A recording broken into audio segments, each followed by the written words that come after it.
Jay. You want to sit by me, Jay? I thought you were about to pull a camera out. Got my old pen and paper here, ready to go. Got some snacks. Yeah. I never noticed that you were wearing those. Yeah. Told Shane to go sit somewhere else. I don't want him on my side. Unfortunately, there's certain people. There's nothing they can do. Do what? Yeah. There's crew. Nothing they can do. Unfortunately. I know. Too much money. Well, you know, it's the government shastering the people again. There's too much money. Thank you, Charlie. Yeah, but, Kemp spent $61 million. Thank you, sir. For Rivian, and now they're out in rubbish. I don't like Somebody's companies. getting a payoff. I don't like companies. Huh? I don't like companies. I'm gonna vote for that. I'm gonna vote for people just to piss people off. Candace Taylor is. Y'all need to, She's from Baxter, Georgia. y'all need to have that memorized by 9:15. No comment?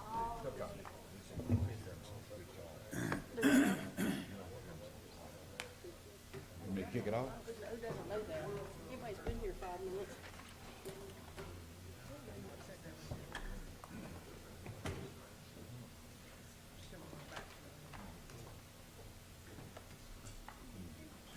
Good morning, good morning, good morning.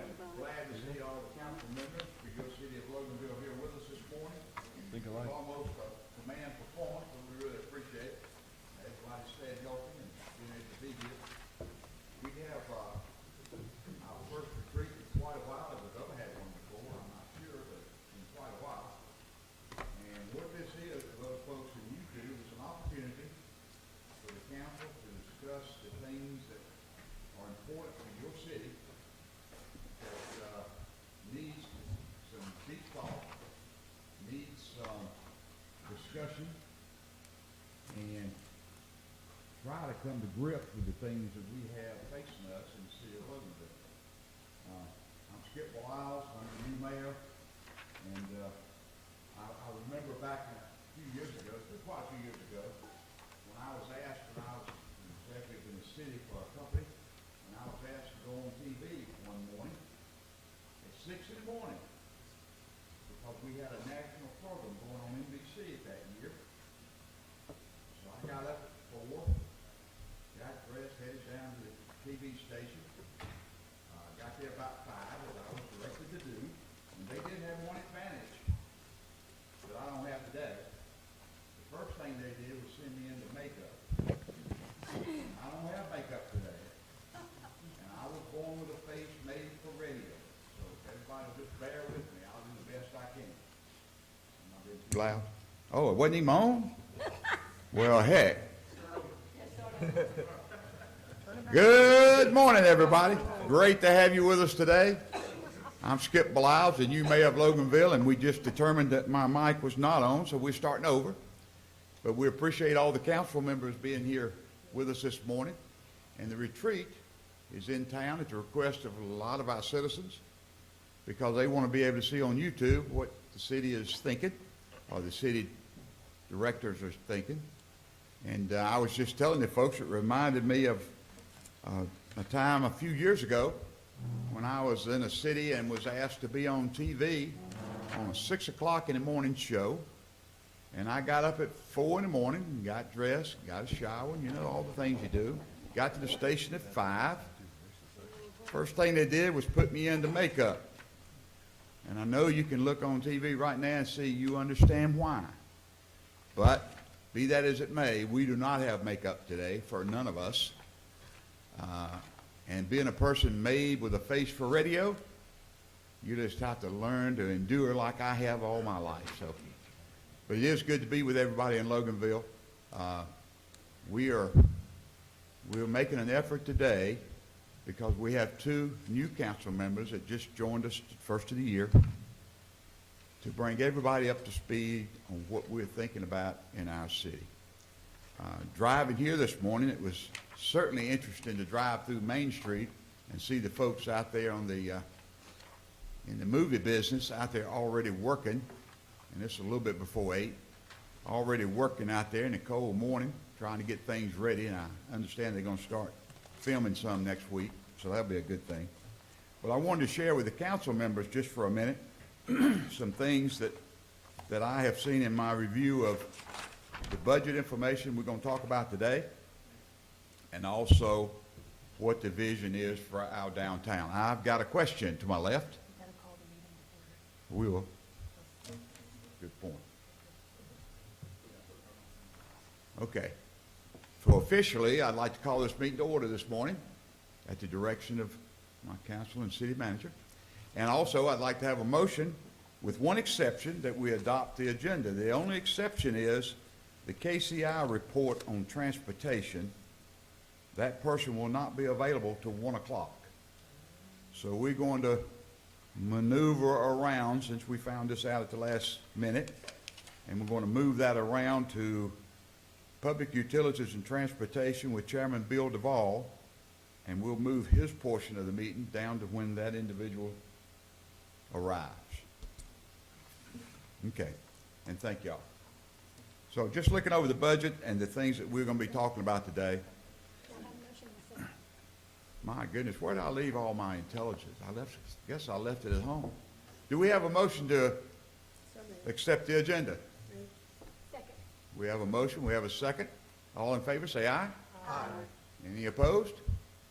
Okay, agenda is accepted. Thank you. When looking over the budget, just want everybody to be aware, and the public to be aware as well, that a lot of money is going to be spent in the next budget year on things that are absolutely necessary that you and I are not going to even see. Things involving infrastructure, changing sewer pipes, repairing things that needs to be repaired. And it costs a lot of money to do that. So keep that in mind as you go through the budget, because those things have got to be done, and they cost money. But the citizens don't see them for the most part. Most of the time, when the citizen sees it, the occurrence is happening in one of their bathrooms. So just the way life is. Also in transportation, when we get there this afternoon, yesterday I was tallying up the numbers. The budget for the city this year is $12,592,000, and the total of the transportation projects that our consulting company has found that would be very helpful to your city totals a little over $45 million. A lot of money. And the job the city is going to have with that list shortly is to put the priorities where the council feels like the priorities have got to be, based on how much good they will do and based on how much expense we're talking about. So that will be our next project over the next coming weeks.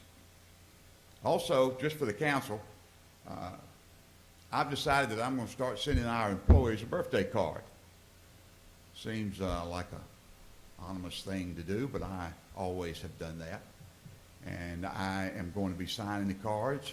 I've asked Danny if he wants to be on the cards, and he's certainly welcome to be. And I would ask the council, if you would like to have your name on the card, you're certainly welcome to. However, I'm not going to play favorites. So if the council wants your name on the cards, it's all of you or none of you. So we're not going to leave it out there for people with the cards to say this or say that. So if you want to be on it, talk to your fellow council members. And if all of you want to be on it, we'll make those arrangements. If 2 or 3 don't or don't care, then we won't. Just so you'll know.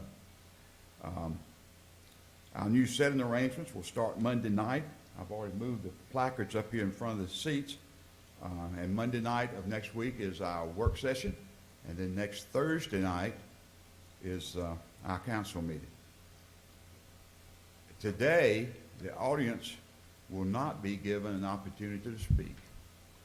And that's the way it's supposed to be. This is for your council. On Monday night, there will not be an opportunity for community feedback, but on Thursday night, after the meeting, there will be opportunity for feedback.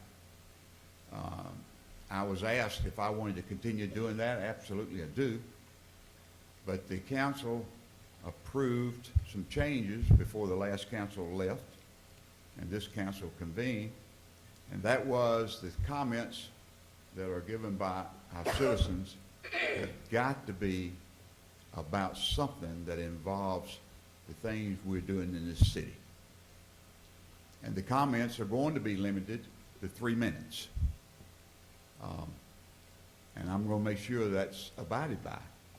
It's the Thursday night meeting and the Monday night meeting is the opportunity once a month for your council to come together and get the business of your city done. We want your input, but it's got to be concise. Got to be rather quick. 3 minutes is a pretty good time to stand up and talk. Most people don't want that opportunity, but those that do will have it. And then on finally, before we start going around to the committees, I received a note that the library system has received an award from the state and was one of 60 library systems that were deemed very good and got a lot of accolades from the state, and that's a good thing. But in the last couple of sentences of that email was the fact that we as a city, you as a council, are going to have to make a decision about the library before this year is over. So the decisions are going to have to be if you want a new library or you don't, what's the cost going to be involved, how we're going to handle the cost, where's the money going to come from, where is it going to be put, those type things. But just to give you a heads up, that has to happen before the end of this year. And the Georgia state has about $3 million max that we can ask for to help us build a library. The library board here in Loganville is on a effort to get public funding to a degree, and they have committed to $2 million that they're going to raise from private funds to help in the effort, and then the council will have to make that decision. So with that said, I'm going to turn it over to our chairwoman, Linda Dodd, of Planning and Zoning, and she will be having updates from the departments that she is representing. Linda, make sure your mic is on. Yes, sir. It is on? It is now. I thought mine was too. Is it on? No. Is it on now? Yep. Yep. Okay. Very good. It's already on. Thank you. Okay, I don't really have anything to report right now. Monday night, we're going to be talking about an ordinance that we need to vote on, and then we'll do that, either put it on consent or vote on it on Thursday night. But I don't really have anything other than, it's going to be a busy year. We've got lots of subdivisions and stuff going up, and it's going to be a busy year for the city as far as building goes. I'm looking forward to working on this in this department. I've not been on that before, and so I'm looking forward to it. We're looking forward to working with Tim Prater. He's a great leader, and he knows his stuff. So I'm looking forward to doing that. And that's all the update I have, Mayor. Could you please share with us and with the folks watching YouTube and in the audience where we stand on applications for Okay. planning and zoning, and Yep. also the time frame on decision processes, and how many openings are we Okay. talking about? Okay, so I checked with Christy Ash, and so far we have got 9 applications for Planning and Zoning Commission Board. The applications will be taken up till the end of February. Then in March, we will, as a council, we will discuss the applicants. Then in April, I think it's right, April we'll vote on them, correct? We'll vote on them in March. Okay, so we'll discuss them in March and vote on them in March. And then in April, they'll be signed in, they'll be sworn in to uphold their duty. And it's for a 4-year term. And right now, we've got 4 openings. So we've got lots of applicants, people that are interested, which is wonderful. Sure is. I mean, we haven't had that kind of response in a long time. So I'm looking forward to that. So we'll have a lot to talk about the month of February, or I guess next week. Okay, thank you, Linda. Uh-huh. Okay, we'll go now to Finance and Human Resources, Chairwoman Ann Hunsinger. Hello? Okay, That's better. thank you. Thank you, Mr. Mayor. All of my items are a part of the KCI packet, the SPLOST, et cetera, so I don't have anything for this portion. All these meetings, actually, we're gonna be talking about So Okay, I'm going to turn it over to Danny. so Mr. Danny Roberts has the podium. So, thank you. I'm gonna go through all the departments.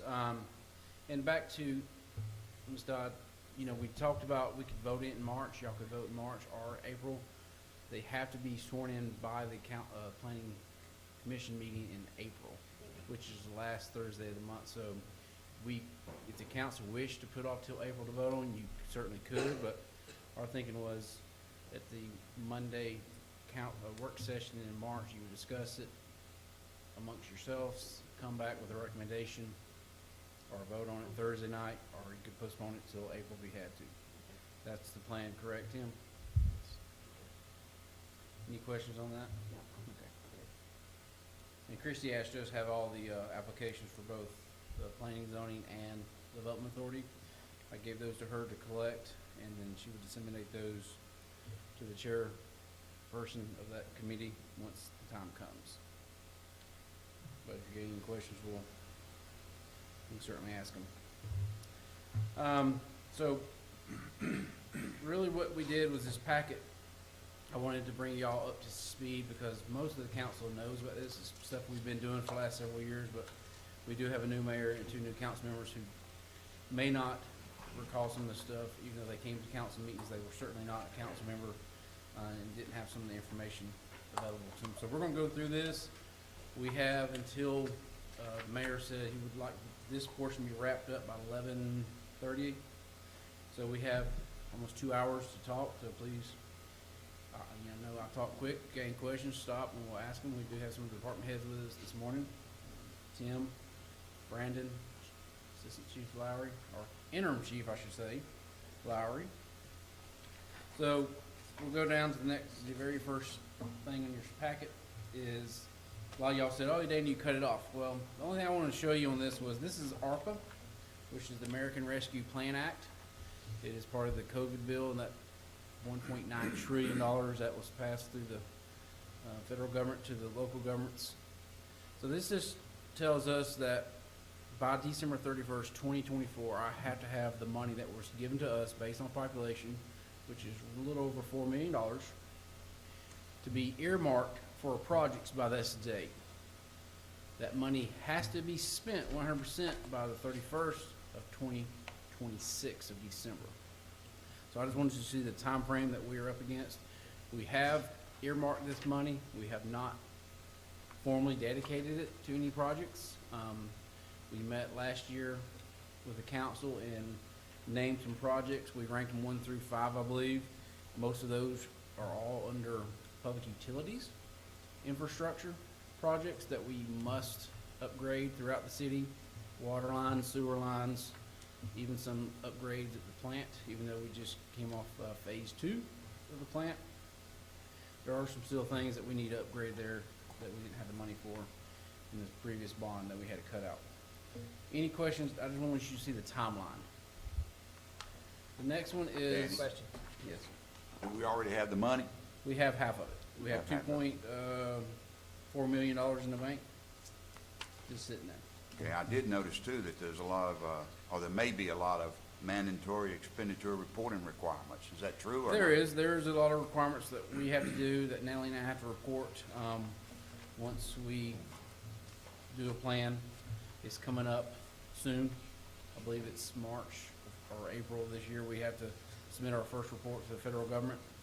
We had to go through a bunch of hoops to get this money. We had to come up with several, what's called DUNS numbers, SAM numbers that the federal government uses to identify the city of Loganville. We had to become a vendor with the state of Georgia in order. I mean, there was a lot of legwork that we had to do to get this money. Free money's not free, so just know that. That's good. Danny, you said that most of it was gonna be spent on infrastructure and public utilities. What can it be spent on?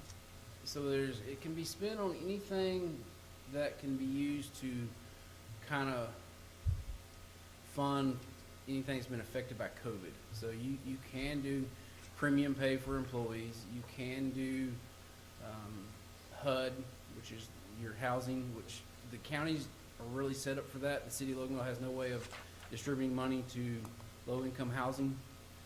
That goes through the county, so we let them do that.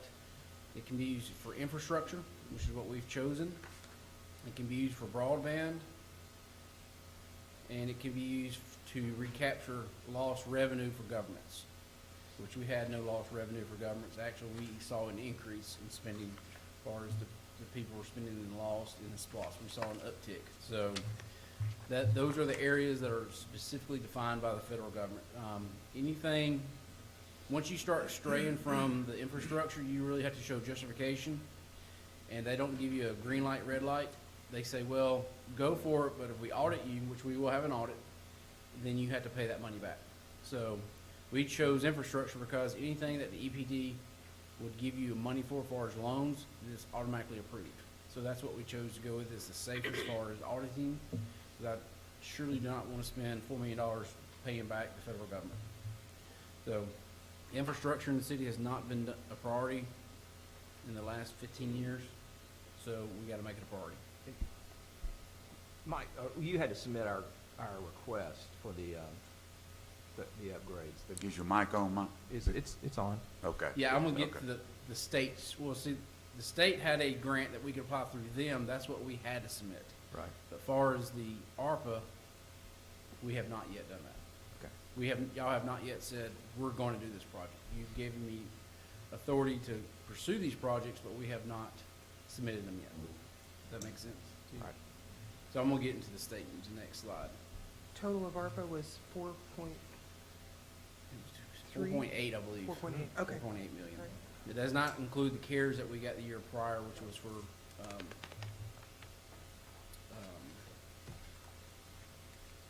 pay that we used the money for, the fire and police for that. I think it was around 5.5 million, 560,000, I believe. And then we got a little bit for, Gwinnett for payroll as well, but that was in fiscal year 20. But we've got 4.8 of ARPA to We put got towards half of capital. that in the bank. Right, but we've got it to put towards capital. 4.8 is what's left after what we did with some of the employee stuff that we did. Yeah, with that has nothing, yeah, that was totally separate. Okay. Yeah. So the next capital improvement project you see is the 2.8 million slide. Now, we did the first two. That's what we submitted to the state. I believe it was 1.8 million. We had to pay 20% of that. That's what we submitted in our project to the state, which has not yet been approved. We were told that those will not come out till spring of this year, approvals, but it was submitted to the state by their deadline. They have it, they're in the review process. So myself and the mayor has links that we can check these projects and see when they're gonna release the money, but yet they have not been released. We also did a bonus that the governor gave to all public safety employees, police and fire. We still have not received that money, but we did go ahead and pay our employees out of the general fund, and then we will pay ourselves once we get that grant back. But it is still, it's been approved, it had not been released, and that was $63,000. So the first two line items is what we submitted to the state to use the state's money. All we had to do is put a 20% match, which that match will come from the ARPA funds. The Ray Road, Leeburg Road outfall is something we're gonna pair up with CDBG, hopefully, if we get that, because there's two legs to that part. Each of them are $500,000 engineered. And that is our sewer outfall line. It takes a third of the city sewer that goes through Ray Road all the way back to the plant. Is that where, with the CDBG, we don't want to go over the 500,000 for their grant? That's correct. So we'll get, hopefully we'll ask for 500 from CDBG is the Community Development Block Grant. That is administered through Gwinnett County. And then we would like to pair up our ARPA money also while the contract's here to do the remaining portion of that line. Do we have a plan in place in case we don't get the CDBG? Well, we could use ARPA if we deemed it necessary. That's something that we would get with our engineers and say, we're not getting CDBG, so what's the most priority infrastructure project that we have? Brandon has those. We've listed them 1 through 5, but we're very confident we're gonna get CDBG. Okay. And when will we know? Sir? When will we know on CDBG? Brandon, when's that usually announced? Yeah, this year. We applied for it last fall, correct? Yes. So to answer your question, it should hopefully be in the next couple of months. We did get denied for the 2021 CBG because we asked for too much money, we were told. For the same project, but we tried to do the whole project instead of piecing it. The next one is the Leeburg Road treatment plant. This is the second part of that project. Is the top one. It's $525,000. The water line, the next one, you see the 12-inch for $120,000.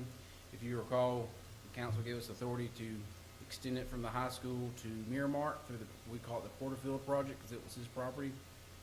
That's that property on Highway 78 across from Loganville Ford. We upgraded that to a 12-inch line from where the Monroe line ended at Trident Trail, which is the high school, all the way up to 5,000 Highway 78, which is Miramar. So that has a 12-inch line, and our ultimate goal is to take it all the way to the tank on Highway 78 for volume. That's our ultimate goal. And then you'll see the next project, Leeburg Road, that's still extending at 2,400 feet to Firehouse Subs.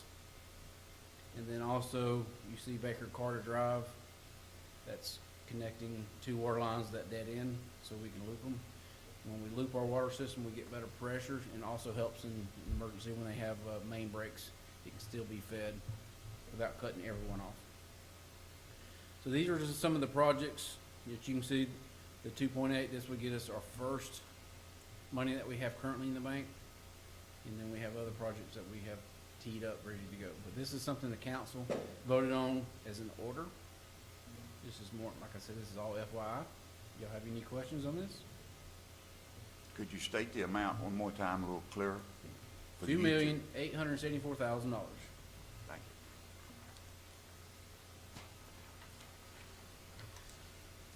you. The next slide is just showing you what we have from Gwinnett Splost. We projected $3,040,034. Of course, we're seeing higher collections. This is already dedicated for Destination Park, some sidewalks, and some water and sewer to Destination Park. This is the project that's already went out to bid twice, and we postponed it due to increase that we saw, a 47% increase when we bid it out. So the council voted to withdraw the bid and postpone until this spring. Any questions on that? It's my understanding that money can only be spent in Gwinnett County, for the most part. For the most part, yes.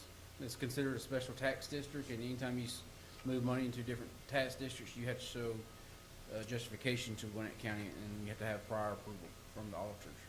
We've only done that twice. Danny, Yes. if Destination Park comes back to bid again at 40% higher or even higher with the market like it is, what do we do with that money? Do we just spend it, or can we, can we sit on it, or does it have You a can spend? sit on it. Okay, They can only be used for what the referendum showed, which some of those are joint projects with Gwinnett County, right. like sidewalk, that can only be used for that. It can only be used for projects in Destination Park. But there's not a spend deadline like ARPA? No, you can just keep sit? it for forever. but Okay. You just, it becomes an all nightmare. I'm sure. But Okay, but it's not a use it or lose it, it sits in That's our correct. coffers until we spend it? that's correct. Okay, Our goal is to rebid it and maybe pair it up with another project, get a better unit price. If not, we'll come to y'all and say, we would like to use general fund to make up the difference. So we can either do that or postpone again. We're obviously in 2022. I assume that Gwinnett will seek for SPLOST after 2023. Yeah, it's the next slide.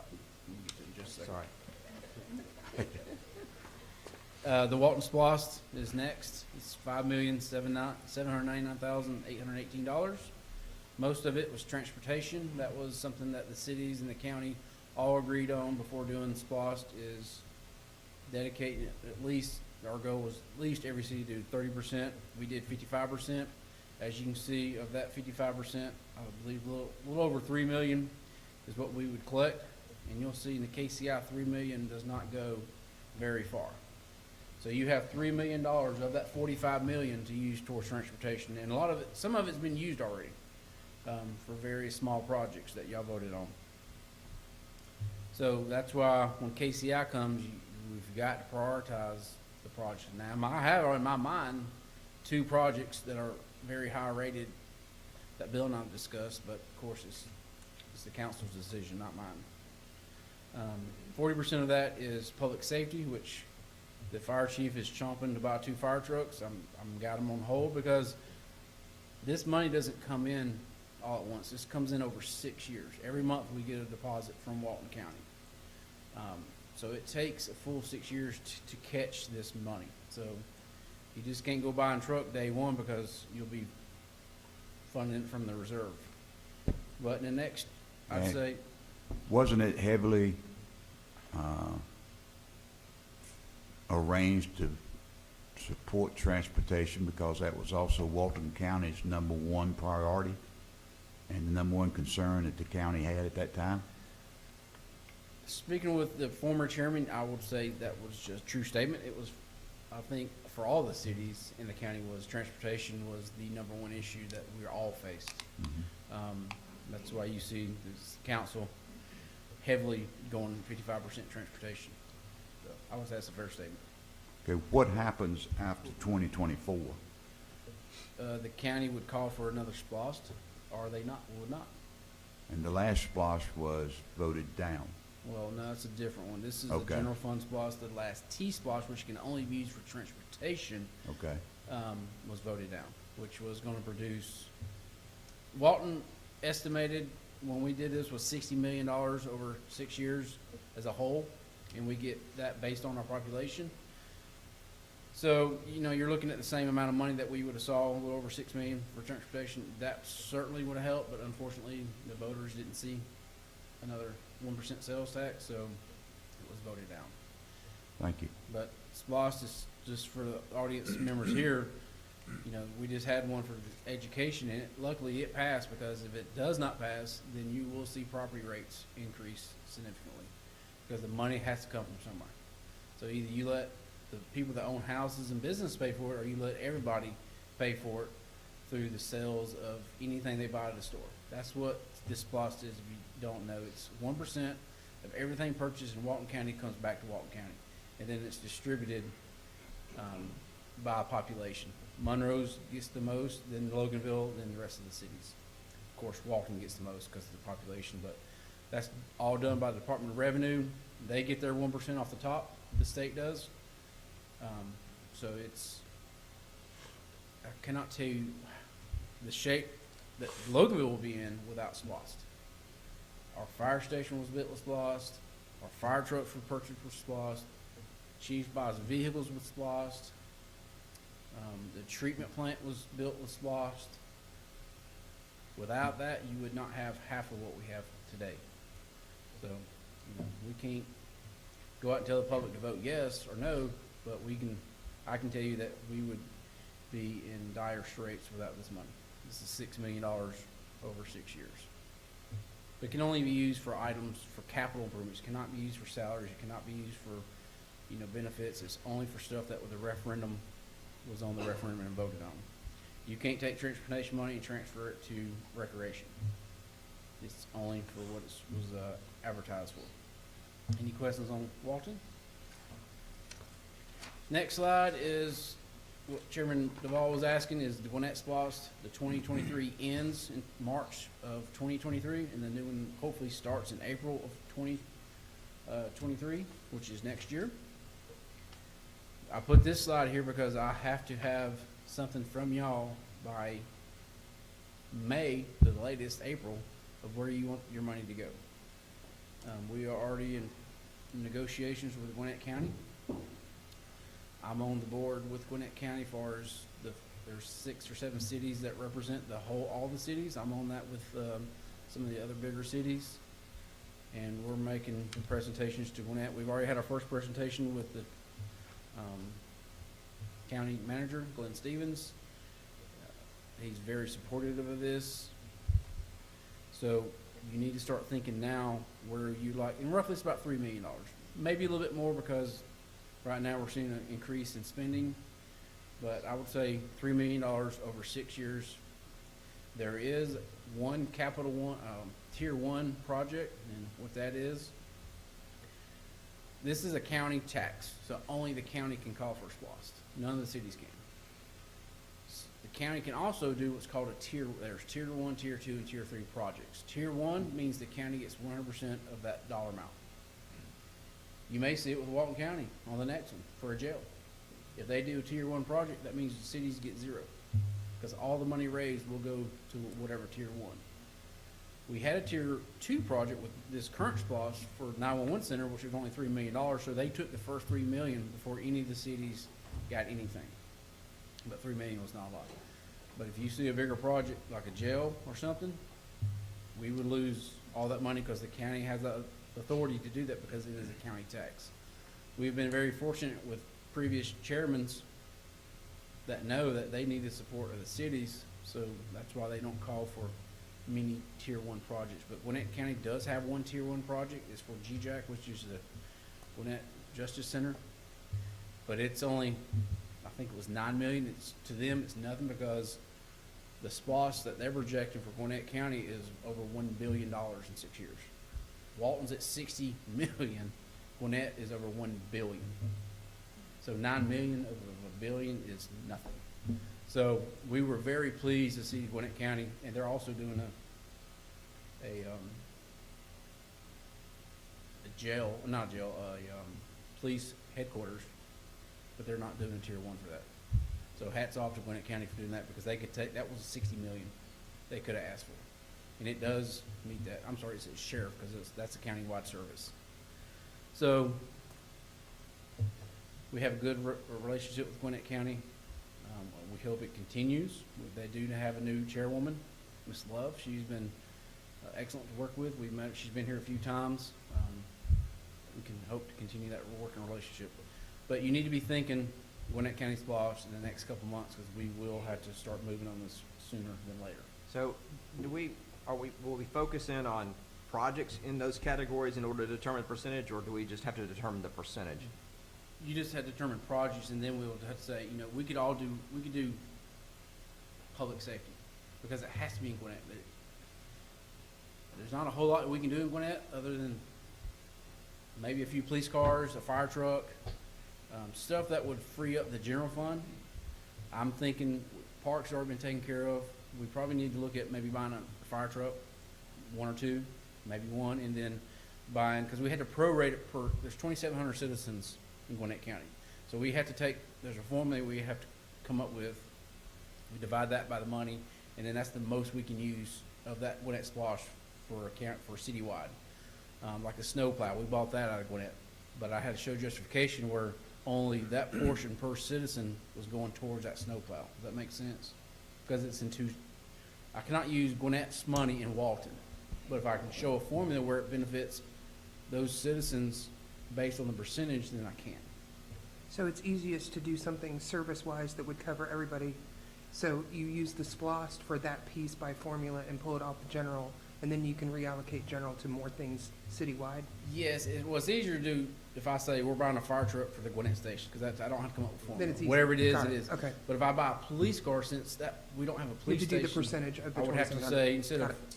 10 cars, I might be able to do 2 cars because it's based on a formula. And then their auditors, which if you don't know how auditors are, they don't give you a yes or no. They like, well, that sounds good, but we'll let you know when we do your audit. Well, by then it's too late. But I feel confident with what we've done in the past. Meters was one of them. We purchased water meters out of the Gwinnett SPLOST for all the city of Loganville, and I had to show a formula to them, and luckily they approved it. So. But you said you need council to come up with this by May of this year. Yeah, that's the city's, we're in Gwinnett Municipal Association. That was the association's to present it to the county by May. So we really need to know by, I'd say, April. But you know, we can start talking about this now, but, you know, just right now, I'm looking at fire truck. That's, depending on what we get, that's anywhere from 500 to 800,000 just for one vehicle. I'm looking at some police cars for the police department. Gear for the fire trucks, you know, equipment on the fire trucks around, well, 2015 when I did it was around 300,000 on top of the truck. So, you know, we can spend the money. We can do some paving. I've already, in our last staff meeting, I've already talked to Brandon and Highways and Streets, like, give me some subdivisions in Gwinnett that we can use that money. Maybe a pump station we can upgrade or do something. So that's kind of what we're looking at. I don't think parks, it got the last SPLOST, the current SPLOST we're in, it got all of it. I think we need to look at transportation and public safety. Does it have to be general fund stuff, or can it be enterprise? It can be enterprise. So you can allocate the 2,700 across a Brandon project? Like, is there anything in the KCI or pipe upgrades that we could do that would meet that if it served that side? It's a little bit harder to do road projects based on that. Okay. They didn't, we tried that one time and I didn't get the feeling from the auditors that they That were it gonna go would for it, pass. so I used it for something else. But we could do plant infrastructure upgrades. We if could there do was- plant, there or, was well, stuff we on the have plant pump stations in Gwinnett County that we could that upgrade. would be no brainer because they're in the Gwinnett County. Okay, That's some of the things that Brennan is working on and Highways and Streets is working on. Because we do have sidewalks now after this current SPLOST from 78 to Destination Park. Okay. We will have that gap filled. Right now it stops half a mile from Destination Park. So that will link up with this current SPLOST. It's in that to do. So I think paving roads, public safety is what I would like to see. But, you know, Brandon may come up with something totally different that I don't know about. Hey, this pump station's failing, we need to upgrade it. So we could do that as well. so move everything we can off of here into maybe one of these for the SPLOST to Yeah, get 'cause that that would free up covered general with that fund. issue. Or Got it. enterprise fund, yes. Yep, that's got it. correct. Thanks. That's what SPLOST does. What you see, what we're about to get into is called a capital improvement plan, a CIP. It's 5 years, we're halfway through it. You'll see anything that special funds can take care of, it frees up the general fund and the enterprise fund. So, which we've really not done except for the plant. So let's be thinking about this, public safety, utilities, and finance, really falls under the three of y'all. And then there may be something like the fire station we need to upgrade, that would fall under facilities. Any questions on SPLOST? That stands for Special Purpose Local Option Sales Tax. Me and Melanie had a long conversation about acronyms. I said, yeah, Well, I mean, there's a lot you of them. rattle them off, and the general public doesn't know, and then I'm new, I'm like, I don't know what they are. We were all new, trust me. When I first became assistant city manager, Bill was on the phone. I'm over there, got my phone. I'm Googling because I didn't want to look dumb, and I'm over there Googling what is the CDBG. So we've all been there. All right, we're going to start. That's finance and Ann's committee. We're about to move into public safety now. What are you smiling at me for? Because you're smiling at me. All right, so y'all know when we started, was it fiscal year 21 we did a 5-year plan, y'all? When I asked for it, 20, maybe 20, fiscal year 20? I think it was 20. Fiscal year 20, so when we did the budget, I got with all the department heads and said, give me your 5-year plan. We did it in 2015, that was the first time I've ever heard of the city doing it. But now we do it, and this is what we work from when we do the budgets. So this goes in order of the committee, so we start with fire. F becomes for P, so that's why we start with fire. And of course, I come from fire. So, as you can see, a lot of this stuff has been done, some hasn't. As you can see in fiscal year 22, Chief Johnson has truck 15, engine 18, finance 10 years. He's looking at replacing some trucks, some gear. We're on, Are we on this page? 10. Okay. It's 10. so he has, mostly vehicles. He does have a truck payment in there, but that truck payment, he wants to replace truck 15 and his 157. That's really low right now because it's 160,000 now for trucks. When we bought that in 2015, and certainly in 2022, the trucks have went up. So Danny, we're off of, now we're talking about like budget stuff. We're off of allocation on SPOS. This is what yeah, this Chief is wants the, to do these are capital plans for all the budget for budgets. departments. Okay, Yep. just making sure. So capital plans are really your public safety. Natalie doesn't really have a plan. Tim really doesn't have a 5-year plan because they're just people. But you know, departments. Well, you know, you can't capital plan doesn't cover staff. That's what I'm saying. It's just equipment, infrastructure. So when you start seeing your bigger departments, utilities, public safety, that's where you see your CIP plans. But he's even got like a new person in here. Tim wants to be 9 more people in the next 4 years. It just ain't gonna happen. It's just, we don't have enough money to get 9 people. But that's what I'm confused about. So if this is capital, why do we have 6 new firefighters on here as staff? Well, it's just he does it for budgeting for him, so he can Okay. budget people, but So this is kind of a mix. yeah, it is, it's kinda like their wish list. Okay, But, you know, it is, I shouldn't say wish, it's their need/wants. right. He does need people, I don't underestimate that, but I wanted 9 people 10 years ago. But when I became a city manager, I'm like, where does the money come from? Right. It's extremely hard to get 9 people within 5 years. I was just trying to understand why we've got people on capital if finance doesn't have, This is just a little bit of mixture. Of okay, Yeah. cool. So how many total do we have as far as employees? We have 9 per shift. We have 32 sworn fire and 32 sworn police officers, correct? It's 31, so they're both equal, 31. And you just divide that by 3 shifts for the fire, and police have 5 per shift. 5 per shift authorized. Right. And then, of course, your command staff and detectives. So then how do you, how do you get 6 new firefighters in there if you've got 9 per shift? Is it to replace vacant positions or? No, it's to, by NFPA, which is National Fire Protection Agency, who says what you need for a fire department. They say you should have 5 people per ladder truck, 4 people per engine. We have 2. Okay. So he's just trying to get to the national minimum meet, but it's, not too many people have 5 firefighters per truck. It's financially, it's just hard to come up with. But most do have 3. If you look at Gwinnett, they have 3 or 4. The cabin, but here we have 2.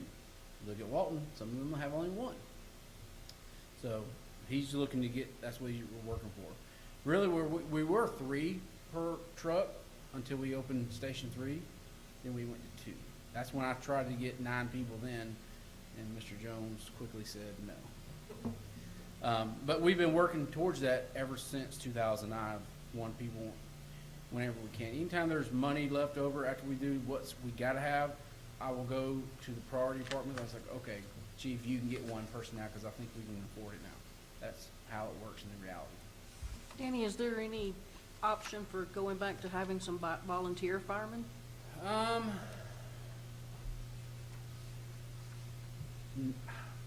It's extremely hard to find volunteers nowadays. They cost us more money than we got back in 98 when we did, 97 when we did away with them. At one time, it was the best department in the state because we had, we had 60 firefighters. Mm-hmm. In 97, I think we had 4. And they would never show up.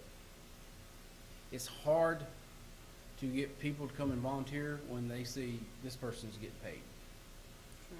So it kind of, once you start going to a career pay department, you will soon go, it goes from a volunteer to a combination to all career. Because it slowly, people see that and they're like, well, if they're getting paid, I'm going to apply for it. And then it stops. It's extremely hard to get volunteers. I don't ever see us going back to volunteers. Now, all these numbers are used to being determined on a state insurance rating that does affect our residents' homeowners' insurance bills? Because we just got That's a took portion to, of it. It's 50% of that grade. The fire department, so the mayor's referring to is ISO, Insurance Service Office. So, you know, write it down. I'm just messing with you. So they look at three things. They look at communication, 911 center. They look at the water, and they look at the fire department. And each of them is based on a grade. So communication is 20% of your grade. Water is 40% of your, no, 30% of your grade, and then the fire department is 50% of your grade. Staffing is just a portion of that 50%. We scored pretty high. Yes, we did. Staffing. They dinged us on our training facility because we don't have what's considered a burn center because they're extremely expensive, but we have been working on that. Y'all have seen some of that stuff that was started when I was the fire chief back in 13, maybe 2012, when we started building that training center over there. So we have worked towards that. We are currently an ISO 2. We were a 5 when I was fire chief, and we got to a 2. So that's just hats off to the water department, the fire department, and we can't do anything with communication because that's Walton County. But they scored very well. And isn't 2 about as good as any small city's gonna get? I was told. Yeah, it's 2's. I don't know what the number is, but there's only a handful in the state, and 1s there's really only a handful of making bid. Fire department is a class 1 fire department. It's just extremely hard to get that. We may be, I don't know if we're, Robbie, are we a 1 or 2 or 3? I think I we're thought we 2. were 3. I'll have to look and see. We were a 4 when I was fire chief, and then when Carl Morrow was the fire chief, they came out and it dropped it. And I don't think they've been out since. But that is 20 years in the making to get that, y'all. You don't know how much work goes into that. But the ISO was the direct result of buying those 2 new engines that we bought, the ladder truck and the engine, in 2015, because we got dinged. Those apparatuses carry a lot of points, and we got dinged for not having a true ladder truck. So that's when I went to the council in 2015, and we purchased those 2 trucks at $1.3 million that we're still paying. Remember it well. Me too. So that's the fire. If you flip next page, you get into the police. You see we're in year 4. A lot of this stuff is just, you know, you see he's got patrol units, which is people and cars and equipment.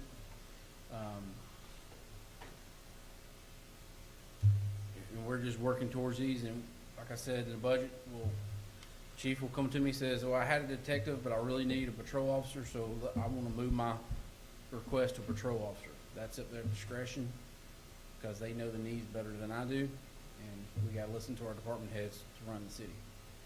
But I will go to them and says, hey, at the end of the budget, hey, you got $50,000, where do you want to put it? And they'll make a decision based on the needs at the time.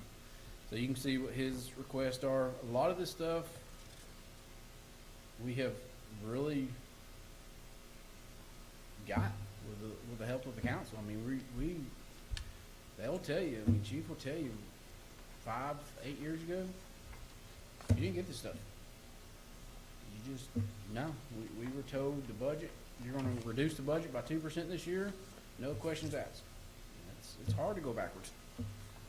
And you get to a point where you're fixing stuff and you got to have it, and now you got like, well, now we got to have it and it's not budgeted. So that really hurts. So, you know, I think we've came a long ways in the last 5 years of really looking at infrastructures and equipment and getting what we need for the men and women that protect us and work for us. And that's a very valid point, because you're either going to pay the money with new vehicles or you're going to pay it to maintain the old vehicles. That's just the only options there are. What is the life cycle of a police car? I know Dick knows. See there? He wanted to speak so bad. Mr. Mayor, sometimes we jokingly say police cars age in dog years. Part of it is That's true. what they're having to do with that car.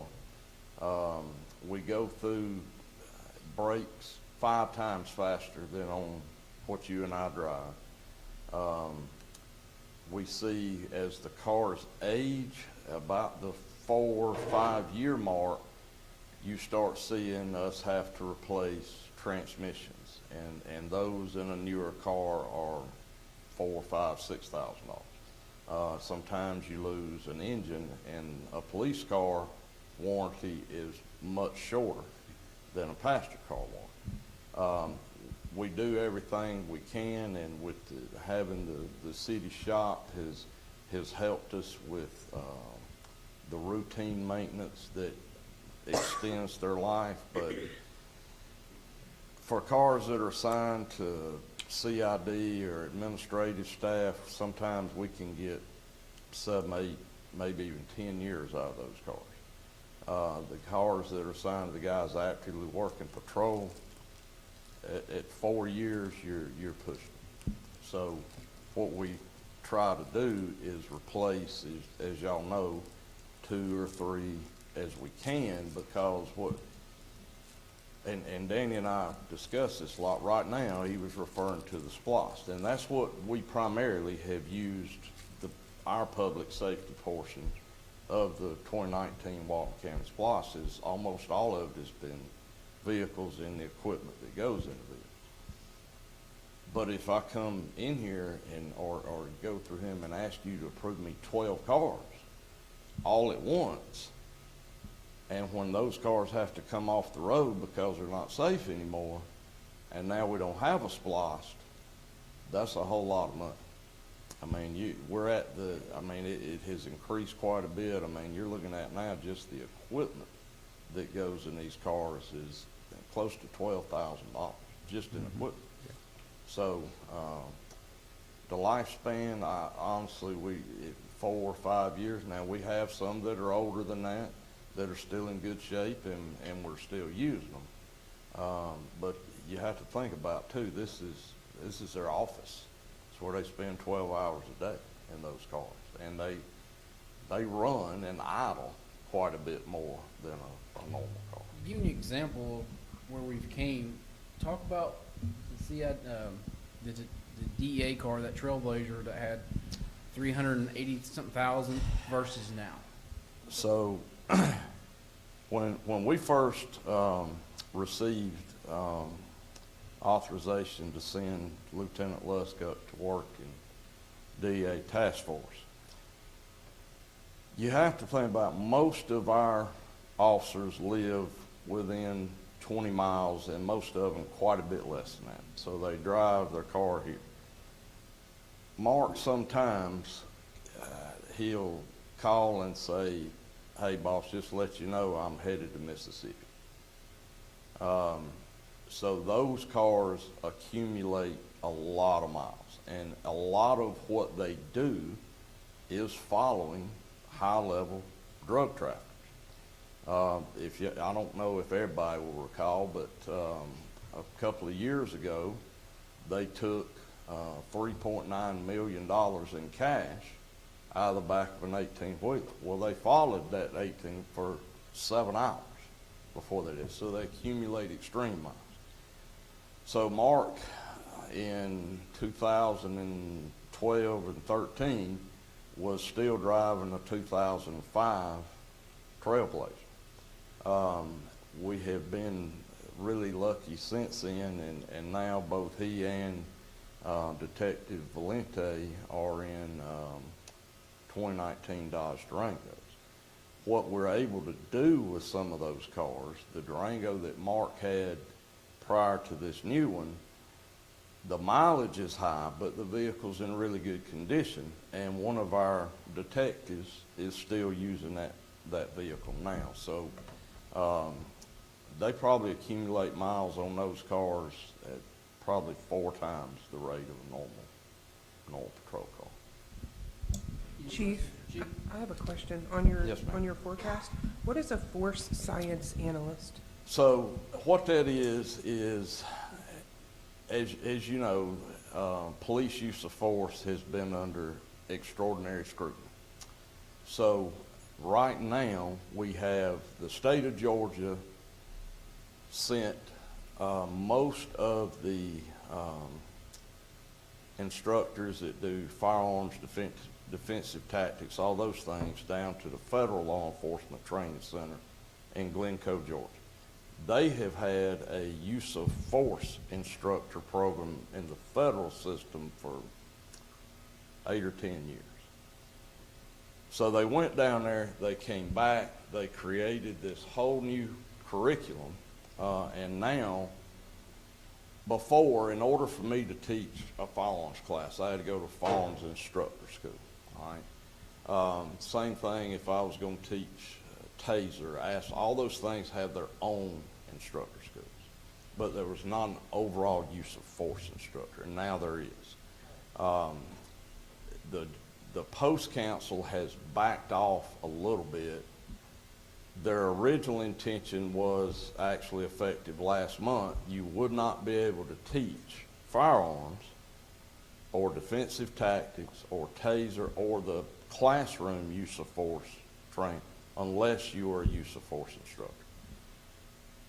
They underestimated how long it was going to take everybody to get certified. Now, so far, myself and Officer Kitchens, as y'all remember, he was our Officer of the Year.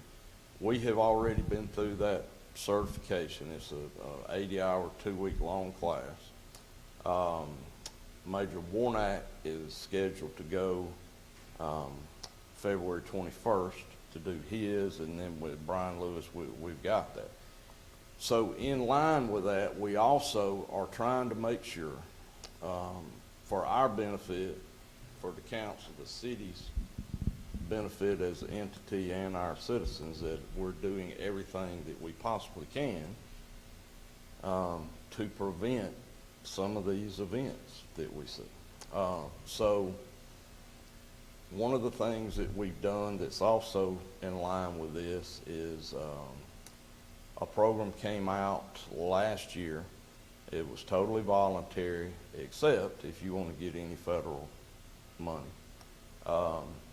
directly for us. So, but we did it immediately and were approved without any revisions being necessary. We had to submit to the Department of Justice this whole package of our policies, our review process, our training, all those kind of things, and everything that we had, we were approved on the first pass. I expect that will be a continuing thing going forward.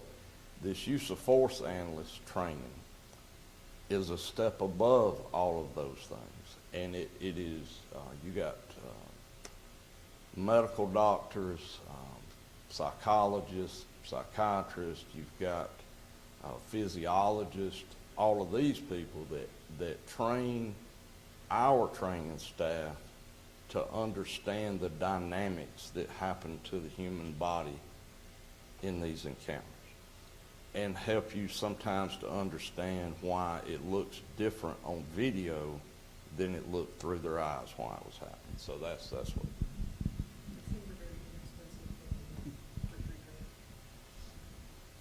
Dick, just to ask one more question.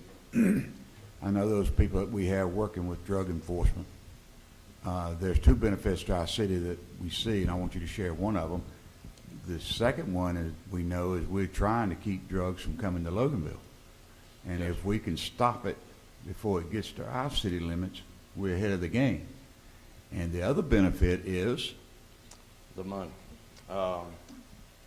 We had it for a long time, especially after COVID started. So the basic process,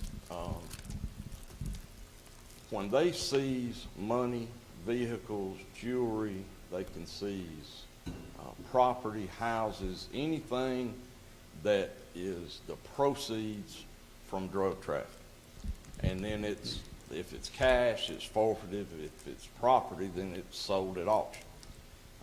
Just to give you an example, Lieutenant Lust, earlier this week, they got an evaluation back. They seized diamond jewelry that's worth $2.7 million. And we'll give a little piece of that. So the basic formula for how that money is distributed is whatever it is, unless it's a relatively small amount, $2,000, $3,000, $4,000, the DEA really doesn't care too much about that. But they take 20% right off the top. So the 80% that's remaining is distributed. It's not necessarily equally distributed, but it's distributed to any of the agencies that participate. As a general rule, we get roughly 6% of that money. How that normally translates on $1 million, we'll get roughly $60,000 to $65,000. Now, when COVID started, they didn't work in the federal buildings anywhere for a long time. Some of these forfeitures, they require the signature of a federal judge. Well, if the federal, they're not going to go to his house to get those. So it basically stopped it in its tracks for a long time. We're seeing now that's picking back up. For example, since December 14th, 15th, up until when I ran the report day before yesterday, we had roughly, it was about $47,000 in that time frame. Right now, we have 60, between both of our guys, we have 60 pending forfeitures, of which we'll get a share. There's no set, you can't look at it and say, okay, we seized it today, in 90 days we get it. It might take 3 years to get it. It might take 90 days. So there's no predicting it. And the way that money works is it has to be used to supplement the approved budget. I have to turn, one of the reports that I have to do every year is just like what y'all were asking Danny about, these reporting requirements. We have to do it too on that. And we have to tell them what is our budget every year. And we have to show what did we spend this money on. We bought vehicles, the patrol rifles that we just took delivery of, we bought those out of that money. We can do those kind of things. Only thing you really, you can technically use it to pay overtime for your people that are in the task force. It's an extraordinarily complicated process that we really have never pursued. You can't do anything extravagant. I can buy vehicles, but if I buy Major Warnock a Cadillac Escalade for his patrol vehicle, put blue lights and a siren in it, that's not okay. And if you remember a few years back, Sheriff Conway decided that a Dodge Hellcat, an $80,000 car, was what he was going to drive back and forth every day. And then once the Department of Justice became aware of that, they said, yeah, no, you're not. So you have to put that money back in from the general fund, which we don't do that either. So we're very, very conservative on what we spend the money on. So we don't run, I don't want the Department of Justice to write us an escalation. But in the last few years, it's paid for several police cars, as I recall. Oh, since we've been in the program, which is 2010, probably 22 or 23 cars. Excellent. Thank you. Yes, sir. Keep it back there. So yeah, so that's, when you see that in your budget, confiscated assets, that can only be used for law enforcement at the chief of the department's request. Not even the city manager nor the council or mayor can authorize that expense. Only the police chief can. And whatever you buy, and if you turn around and sell it at auction or whatever, that money has to go back to that account. So that's why they gotta keep records from the time they buy that car to the time that car is disposed of. They gotta show where that money went. So. All right, any questions on police? I do have a question. Where it says implement plans and designs for the remodel of additional space in the old health department to relocate the CID unit. I know that the police department, because you and I went there, took over the upstairs, but so is there a reason why they need to be off-site, that we would be spending money to remodel the old? It's gonna be the same, they're not gonna be off-site, they're gonna be upstairs. Okay, I'm thinking this health department, it's over there, it is over there. Yes, it's Okay. at that, that's where the health department used to be, yes. Right, that's okay, correct. all right, And that will be done in this budget. okay. Or we're doing it in this budget and will be completed hopefully in the next budget. I think most of the residents of the city would be interested in this little piece about to form a full-time traffic enforcement team. Hopefully, Yeah, we've been trying to do that for 3 years now, but it's just every time we do a budget, we don't raise taxes, we don't get extra money, and what we have is what we have to make do. And it's something I've wanted to do, where they just dedicated to traffic, but it is an expense that we don't have luxury at this time. I understand.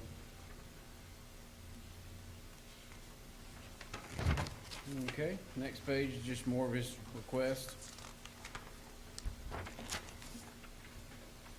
And to better answer your question about capital, so what we determine capital is a single purchase over 5,000, so employees are definitely capital, but as far as your line items or your chart of accounts, anything with a 5-4 number is what's considered a capital expense, but we also include personnel as capital because of the amount of money it is. So that's why it's in the plan, to answer your question better. More of the same, so this is just, hopefully we'll finish up fiscal year 24, and we'll start a new plan. All right, now we get to the big money, utilities. So, when I asked the former director for his plan, he says, "You sure you want it?" I said, "Yeah, I'm sure I want it." It came in at $64 million. So when Brandon became director, I said, "Brandon, take this plan and make it somewhat reachable." And he came up with somewhat more attainable. There's no way to spend $64 million unless we do another bond. But was Chris being unrealistic with his needs? No. Because if it's on this list, it is a need. It's not a want. Because we don't get no glory out of having a water line upgrade. That's because it's a must. So you'll see vehicles on here that was purchased in 2007. Still have them on the road. These are, if you recall this year, we tried not to do raises, but that didn't work. And we took that money that we would have spent on raises and we bought 10 or 11 vehicles, tractors, because we have never really purchased stuff in the last 10 to 15 years. And it's catching up. So when you're out there holding a flashlight for a backhoe at 2 o'clock in the morning, we have a problem. A $12 million budget, the city shouldn't be using flashlights to see. So that got fixed this year. Nothing to the department heads because they said, "Well, boss, I've been asking for it. I've just been told no." So what do you say to that? I know what it's like to be a director and get told no, but sometimes I have to make that hard decision because there's only so much money that I can produce every year without increasing water rates, sewer rates, or taxes. We've been fortunate enough with sales tax and utility, not utility, but franchise fees have been going up a little bit. Insurance premiums, that is kind of offset the cost, but we're coming into a year that I've never seen costs of stuff go up so dramatically. More than likely, you'll see it's not on the agenda for Monday night. We may have to add it, but the manager of the treatment plant came to me and says, "My chemicals have went up 98% in the last month." So something that normally cost, he was paying 12 cents a pound for this chemical, is 24 cents a pound now. So you're going to see my limit go up because this is stuff that they have to have these chemicals for the treatment plant. And they buy tractor trailers at a time. So you're going to see my limit go up because it's over my limit now of $11,000. I think it was $14,000 for something that used to cost $8,000. Just like that, over a month's time. Cost of construction has skyrocketed. We saw it with the Destination Park. We're going to see it with all, because most of this stuff you see here is infrastructure in the ground. Vehicles have skyrocketed. Equipment skyrocketed. And the problem is, we've ordered police vehicles and trucks in July 1, the first of the budget. And we're not even sure we're going to get them before this budget ends because they're not making them. There's a shortage. We ordered those police cars July 1, and what did they tell you? Hopefully, we're gonna get them in April. They're supposed to build them this month, but I don't have that page. the last one carried over, but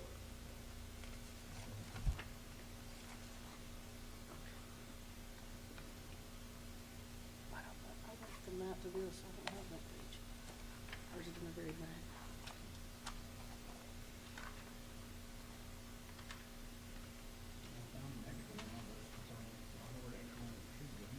Okay, thank you.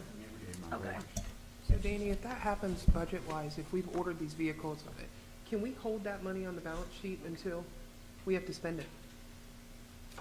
We have to earmark it the year, the fiscal year comes in. So even though we wrote the PO for fiscal year, 22, Right? if it comes in July 1, it comes out of the fiscal year 23 budget. So what do we do with the money sitting? We can't, can we put it in reserves and then take it back out? Well, I mean, it's not really, it hasn't been spent yet. On Right. paper, it's earmarked, Right. but in reality, it hasn't been spent. So yes, it would just, the reserve that year would show an increase. We journal it out in one and pull it back in? That's Okay. correct.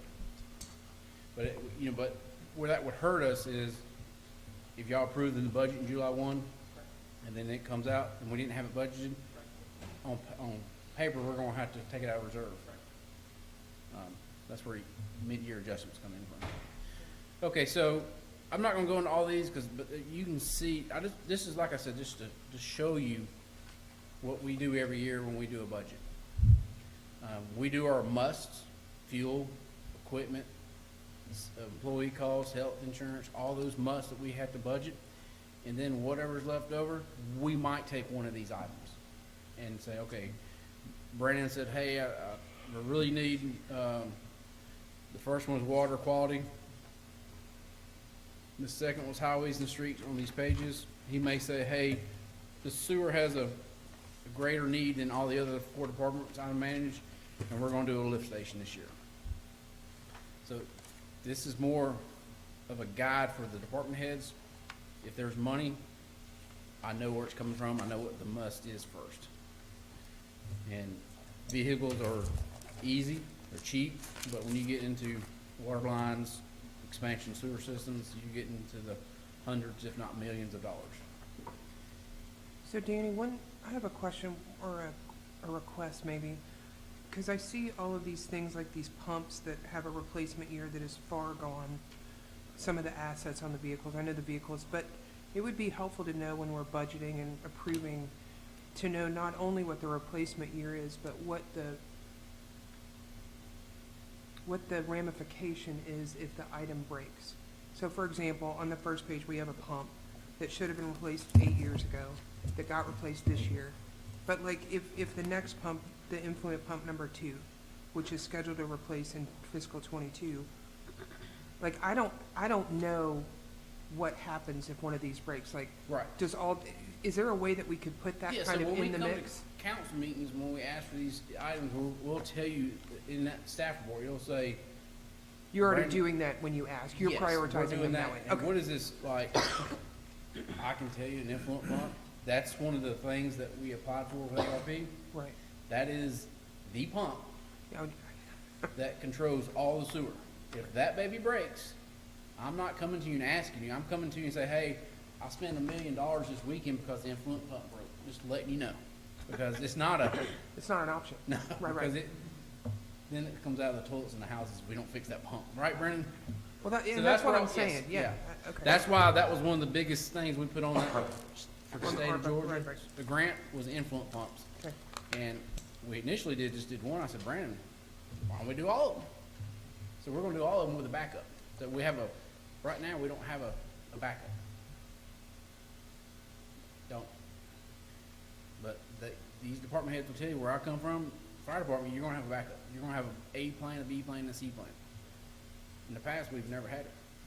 Like I told Melanie, we went to tour the pump. We got our first generator for the plant since it's been there. Never had one before. So if we have an ice storm and we lose Georgia Power, and what happened when that plant was built is we didn't have the money for a backup generator, so we did a dual feed. one from Walton EMC, one from Georgia Power. It's never lost power. They've lost power, but other line was okay. But in a major ice storm, you get Georgia Power go down, Walton EMC's going down.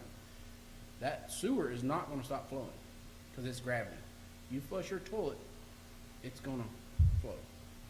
And if it doesn't have somewhere to pump it up the hill, it's gonna come out every orifice you can imagine. So guess what? We have a backup generator now. It was $600,000, but we got one. Right, Brandon? I told Brandon and Chris, I said, they were gonna cut it. At the bottom, I said, we ain't cutting that. Y'all can cut something else, but you ain't cutting that. And it was a battle with Chris. I won. So we got a backup generator. So yes, when we come to y'all and ask for this, this is the ramifications of if we don't do it, this is what's gonna happen. That's what you're asking for, right? Yeah. So What is a bar screen? our screen is what screens all the condoms, corn, toys, everything out of the sewer. Well, I, as a resident, don't know what that is. I do now. Would you like to go see it in action? I did. don't think I do, but, you know, it's interesting that our residents, if we spend $1 million on replacing that bar screen, we'll never see that. And it's just the way life is. I mean, it's just the way it is. Yeah, utilities, when Brandon's asking for something, it is outside of maybe a pickup truck, it's almost a must. Yep. And like I said, you know, I don't think we've ever done a retreat to tell y'all this information, ever. I've been here 30 years and we've never done it. But we're doing it now so you can be informed, because I get from y'all what I need, and that's a yes vote when I ask for something. Because if you and that's what I was telling Melanie, I'm showing you what happens if you don't replace this. You know, this is when I ask for it, this is where it's for. You got a visual of it, now you know. And you better understand something, more likely you are to say yes. It was pretty gross. Yeah. Anybody wants to go, I'll give you a tour. Yeah. So,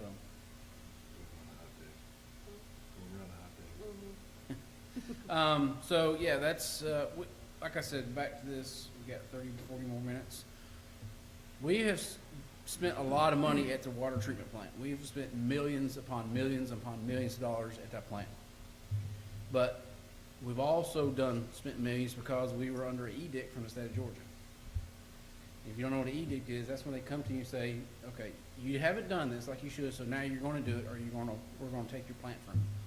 That's when the edict is. We've had edicts before. Chris Yancey, if y'all remember, he will tell you several times when he came here, he was under edict to get that plant up and running.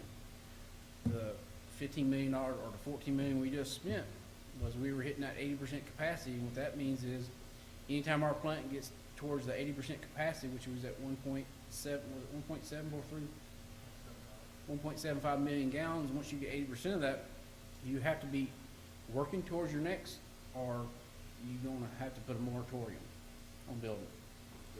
And let me talk about moratoriums, because I hear that. You can only put a moratorium on something for a reason. You just can't do it because you don't like growth.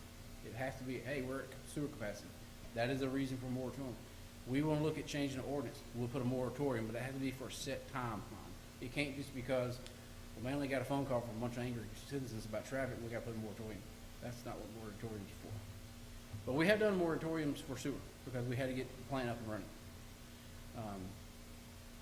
So we've been really good at spending money here. We haven't been really good at spending money outside what I call the fence. That's out in the field, the water lines and the sewer lines in the field. We've always fixed them when they broke. We never said, hey, that thing's 37 years old, we might want to look at fixing it. Main Street, prime example. As you remember this last development talk, we were going to replace that sewer line, which is a clay line, 6 inches, 4 inches. What size is that line? 8-inch clay line. It was how old? First line that we know of in the city. The city was 1887. But whenever they started the sewer system, 70s maybe. I was born in 75 and I'm 46, so there you go. It's never been replaced. Never. Well, you know, it may have holes in it, we have no idea. When we have development come, we're going to get in those development talks here in about 2 hours. That's going to be the number one thing we have to upgrade. And then the second one is gonna be water. Because there's a 4-inch line that feeds Main Street, all those businesses. Right now, our minimum is an 8-inch line for fire flow. When the rock gym and ag building were built, when we remodeled, we didn't have the proper fire flow for that building. But hey, we didn't want to spend money, because it's a lot of money. And guess what it sits on? Granite. Rock. When we moved in this building, we expanded that water line from 20 in C.S. Floyd, and we turned up 20, and we ran it to the second entrance where that concrete city hall, and we stopped. Anybody know why we stopped? We hit rock. And we wouldn't want to spend money for rock, so that's where it stops. So, when y'all get into the development talks, there's serious money we're gonna have to spend, somebody's gonna have to spend. And hopefully, we'll get the developer to pay most of it, if y'all choose to do that. But there's more to development than just buildings and coffee shops. They gotta have the infrastructure to support it. And then the third one is roads. Did you know that's this GDOT road? The right of way, the sidewalk is in GDOT's right of way. None of it belongs to us. So, KCI's gonna tell you, when they do the Highway 20 widening, our utilities are in the right of way. GDOT's gonna tell us to move our utilities. That's gonna cost estimated $5 million. Where's that money coming from? I have no idea. Now, Bill will tell y'all when we get to KCI, the state has grants for that hopefully we'll get, but that's a reality that we have to face. So, as you can see, when we're talking utilities, it is extremely lots of money. Lots and lots of money. So, we've got to start working on infrastructure outside the fence. That's why we're using that $4 million to do projects that should have been done 20 years ago. They weren't. So, not to be gloom and gloom, but it's a reality that we face. We hold our breath every winter. We hold our breath because Brandon and I will tell you, when it gets cold, you start seeing water main breaks because it sits on that granite, and that granite gets cold and it's old and it pops, and then we're out fixing it. How many breaks do we have right now open?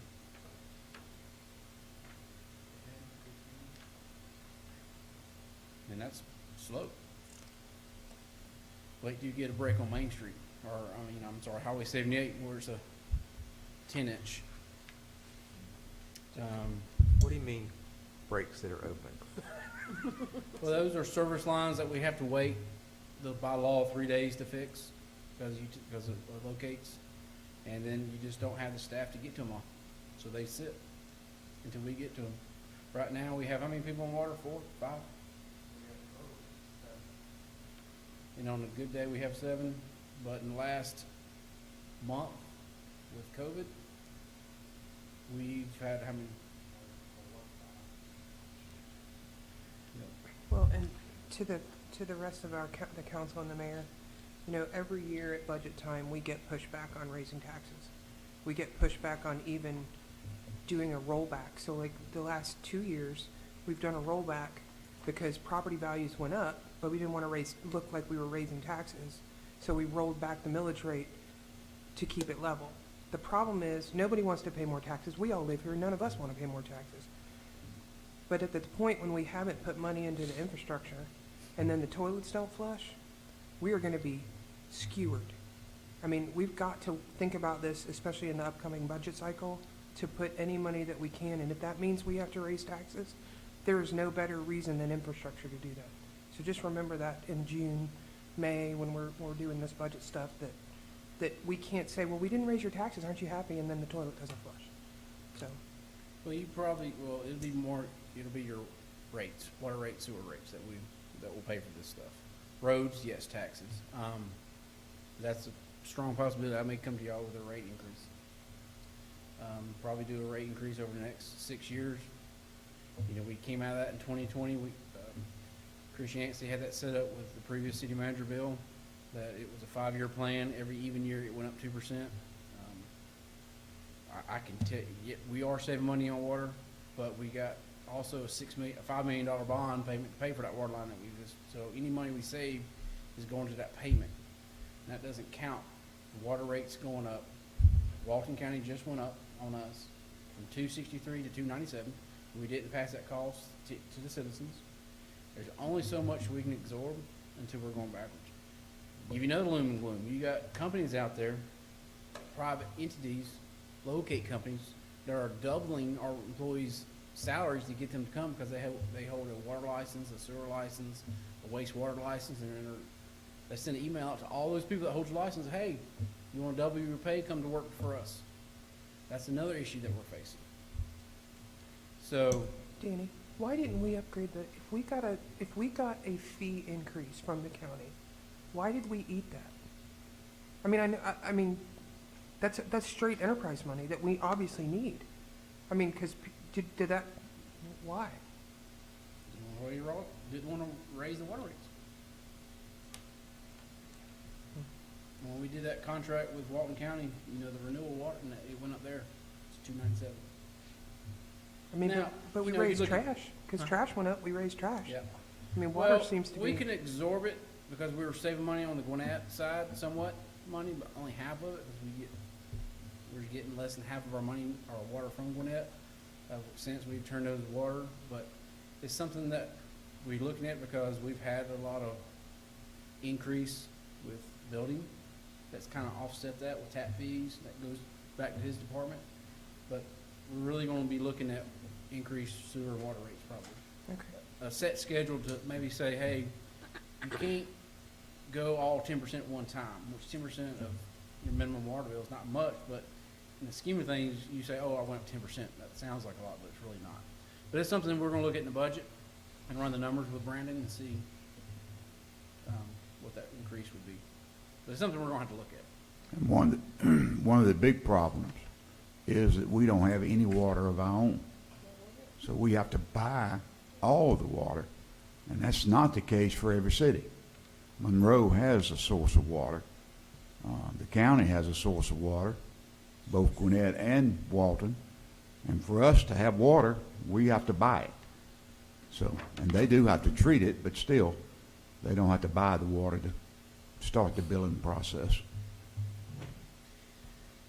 Yeah, and if you just flip on, I'm on sewer now. It's the same thing with a lot of these improvements that we've done. We're fortunate enough. Developers have came in and they want, first thing developer asks you is, do you have sewer capacity? Yeah, we do. And then we'll say, well, but you're going to have to pay for an upgrade for your portion of that capacity that you're taking. So we've been fortunate enough to get developers to pay some of that cost. Our goal, my goal, Brandon's goal is to get rid of pump stations. They cost you money. They run 24/7. They use electricity. They're a huge maintenance cost. We try to get rid of them. We've gotten rid of how many since I've been city manager? 4. It does take some money to get because we have to make them gravity, but we try to get rid of them because they are a huge cost and a huge liability to the city. But that's been our goal with developers. Same thing, it's just big capital projects that need to be done. While we're on sewer, and we did get our final review from EPD. They gave us thumbs up for our plant. We are officially licensed for 3.33 million gallons a day. We have our 5 million gallons a day permit in our hand. It's so time we desire to expand it to 5 million. We already have that permit, which is a huge thing. So, and that's, we'll talk about that too, which I'll talk about, nobody wants to talk about, and that's development. We hear, oh, the city just wants money. The city wants money. No. When we do a bond, we just did 2 bonds, water and sewer. And we said we're going to have a growth. And this is what we calculated growth. And bond company looks at what your water rates are, your sewer rates are, and what your tap fees are. And they say, okay, you're going to grow X% over the next 3 years. They base their revenue, what we're going to pay them back based on that growth. This is the reason we don't waive tap fees. This is the reason you cannot reduce your water sewer sales. Because the bond company who gave us the $15 million or actually $19 million, has determined their money coming back to them over 20 years based on this. So every time we say we're not going to let this developer come in and not develop, that was calculated in our bond payment. And tap fees are a huge revenue source for us. That's what pays your bond. So yes, we know it's going to create traffic. You create one house and it's going to create more traffic. We understand that. Does it help with the taxes when they pay taxes, businesses? Yes, it does help. It offsets some of the taxes on the property, on the homeowners. If it's a, God forbid, townhomes or apartments, they are commercial. They don't get your 65 and younger don't have to pay school tax. They don't get adjustments. They don't get homestead exemptions. They're a business.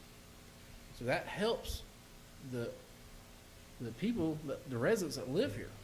I know we don't want them, but they have been calculated in our bond payment. Because I promise y'all, that bond payment is due every year. Right now, it's $960,000. In 6 years, it goes to $1.5 million. Where is that $500,000 increase going to come if we don't have some type of development and tap fees come? Because they've already graded our infrastructure, they've already graded our plant, and they know what it's worth. That's what depreciation is. They're going to come in and say, Ms. Dodd, that I know you're in charge of utilities, and that plant you have is worth $80 million, so we're going to sell it and get our $19 million back. And then we'll let our private company run your sewer system. That's the reality when we all signed those bond documents. I know y'all didn't sign it because y'all wasn't here, but those are binding documents to the city. That's how we make our bond payment. That's what we've already calculated on as staff. So every time something gets denied, I personally like, Brandon, we're going to have to do something because that bond payment's due. It's the very first thing that gets paid at the beginning of the budget. Because at the end of the budget, if you go pay something, and now it's like, hey, Danny, we got $700,000 left in Brandon's budget, and I got $960,000 payment's got to be due. It's going to be a OF moment for me. So that's why we pay it up front, because that's reality. Because I'm not going to come to y'all and say, we need to take $500,000 out of the reserve. Because your question to me is, why? So there's more to denying a developer than just traffic or concerns. There is a reality of it that you have to know as elected officials that you've got to make payment on bonds. It's not a want, it's not a need, it's a want. It's a must. Because I can tell you, if they call the bond due now, there's $6 million in reserve. There's $8 million in Brandon's reserve. They would take 100% of our reserves, and we would not make payroll the next month. That's the reality. And that's what the bond companies will do. That's why the bond document is about that thick, and that's what you're saying. So I don't know if Shane's going to talk about bonds and stuff in the development talks, but he will tell you more than anybody, that's the reality of bonds. So, and you have already told the bond company that you would do that to make that payment. So when I tell y'all, hey, we can't reduce water rates, we can't give away tap fees, that's why. Because there's a 300-page document in my office that says why you can't. And I have the page highlighted where it says that. I seriously do. Because I want to see it where it says you will not give free services, period. So we do have 2 bonds right now, and they're both in water and sewer. Yes. How much is the current tap fee? It's based on the size of the meter. The minimum, Tim, see here? Tim, what's residential? For water? What's sewer?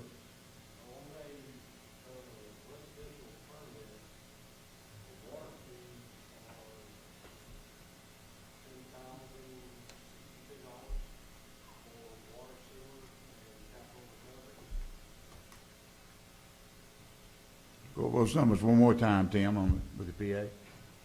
On a residential house, new construction, the water fee permit is $10,062. And that's for water, sewer, and capital recovery fees. And that's just something, that you hear the public say, oh, they just want their tax money. Tax money is great, y'all. It's maybe $1,200 a year. It's not $10,000 going to the, and it goes to the enterprise. It does never come to the general fund. It goes to the enterprise as their main source of revenue. And then it gets higher with commercial. Per house, y'all. Like Maxi Price, the cottages, is that the name of them? Yes. What were their tap fees? It was like $1.2 million. Just like that was money. That's what we're banking on. And trust me, that was a property that was listed when we did the bond documents in 2018. So when y'all deny something like that, that's $1 million in revenue. I honestly don't know how I'm gonna make up.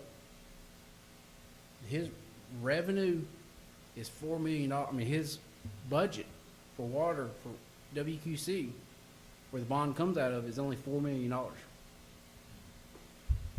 year.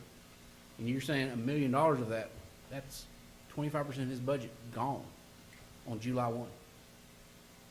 And then if you have a break or something happens with the plant, that's why tap fees are so crucial. Sewer tap fees, water tap fees, and then we have a capital recovery. Capital recovery is what's called a, what's it called, Tim? I lost my train of thought. Not a regulatory fee, but a,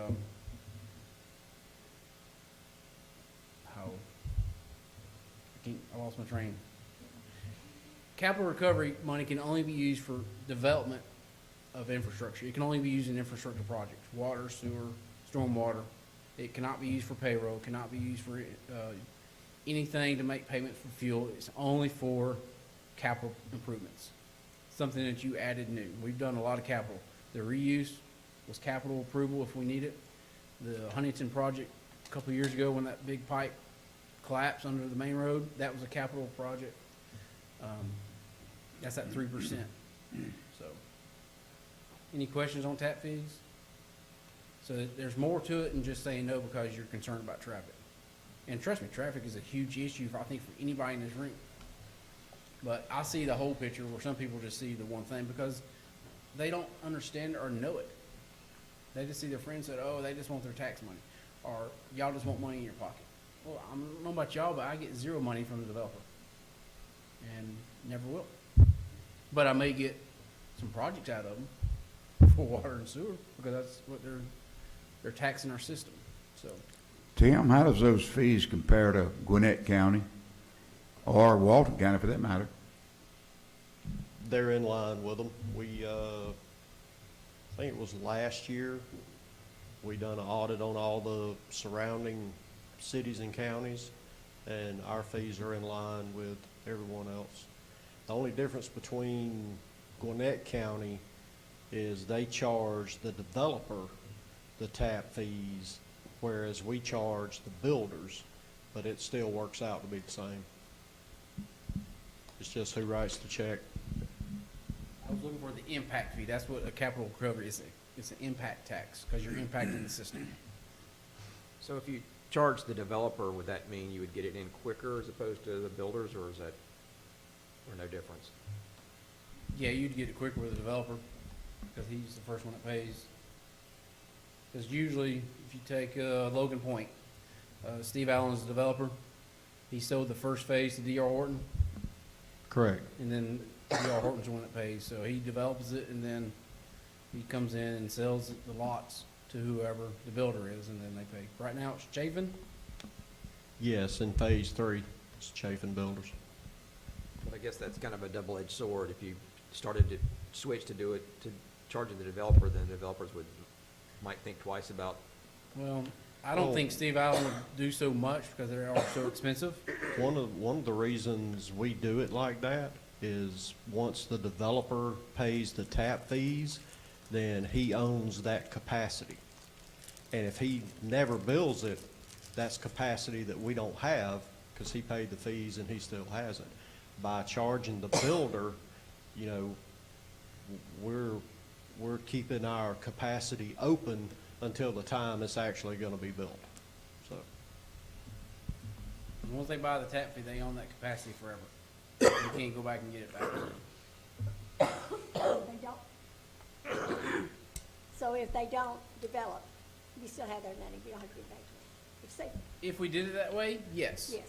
But we don't do it that way. We do it with the builders. So that's one of the reasons Tim's saying we don't So do it it's that kind way. of a safety net. Yes, sort of. because, you know, you may need that. I see it in a lot of smaller cities. They'll sell it just to get the money to pay that bond, but then the developer may never sell it. And then they get something that they really want, say like a grocery store. Well, now they don't have the capacity because they sold it to this developer that's doing homes. That's why we don't give our capacity away.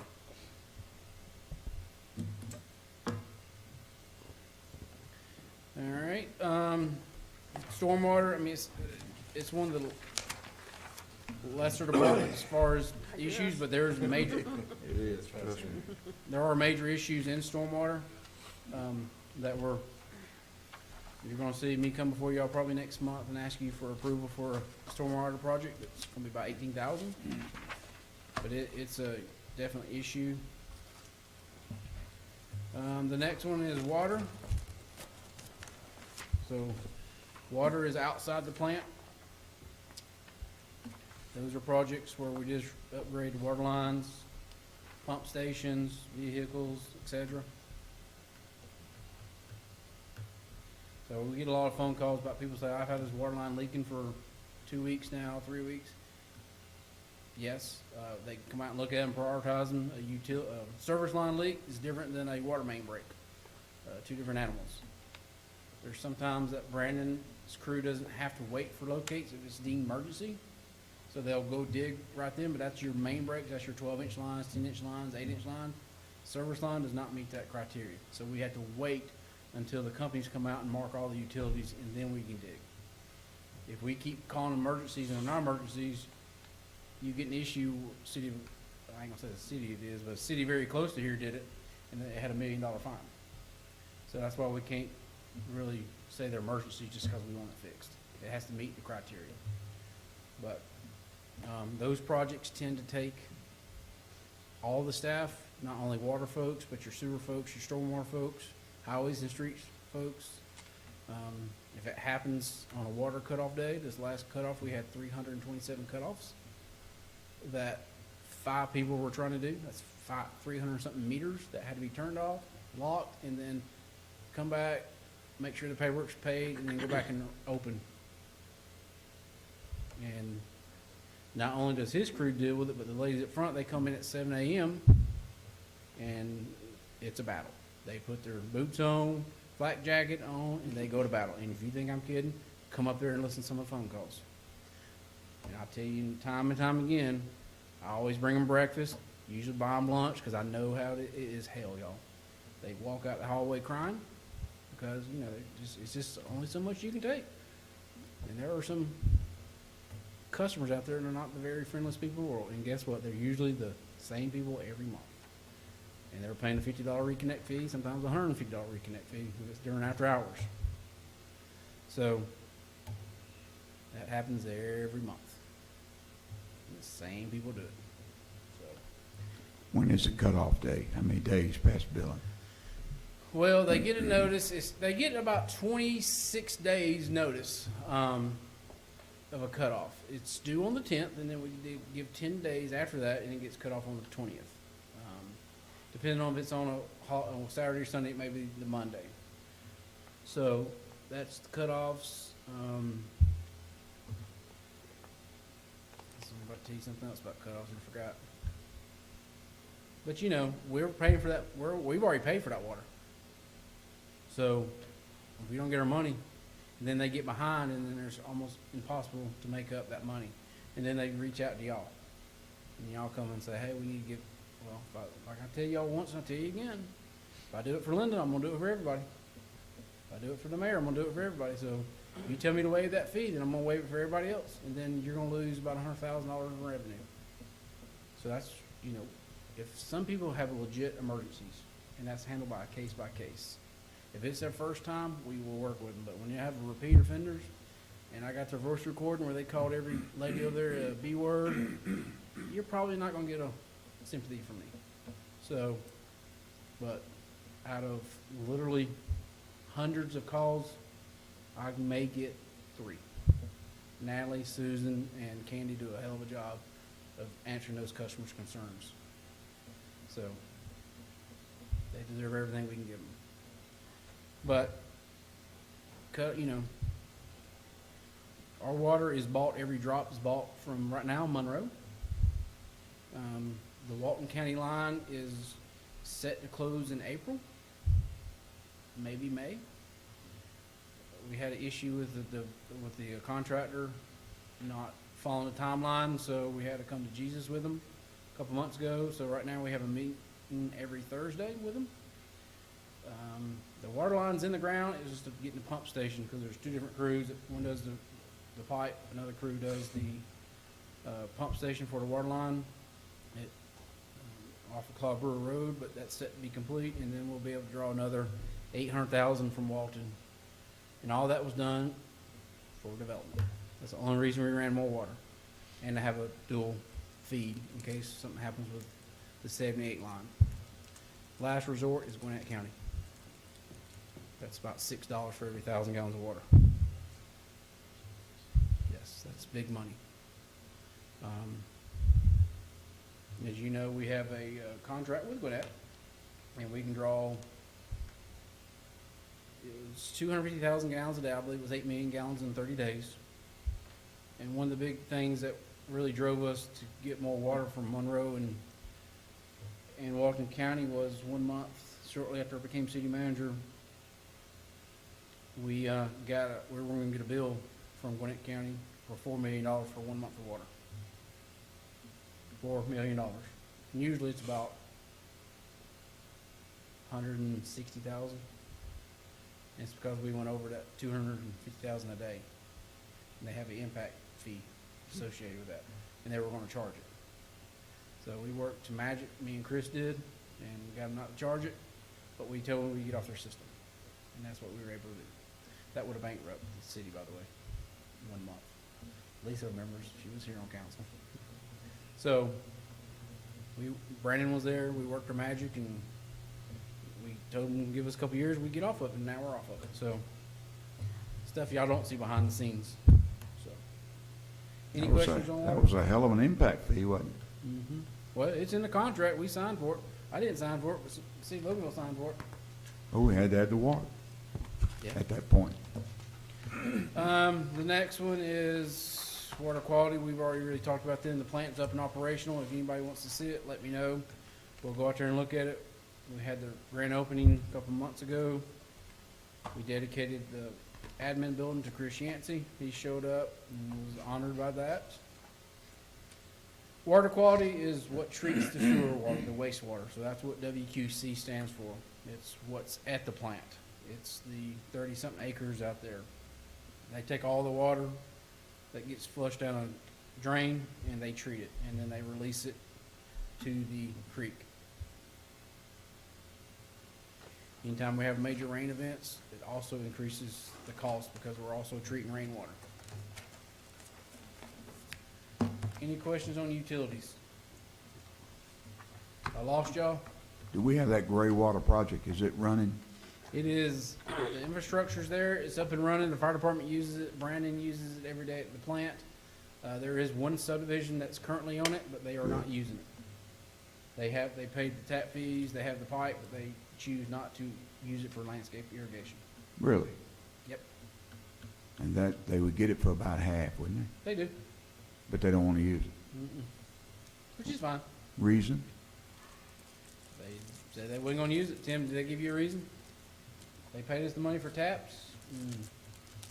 They just turned the meter. It's just a lot of people turn their irrigation meter off, Well, I'm saying. so they don't wanna get paid a minimum. So that's the reason they don't wanna get a minimum bill. So what about in the summertime? They will use it or they won't? Haven't used it so far.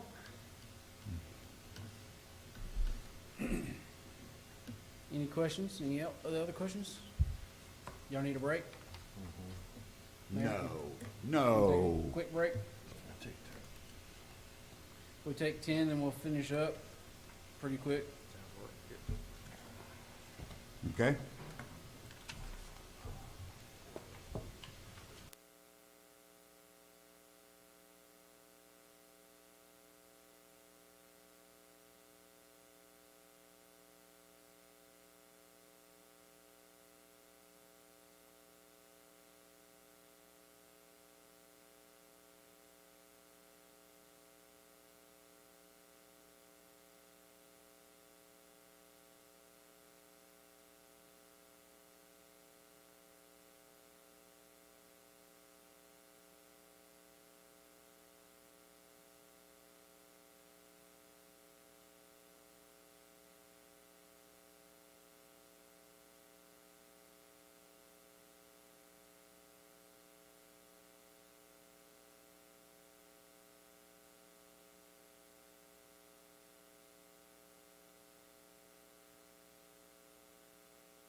Okay, we're gonna get started. Yes.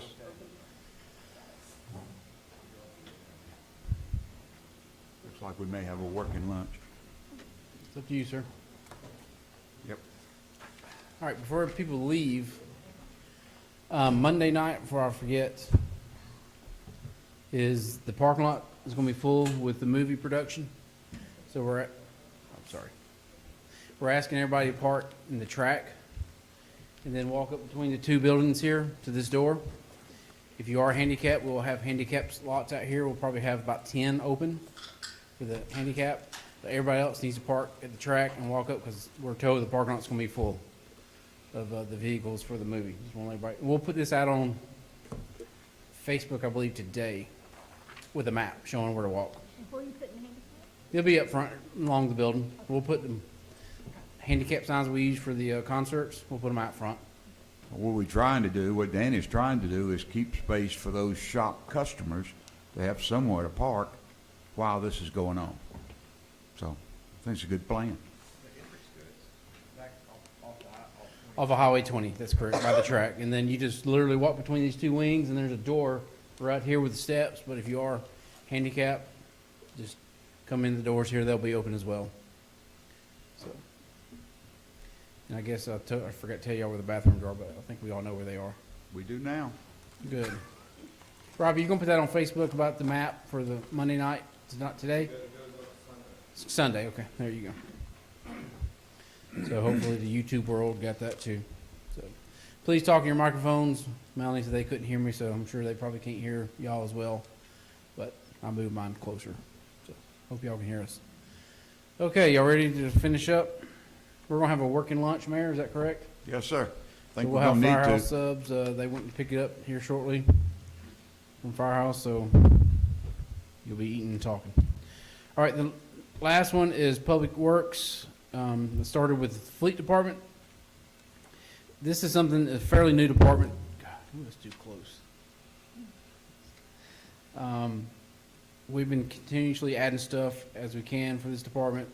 It's just one of the last departments to get something during the budget. Public safety usually takes priority over this, but we have been giving them some equipment here and there to make the fleet work. But like paving the parking lot, that probably won't happen because the cost of asphalt is so extraordinarily high right now.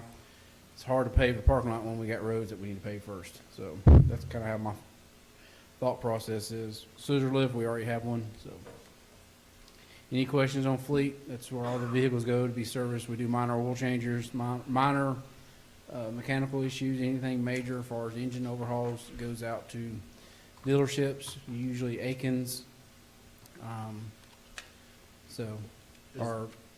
Is there a reason why there's not a year number on some of the mowers? They're so old, we don't know when we bought them. Yeah, that's true. Okay.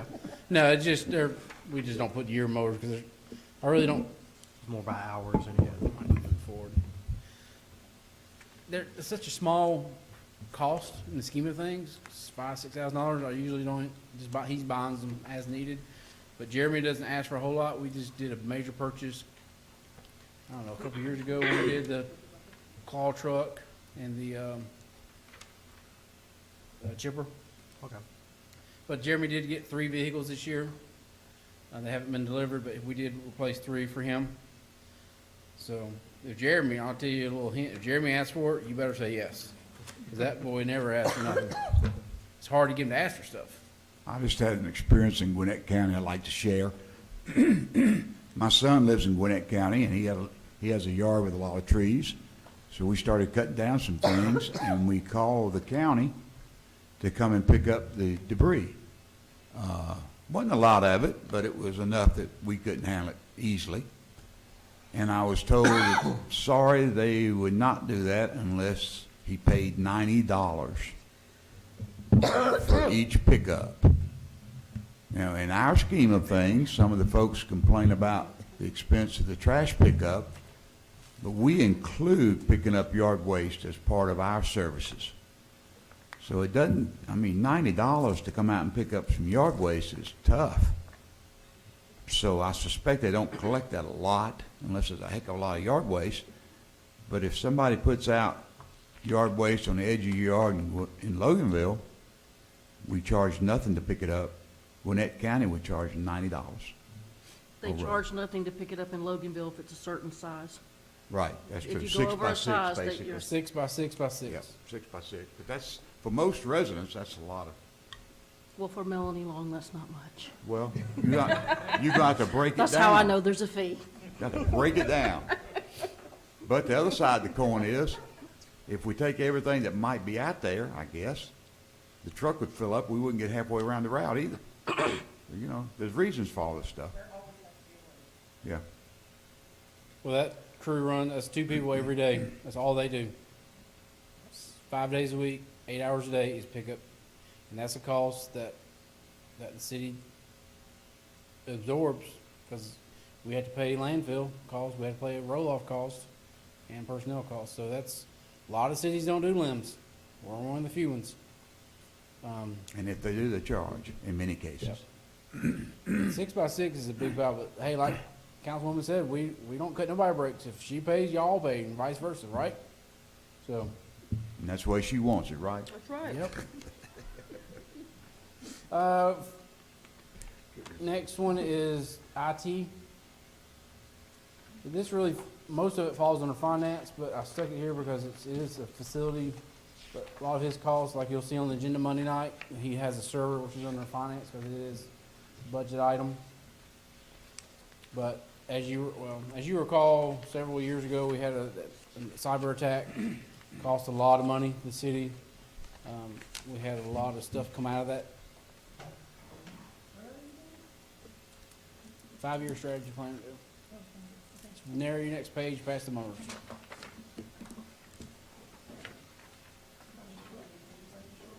No, Melanie just got the wrong packet.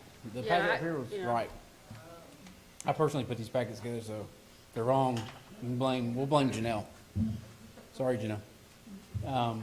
So IT, we've done so much on IT, really everything he's asked for, he's got, because it was one of those, when we got visited by the FBI, after that, they gave us a huge list of stuff we should be doing, which, if y'all know Kyle, he took it to heart and really implemented those training classes that y'all love so much. That is a direct result from how you get cyber attacks. You click on the wrong email, and it's instant. And, you know, if they can attack the IRS and the Georgia State Patrol, they surely can attack the city of Loganville's one IT gentleman, but he does a heck of a job protecting us, and it's, you know, around the clock somebody's trying to attack stuff. But we have Kyle and I was talking a couple of days ago. If you don't know, Kyle came from the fire department. Persuaded Bill to hire Kyle as our city IT department back in 2014, 13, something like that. We were paying a company to literally come here and say, oh, the phone wasn't plugged in, or hey, this has got to be, we had no IT. So Kyle did it for the fire department, and then he's worked his way to what we have today, and we've came extraordinary long ways in getting servers. The servers we had were computers, desktop computers that we were using as servers. Now we truly have a whole rack system, servers, fiber, everything. Kyle's done a big job with getting this up to date. So this is more of his stuff. This is more of an ongoing. He covers all the IT for all the departments, even the mobile data terminals. That's what MDT stands for. That's what's in the police and the fire departments' vehicles. Please use it for running your tags, getting all the information they normally would get through calling 911 on the radio. Now they can type it in their cars. You know, 2 years ago we purchased the computers for the police department, where they scan your driver's license. It inputs all the information for the ticket. So they're no longer going back, taking their handwritten ticket, going back to the office, filing it. Now they do it from their car. What took 30 minutes is now like a 5-minute process, and that system automatically exports the court software. So when they go, if they choose to go to court, the court takes it and pulls it up. It's, you know, streamlined the court and the police to work together. They were on 2 different softwares before, but now they're on the same software. So that's what's in the IT department. Any questions on that? It's more of his stuff.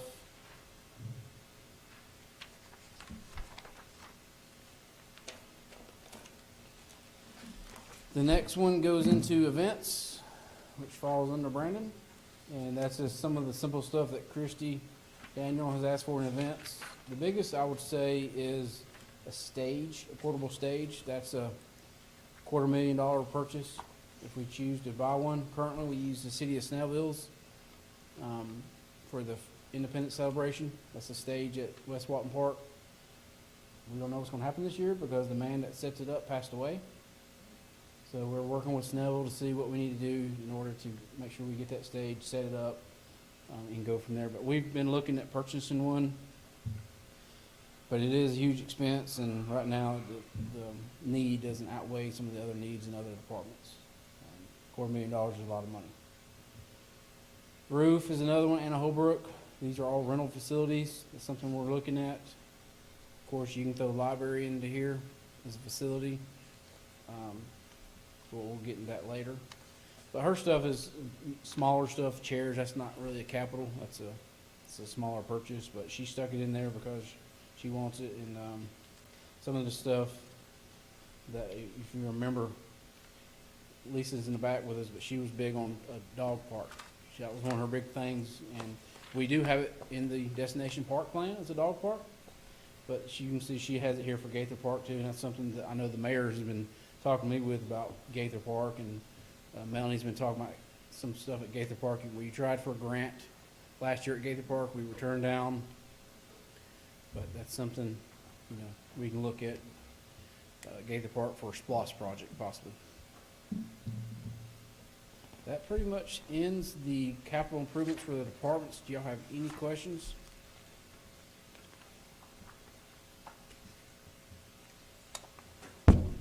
Okay, let's go home. No. Robbie's gonna get up and talk about grants now. The first one you see is the ARC grant. Do you want to run through these other departments first, so they have opportunity to speak if they have anything they want to add? I just went through every one of them. Okay. Which one? Chairman Jay Boland with Public Safety. Oh, well, I mean, we did, yeah, I mean, if Do you anybody- have any updates you want to add to what we talked about on these expenses? There you go. Nothing on the expenses.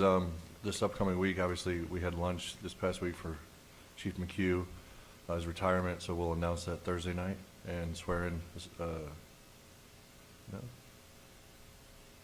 Okay, we're gonna, yeah, so. We're going to do something else. Do something else, yeah. Thanks, Skip. And also, one of our long-term police officers, Yeah. Terry Malcolm, Tell about Terry Malcolm. is that same. Yeah.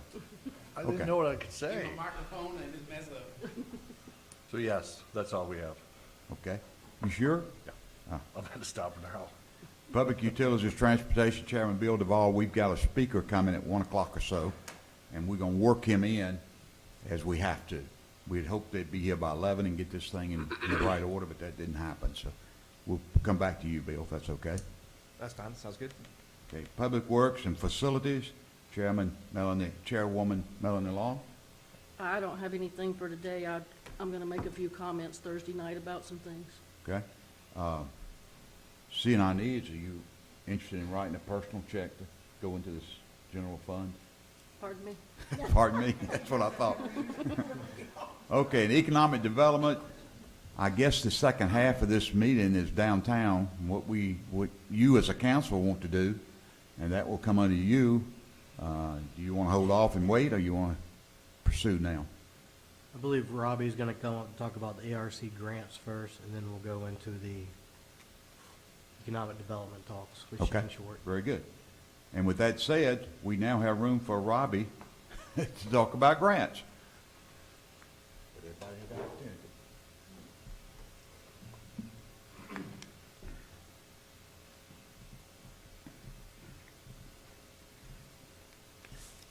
So before I delve into the 2 grants that are in there, I am working on 3 different grants right now for our park system. It's a learning process because when you're going through the federal grant process, there are certain stipulations that I was never aware of relating to historic value and stuff like that. So it is a learning process. That's where our hiccup came from last year for the funds we sought for Gaither Park initially. The city does currently have mock-up designs for for both parks, for both Gaither and Destination Park. So those help greatly in my efforts to apply for grant funding. As far as, before you get into your downtown development plans, after lunch or during lunch, I just wanted to make you aware of two opportunities that the ARC currently has that can help you, kind of guide you in the downtown process if you should so determine it's necessary. The first one is the LCI grant, which we initially used in 2010 to create this wonderful guiding document that I have here.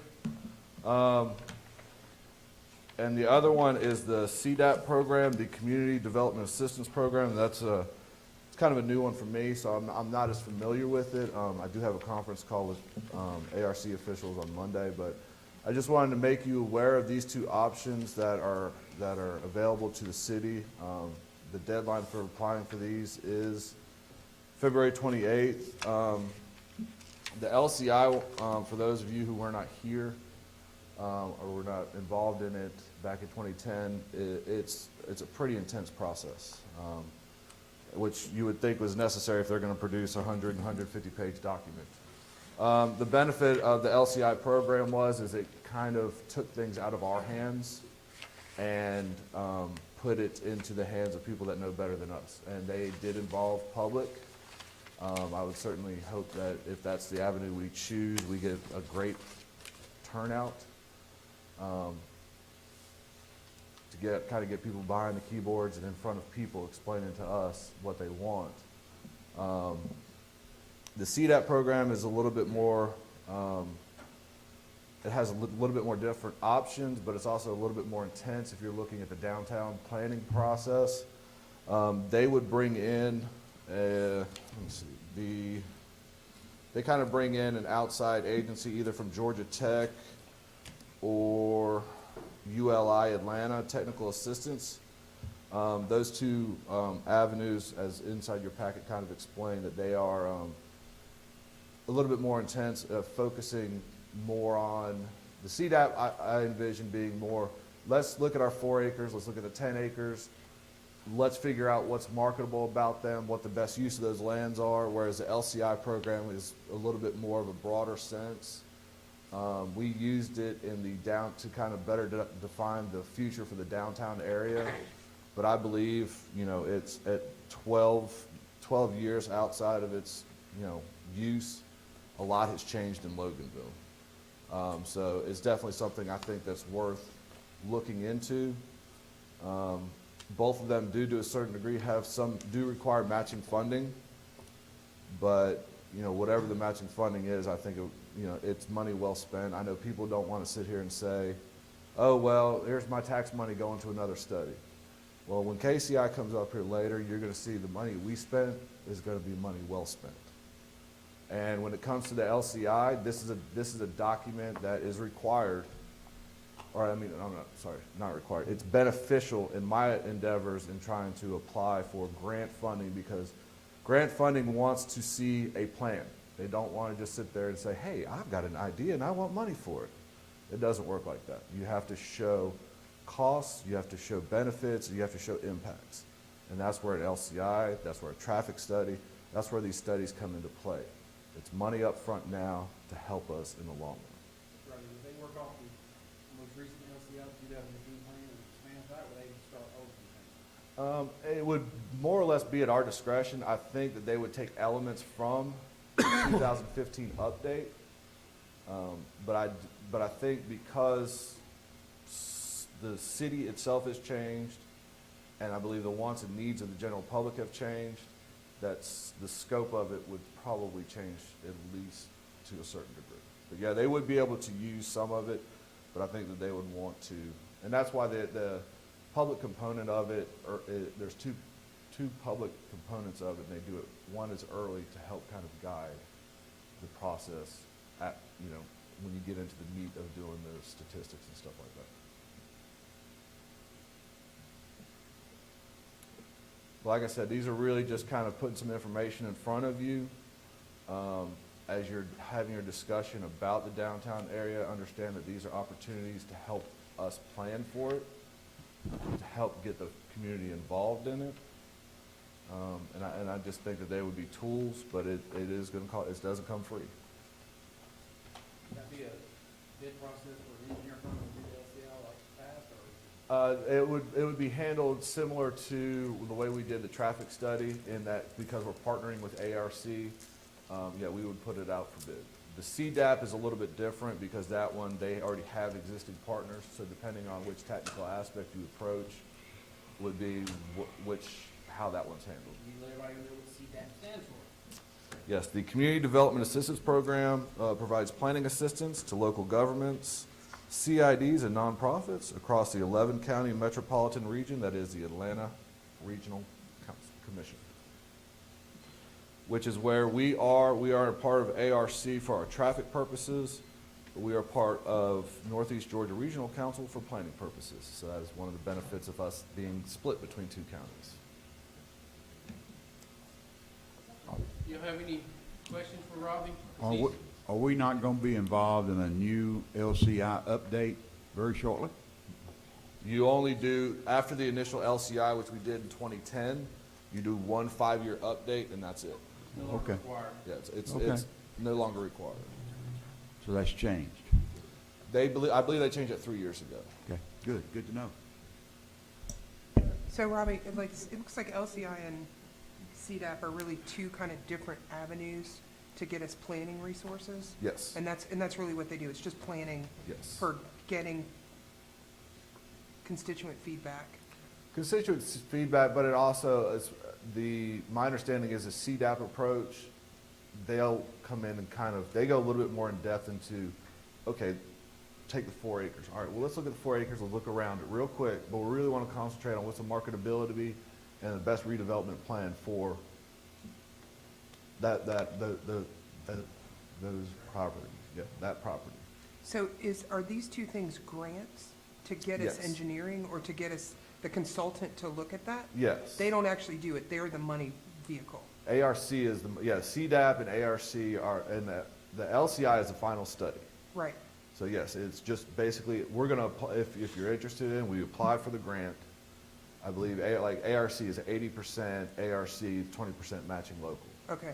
So they come in, they will create a steering committee. Okay. They hold 2 public meetings. They have individual meetings with businesses, and then they just really just kind of put a guiding document together plans for the next 10, 20, 30 years. Right. Okay. Just like the LCI we did in 2010 and 2015. And LCI is Local Centers Initiative. Right. That's what that stands for. But it's similar to what we did with the traffic. We had committee, Right. we bid out engineers, Right. and they gave us some money, and we got the best engineer to do the study, and they present a document to you all that we would use as a playbook down the road. Got it. Okay. Is there a timeline on each of these? How long does the CDAP take, for instance? CDAP's going to actually depend a lot on the project, scope of the project. LCI is typically 9 months to 12. Yeah. Between the process itself takes about 9 months, but once you have to do the pre-work beforehand of bidding out and all that stuff. It's usually about a year.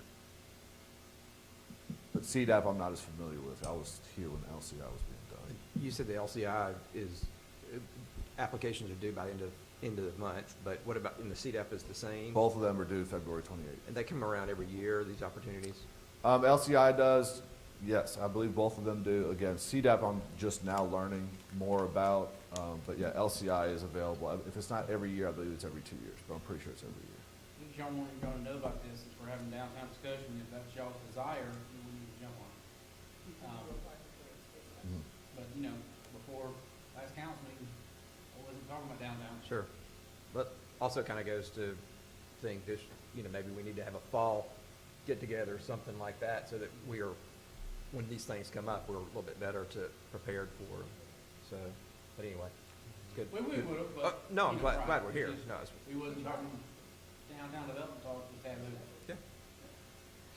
So you are going to be talking back with CDAP soon? you're Yeah, saying? I wanted to speak with the ARC officials to get a little bit more, better information about CDEP, but I also want to make sure, because we're only partially in Gwinnett County, the LCI is fine, we have, you know, we can sit there and show you guys have already done this, but CDEP, I just want to make sure it's applicable to properties that are outside of Gwinnett, the Gwinnett County portion of the city. That was my main impetus for, wanting to discuss with them. What do you anticipate our 20% being? Have a clue? I remember, I want to say it was 200,000 last time we did LCI. That's a very educated guess. I think the total cost is. Yeah, the total cost was 200,000, so. 20% be 40. Mhm. And where does that come out of in the budget? General funds, You know, nowhere to hide. but if it's something y'all say, hey, seek this, now's a perfect opportunity while I'm doing the budget. And again, the LCI, most of our studies will reap benefits for it in the long run, not only in guiding the city, but again, these are documents I need to apply for grants. They just give us such a better leg to stand on when we can sit there and show we have taken the initiative in planning for our future. And it's just, with so many different grant opportunities coming up, if I have an idea of different, I have a list of projects that I try to keep in mind, parks being number one. But this was an opportunity that I was like, well, I know we're looking at, we're all gonna sit here and discuss about the plans and future of downtown Loganville. Here's an opportunity to let's bring in somebody that knows better than us, that can help guide us as they did back in 2010. And you're gonna hear people say, oh my God, we're spending more money on a plan, but Robbie hit it nail on the head when he said, when you see KCI, what they have done, and some of the ideas that they have came up with to help traffic, it's invaluable information. It's a plan that you all, as elected officials, can say, this is what we're going towards. This is the plan that the public can see. This is what we're doing. And what you may want, they may say, hey, that's not a very good fit for that. And they may say something totally different that you're like, oh, I didn't even think about that. That's what plans give us. I know we have a lot of plans out there, but you all know the city of Loganville has changed in the last 4 years dramatically of what they had in 2010, 2015 versus today. If you look at 2015, one of the number one thing was housing for downtown Loganville. Well, guess what? I would say the majority of people in this room don't want housing as in apartments for low income in downtown Loganville. But if you look at the LCI study, I can show you that document where it says that. That has changed with the people of Loganville. So, yes, we have a document from 2015, a document from 2018. Look where that got us. So I think it's a good idea to spend, I mean, you gotta spend money, especially when you're talking about Mr. Conley's talking about a $180 million deal. What is $40,000 to get it right? Same thing with KCI. We spent, what, $60,000? And we've got $45 million worth of ideas. And it's something that helps Robbie because not only does it show us downtown, but it gives him demographic studies that he uses for other stuff that we can use for SPLOST, that we can use for loss negotiations. So there's more to it than just come up with a downtown roadway map. Mayor, the food is here. Sir? The food is here. Okay. What's the plan for the rest of the day? I know we're pushing time. We're eating, and then I believe as we eat, the mayor's gonna call Shane Short up here, and he's gonna start the downtown talks, and then at 1 o'clock, when KCI gets here, we'll do a 30-minute presentation, and then reconvene with Shane. Mayor, is that correct? Yes, sir, and we're destined to be out here by 6. 2:30, right? Maybe. Okay, 2:30 is good. Let's go. Depends on how quick Shane is, doesn't it? And we don't want to be quick.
Got their food so you can partake as we venture on? Good. We're so fortunate in that we've had a gentleman that's here with us today who sort of volunteered or when asked was certainly willing to help. And he is the Walton County Economic Development Director. And he knows a lot of stuff about economic development. I think he was the president of a Chamber of Commerce in your past. You were on a city council in your past. And he has had a lot of experience, especially when you think about all the dealings that he and his office had with Facebook and Tadaka and some recent developments elsewhere. So with that said, Shane, come on up. Shane Short. Well, thanks for allowing me to be with you, and I know you guys have taken your time on a Saturday to come and do city business, and I know you get paid so much to do that. Having been a former city councilman for 10 years, I kind of know a little bit of what you're going through.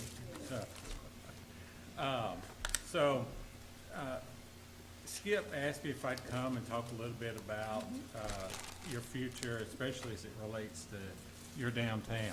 And let me say this from the beginning.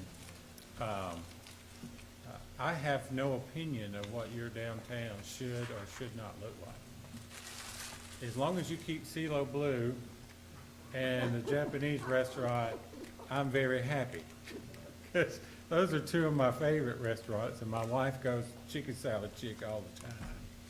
So we do a good bit of business in Loganville, and we love it. We live up off of the Bold Springs area, so we just shoot down 81 pretty quickly.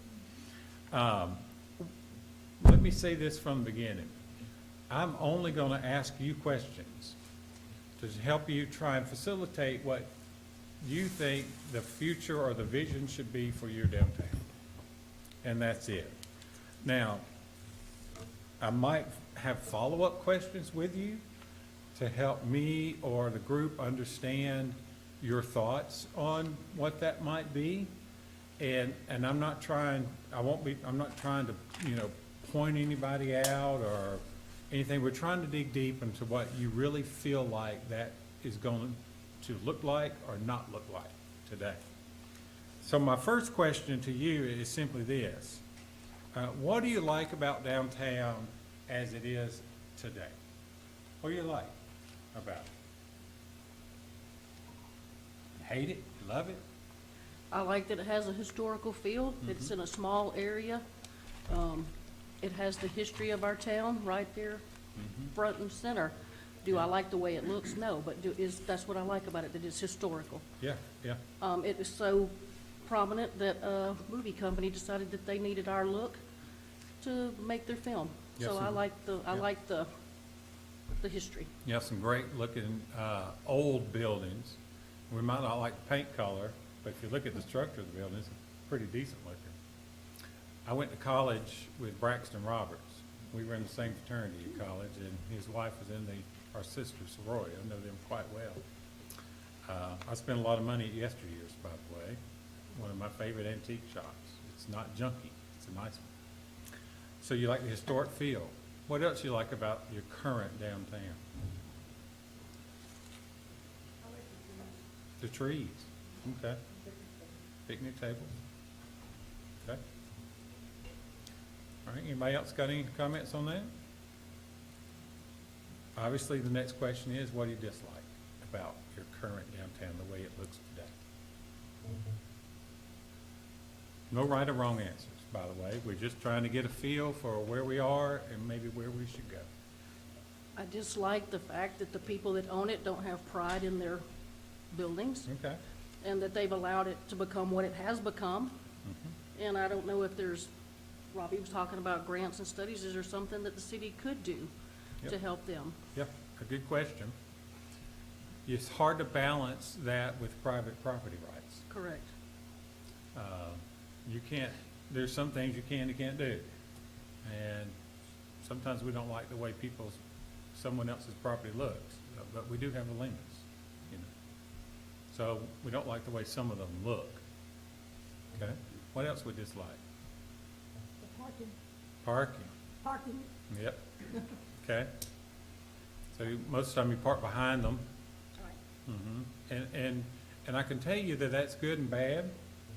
A lot of businesses can lose business because, quite frankly, if they can't park in front of it, they move on. That's just the way people are. I'll tell you, Monroe is dealing with that right now. Oftentimes their parking in front of their downtown is full, and everybody complains they can't park. Well, there's a lot of parking around Monroe. So Monroe really has a walking problem, not a parking problem. And sometimes we get those two things kind of crossed up. So parking is a great point. What else we dislike? I think a major part of the citizens would say that they dislike that the state road runs right down. That is the main street, is the state road. Yeah, yeah. And it's narrow, isn't it? Yeah. It's really not that wide. Yeah, lack of landscape. Okay. Anything else you dislike about downtown? Lack of cohesion. Yep. Mhm. And sometimes that's good. Sometimes it's bad. You know, sometimes it's great to have buildings where you can distinctly see the difference, but they're nice looking buildings. But sometimes it's great to have at least some kind of cohesion. Sidewalks, landscaping, awnings, signage, you know, that kind of stuff can be good. So I'm going to ask you this one, and I'm going to ask you if we'll take a few notes. Just tell me what to write. What does the ideal downtown look like to you? Think about this. If you could draw the perfect downtown, what does it look like? What does it have?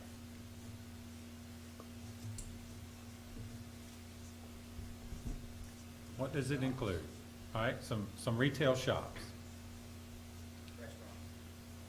Restaurants. Now let me ask you that. Are we talking about chain restaurants, fast food restaurants, or are we talking owner restaurants?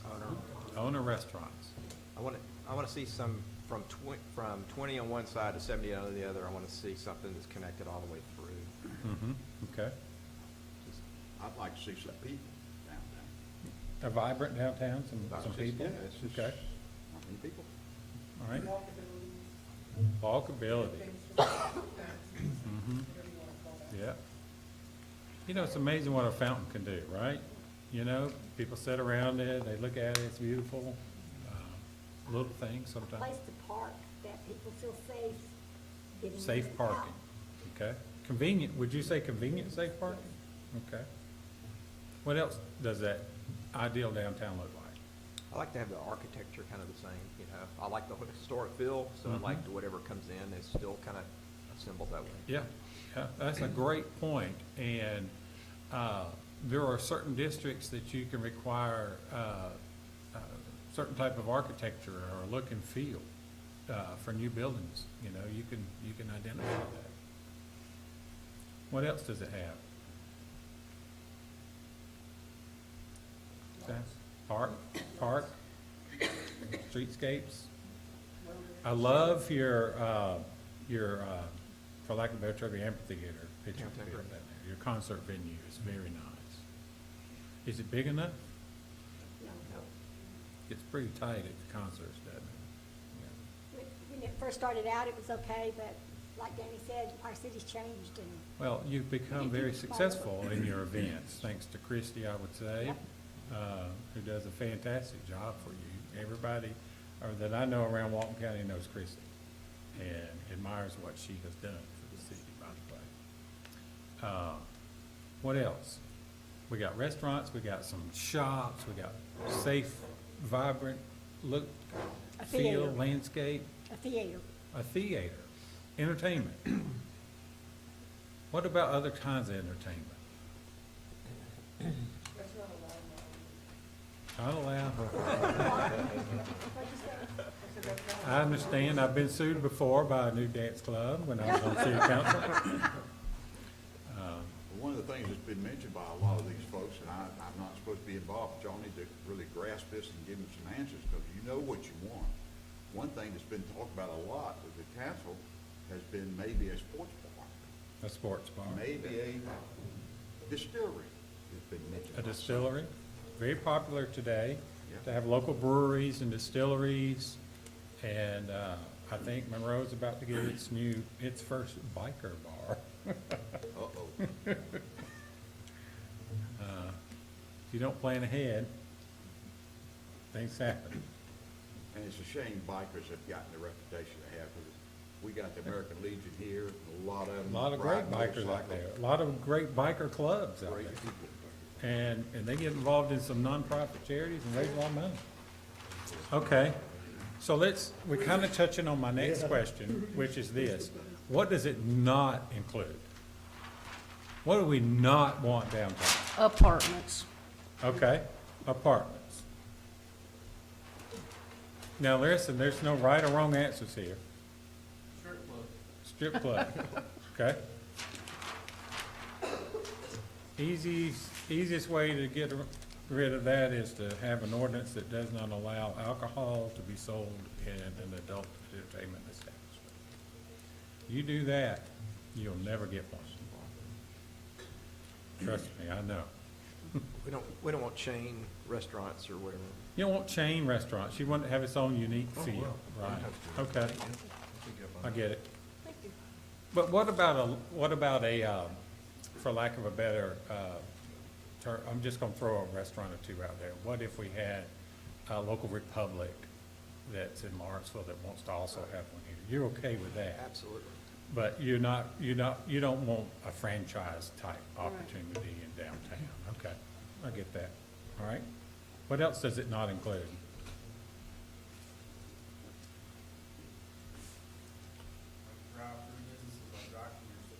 Okay, drive-through businesses, all right. Well, I think the one we're gonna have to deal with, you guys are gonna have to deal with at some point in time, is churches. Okay. Well, the problem with a church, in my opinion, in your downtown, is they don't pay taxes. You know, let's just face it, a vibrant downtown has a very vibrant local economy, which produces revenue, not only for the businesses, but through taxes. Whether that's a sales tax or property tax or any other kind of tax we might have. You gotta fund this stuff somehow, some way, and we're gonna get to that in just a minute. And I guess when I mentioned churches, I really was thinking storefronts. Right now, we've got 2 or 3 that is not the big Methodist church nor the Baptist church. Yeah, and we don't have a problem with the church. No. It's just that, our ideal vision for what we've talked about for downtown is more retail oriented. Right. Okay? All right, so we've talked about what that ideal looks like. What assets are in place today that will help us reach that goal of our ideal downtown? What are some positive assets that you have? The property. All right, so you got property. So there's private property and public property. Is that right? As I understand it, you own how many acres in downtown? 15, 16 acres. That's a pretty big downtown. That's a lot of property. Okay, so you got property. That's What is this, advantage? Yeah, so what do you have in place today, advantages? We can say that. That would help get there. You got property, what else? Do you have the infrastructure in place? Now, I just heard you had terracotta pipes. Mm-hmm. Okay. Terracotta pipes can break pretty easy. You run over them, you're in trouble. We have great city events. You will have wonderful events, I would agree. Your festivals draw big crowds, your concerts draw big crowds. You got a lot of local, other nonprofits that participate in your events. That's fantastic. I love it. And even some local businesses participate. Rock Gym is an advantage. The Rock Gym Incorporated. It's great, yeah, absolutely. What else do you have in place that will, accent that ideal downtown? Have enough raw land that you can really start fresh. Start fresh. Okay. So I'm hearing we start fresh, but I'm also hearing that we want to keep that character. So we want to, whatever plan we come up with, at some point, we want to mesh that. Now, let me say this, I had the opportunity to speak, or not speak, but allow the citizens to tell you what they wanted. And the first person to speak is Melanie. I remember that. So we kind of know what the citizens want. You've listened to them. They've had their chance for input through that and the survey, and as I understand it, through social media and your city council meetings. So they've kind of spoken a little bit what they want and don't want. And I heard, if I remember correctly, it's kind of a mixed bag a little bit. As an elected official, it's your job to kind of figure that out. And it's sometimes not very easy. So we say that we got property, we've got some great events, we've got the Rock Gym, very historic. What is it now that would prevent you, what assets do you have or don't have that would prevent you from getting there? What are the problems with creating that We beautiful don't have a downtown? master plan for our city. We don't know where anything should be, where it will be, how we're gonna utilize the property that we do have. Yep, that's an excellent point. You don't have a plan. It'd be a good starting point. Yeah, control of state highways is very, very difficult. City of Social Circle moved their state highway. So they did not go through downtown. Can we do that? That's not easy to do, and it's very expensive. But they did it. Highway 11 used to be right through downtown Social Circle. It is not anymore. There are some advantages to that. I will tell you this, throughout my career, when I've been involved with situations like that, you hear from a lot of businesses, oh, that's going to take away from my businesses. Studies indicate that it increases their business because people feel more comfortable going there and parking there. So the people that are going downtown to do business, they feel better about that. They're not just people driving through to get through it. So studies indicate, and Social Circle is a good example, they have increased businesses with their businesses downtown as a result of that traffic being diverted away from downtown. It's not easy, and it's very expensive. But it can happen. Especially, so how does Social Circle pay for it?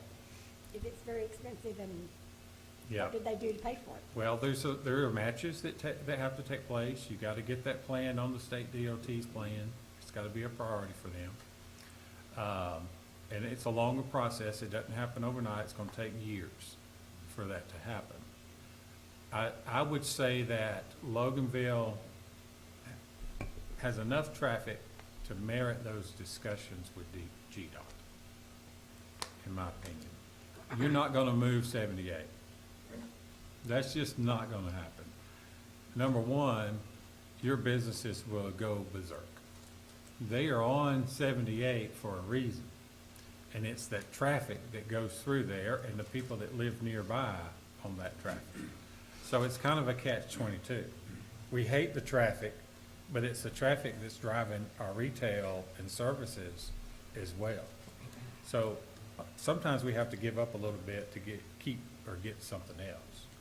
There's a reason why Hobby Lobby and Home Depot and Walmart and Ingles and Kroger are all on 78. I also think that one of our problems is the houses, the people that we actually have that live downtown now, Mm-hmm. and I haven't made a survey, that's just kind of my thought process. A lot of them are older generations. Mm-hmm. Mm-hmm. Maybe when their houses, when they die and their houses go to family, they may want to get rid of those houses. But to me, I don't see a lot of people downtown that really utilize downtown. Mm-hmm. And if they had something that was more attractive and something that would lure them, and sidewalks, places where they feel safe to walk, because right now, all of our streets going to Main Street don't have sidewalks. So they would, if I was an elderly person or had a walking issue, I wouldn't feel comfortable walking to Main Street on those streets. So that's a problem, no sidewalks there now. Yeah. What I learned was during this is we were gonna do Main Street. We had that all done.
Hello? Okay, there we go. There you go. Sorry about that.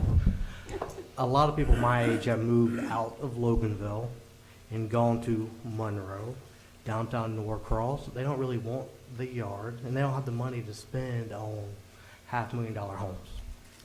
So let me talk about that a little bit. Danny brought up a great point. And this is a concern with the development authority that I work for in our industries. Because we've got two generations now that are quite different than my generation. And they want different things than I wanted. They love being close to amenities. Let me just tell you the profile of those Gen Xers and the millennials. They may or may not be married. They're gonna have a dog. They like being in a walkable area. They want to be able to go to the coffee shop or the brewery without driving. They'll pay $2,000 or more for a small loft or condominium, or lack of a better word, apartment, whatever it is, as long as it's close to that center of town.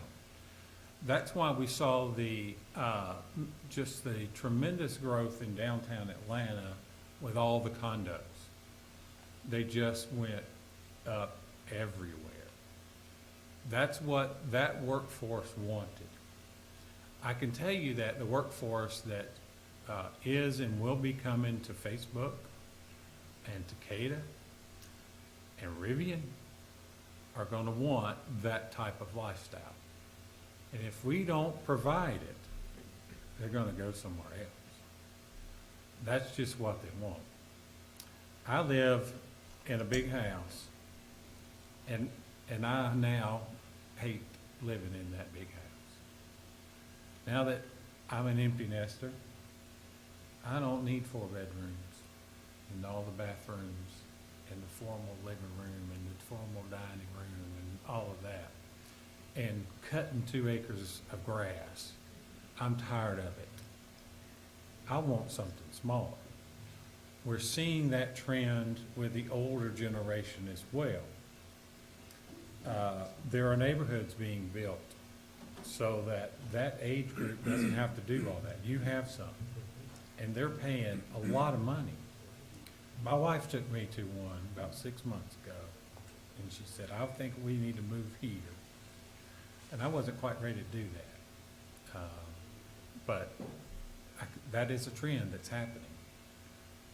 That up-and-coming workforce doesn't want that traditional 3-bedroom big lot like we had. It's entirely different. They think differently. They have different values that I have. My daughter, who is a junior at UGA, has different values and mindset than I have, or have. So we have to think about that future workforce. What do they want and need? So if we're going to capture them, and that's an if we're going to capture them, we have to think about that. And I've heard no apartments. But I want to ask this question. Is it the apartments, or is it the quality of the apartment that we're concerned about? Is there a difference there? I have a question for you, Yeah. based on your experience, because I think it's even a different question than that. I think it is rentals versus ownership. And what I want to know from you is, in your experience with Facebook and Rivian and all the things that may be coming here, and the demographic you're talking about, there is a thought process that renters are short-timers, they have no investment, et cetera, in the community, and we don't want any rentals of any kind, not that we can control that, but, Sure. but what are you seeing in the companies that are looking here? Are there workers in their demographics? Are they renters or are they owners? The answer to that is, well, first I want to come back with a question. And my question is, does it really matter how much is rental if it's high-end? Do we really care if it's really nice and kept well? Does it really matter if they're renting or not? Well, my answer is that we can't control it. It can't be part of our decision-making process. So would I rather have $3,000 business condos that are like super class A? Sure, because in my head, somebody who's paying that kind of rent is gonna care more about how it looks than somebody that's a lower income Section 8 getting money from the government that may not, getting, where they may not have as much investment. So in my head, does the quality of the rental meet sort of the investment from the renter? Sure. But since, again, we can't, I don't know how we Yeah. capture that. And the reason I asked that question is, there's a lot of very high-end rentals out there. And they look fantastic. And they're gonna look fantastic for the next 50 years because of the quality of what was built. So does it really matter if it's 100% rental, if it's a leased out condo, or not? And I would venture to say that the concern is probably over the quality of that product and what it looks like over the next 10 to 20 years. And we've all seen some apartments that just weren't up to par. And over a certain time period, they just don't look as nice. And quite frankly, the tenants don't care about it either. And we see where they go in decline. So my point would be, if you move in that direction, there's got to be some expectations of the type of product and limitations on that product of what can and can't be there. And you have to set that tone. And in a designated downtown area, you can do that. And we're going to talk a little bit more about that. So, A couple other things, Shane, just real quick. The things we heard back in the day was that the people were really concerned with the amount of traffic that it would generate in an already tough traffic situation. Yep. And also how many kids was going to be in those apartments that would tax our education system. yep. I think what people think is not necessarily what's reality today. Yeah, so you're right, Skip, on all of those points. Because when you start having a major influx of people, a large number of people at one time, it can tax you in traffic. It can have a strain on the school system. But this is kind of where we are. What I heard this morning was, we don't have enough money to really do what we want to do in this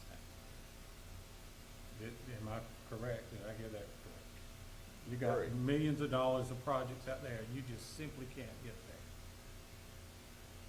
Somewhere you gotta balance the growth on how do we get that revenue to meet the city's needs.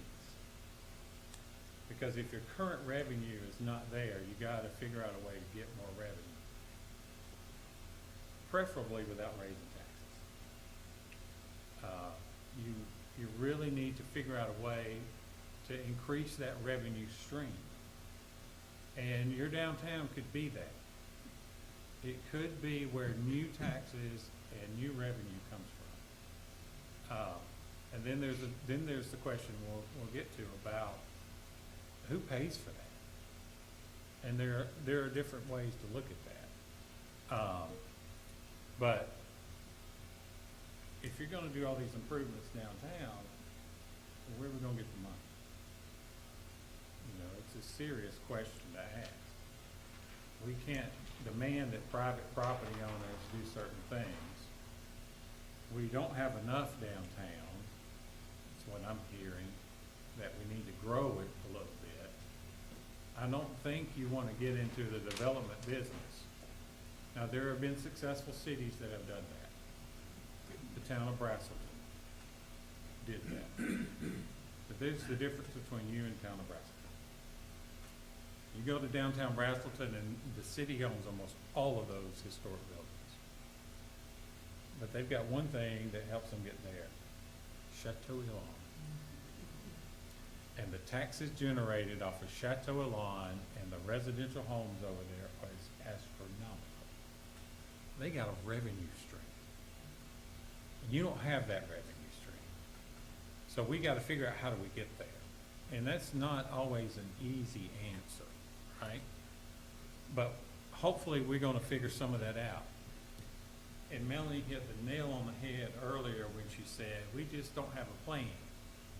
And hopefully today is our first step of figuring out what's gonna be in that plan. And there's gotta be next steps on getting that plan done. And we're not gonna be able to do that today. And I'm not gonna be able to do that with you. We've got other professionals that I think will help us get there. But they're gonna start with you and these notes that we're taking down today at some point on trying to figure out what direction as a group we're gonna go. We may not all agree, but collaborative, hopefully we can get on the same page of, in theory, what that should look like, right?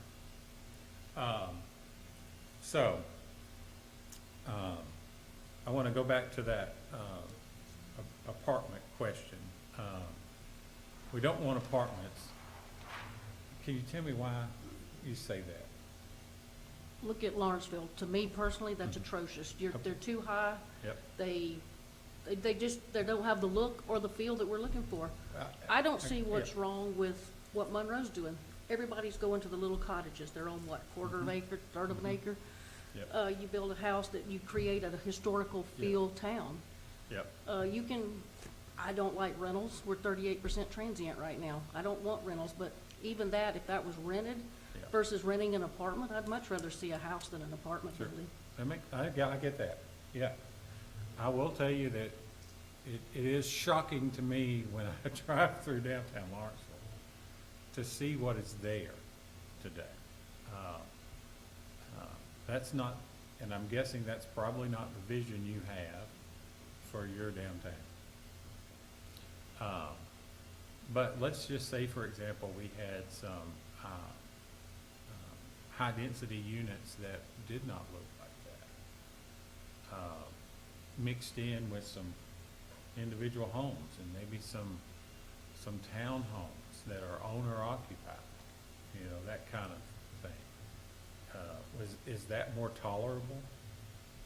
If we were to create architectural standards to start with, and we know what they're gonna build and what it's gonna look like, I would be willing to look at that. I think you said it perfectly. those architectural standards that can drive what that's going to look like. Who's in control of that? We are. You're exactly right. So, yes, So along what Melanie's talking, which I completely agree with, and when you said earlier about trying to control the level and quality, and maybe it's a Tim question too, can we control the inside? Like, must be like granite counter, I know we can do square footage, but can we do finishes and all of that? We can define all of that to drive the prices up, to get away from a rundown apartment look. Okay. Hardwood floors, I mean, all of that? Really? Okay. now, my only caution there is going to be, you start getting into hardwood floors.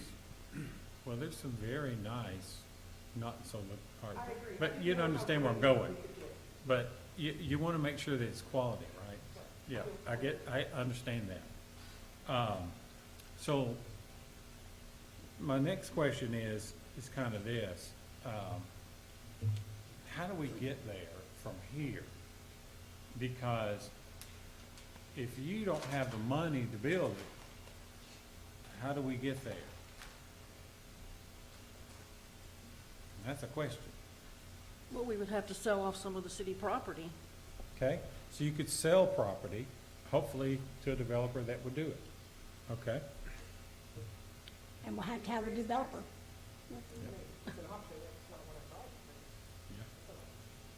you could create a tax allocation district. If you don't know what that is, it's a defined district where taxes generated in that new district go back toward the improvements of that district. So like TAD, That's PUD. exactly what it is. And Danny's very familiar with that.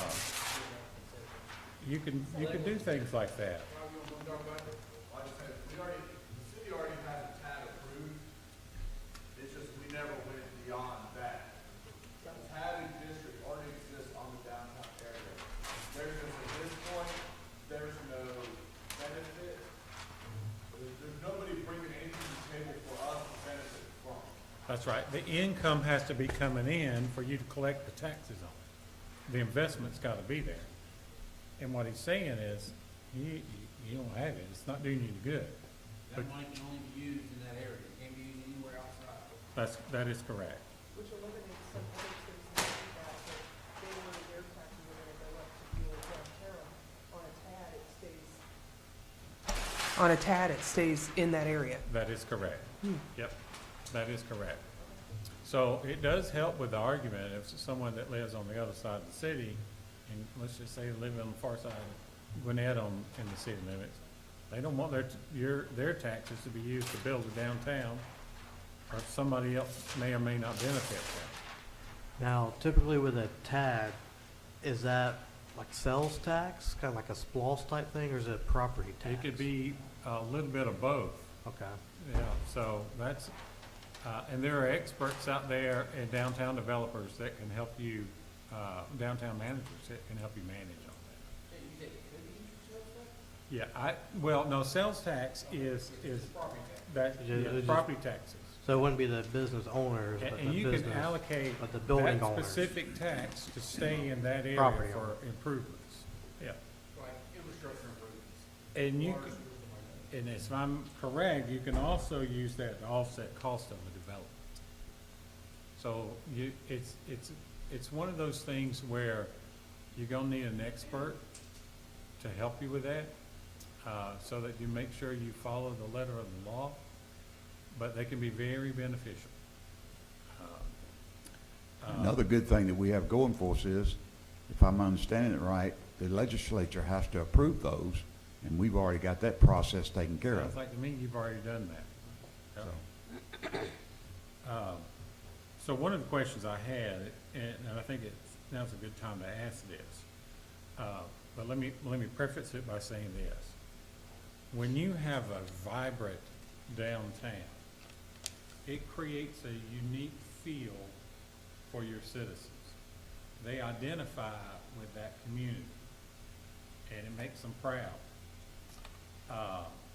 So a vibrant downtown really is a driving force for a lot of activity outside of that downtown. So how important do you think it is to have a residential component of that new downtown? How important is that? Very important. It's critical. I mean, it's very important. We've got to have that in order to make the businesses thrive that come downtown. Okay. Anybody else? And they got to have a place to live in order to do that.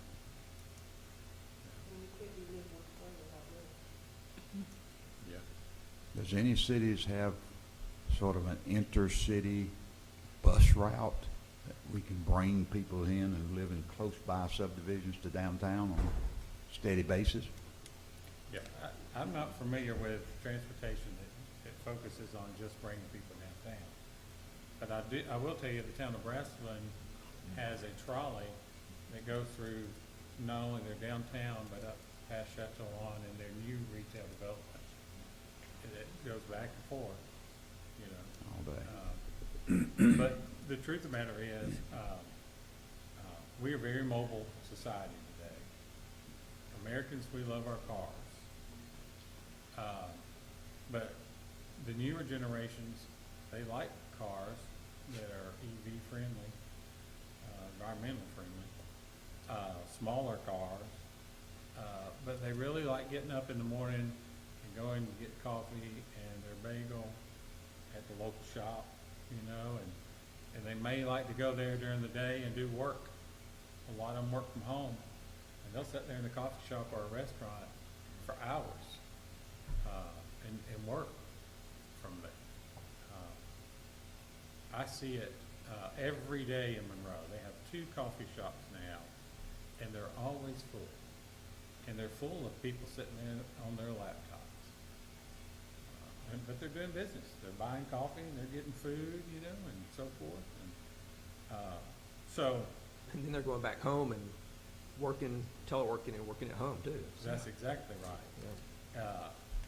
And they can go run in with their dog if they want to, and come back home and do some work in the evening, and take a break during the day. All right, yeah. It's fair to say for the council, the citizens listening to that, you know, I hear it normal, we like Monroe today, we got, but I know y'all know that Monroe was built like that to get there. Well, it was.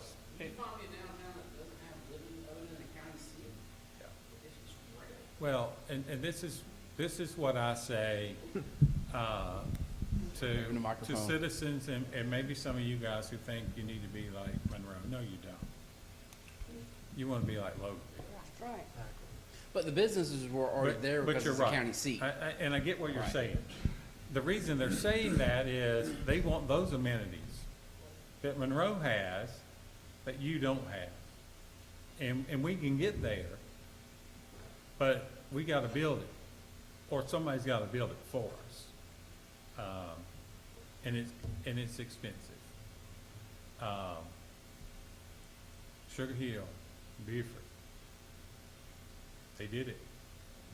They created it. And you like it or you hate it, but they created it. And you're going to have to do the same thing. Because Monroe was the county seat, that's where a lot of businesses were built a long time ago. Those buildings were built over 100 years ago, some of them, many of them. Some of them, you know, maybe 60, 70 years ago. My building was built about 70 years ago. And we don't have that luxury here. So we will have to do that, but I really think Melanie said it right when you've got to have your vision of what those architectural standards look like. And define that district and say, this is what it's got to be if we're going to embrace it.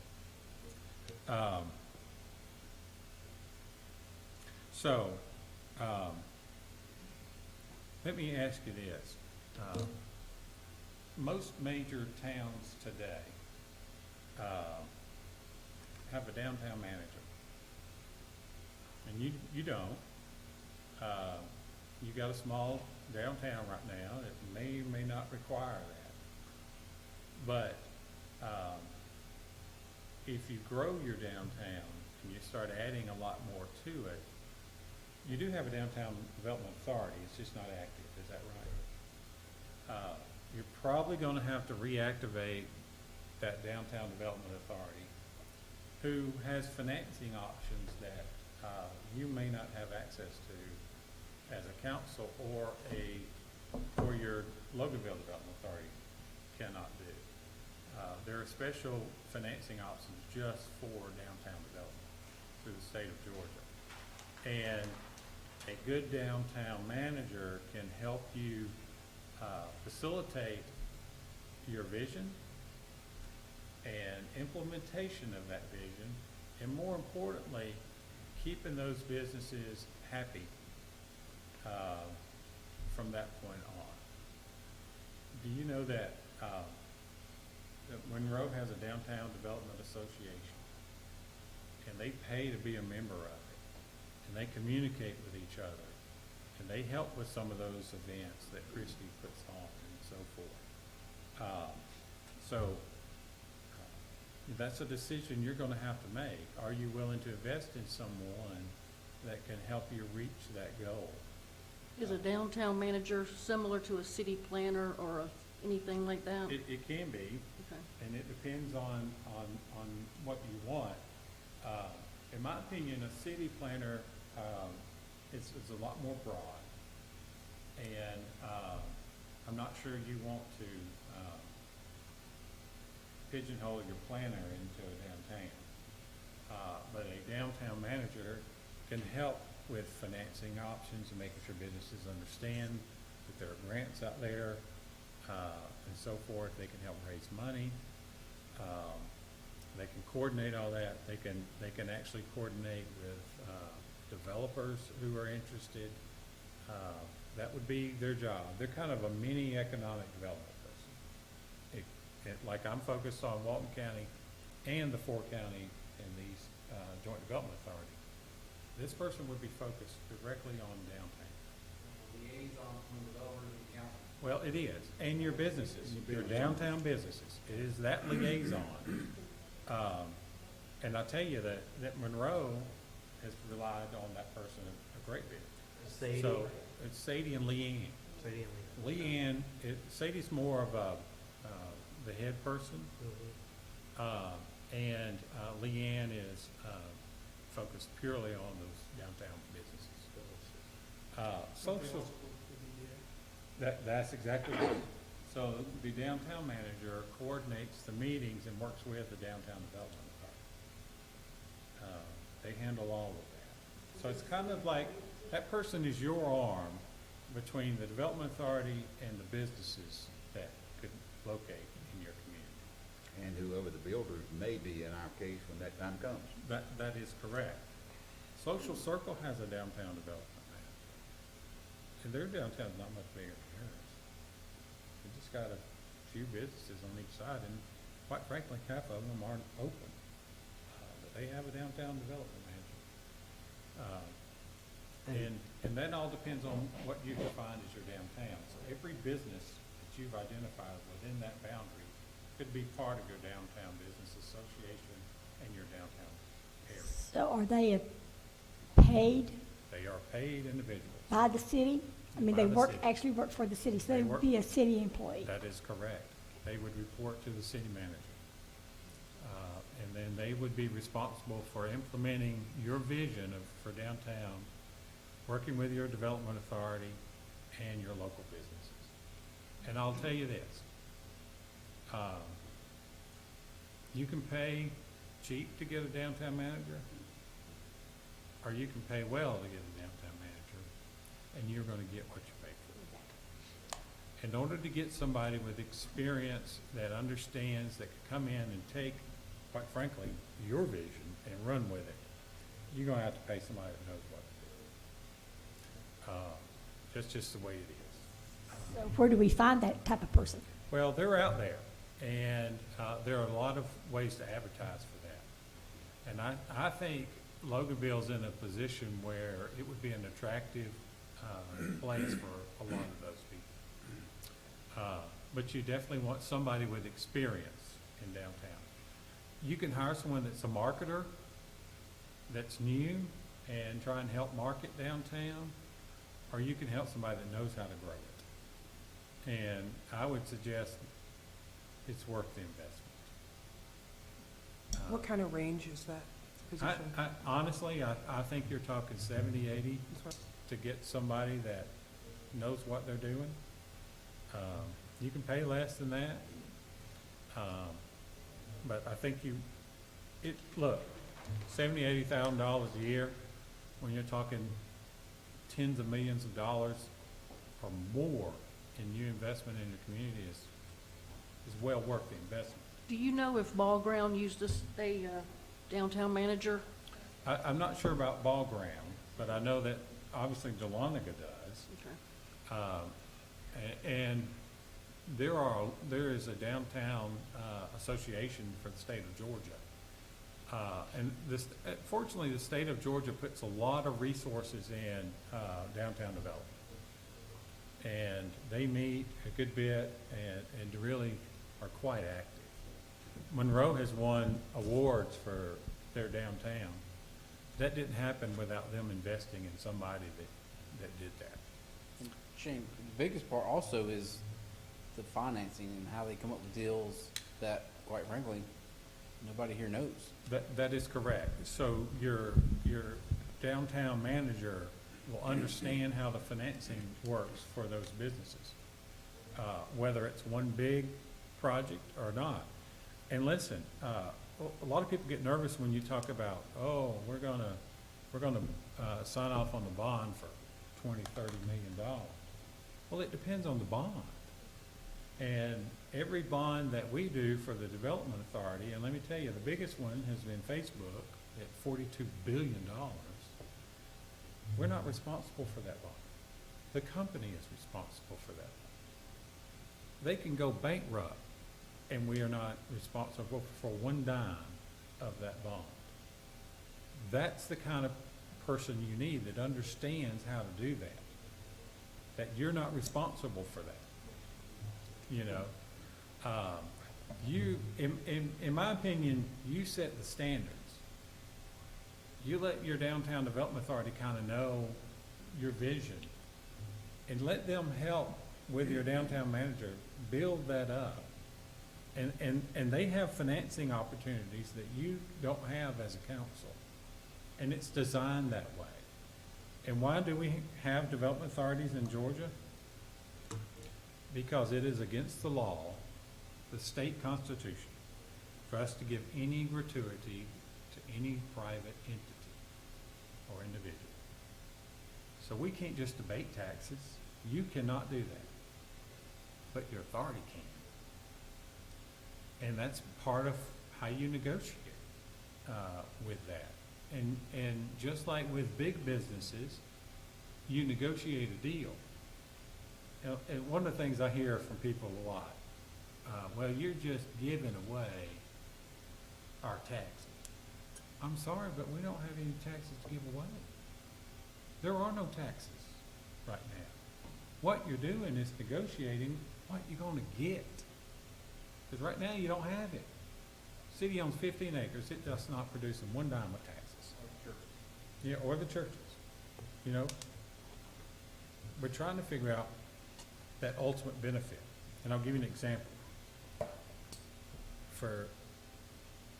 We do what's called an in-plan study when we recruit a new business. And we know what the ancillary benefits and value that's going to produce for a business locating here. So, per year, so I'm going to use Rivian for example. They've announced $5 billion in initial investment, 7,500 jobs. And we know what the minimum average salary is going to be for those jobs. The ancillary benefit of that produces $2.5 billion in the local economy every year. That's a lot of money. Because when we grow that company, we've got people that not only buy houses, but maybe or lease a place, but they shop in our restaurants.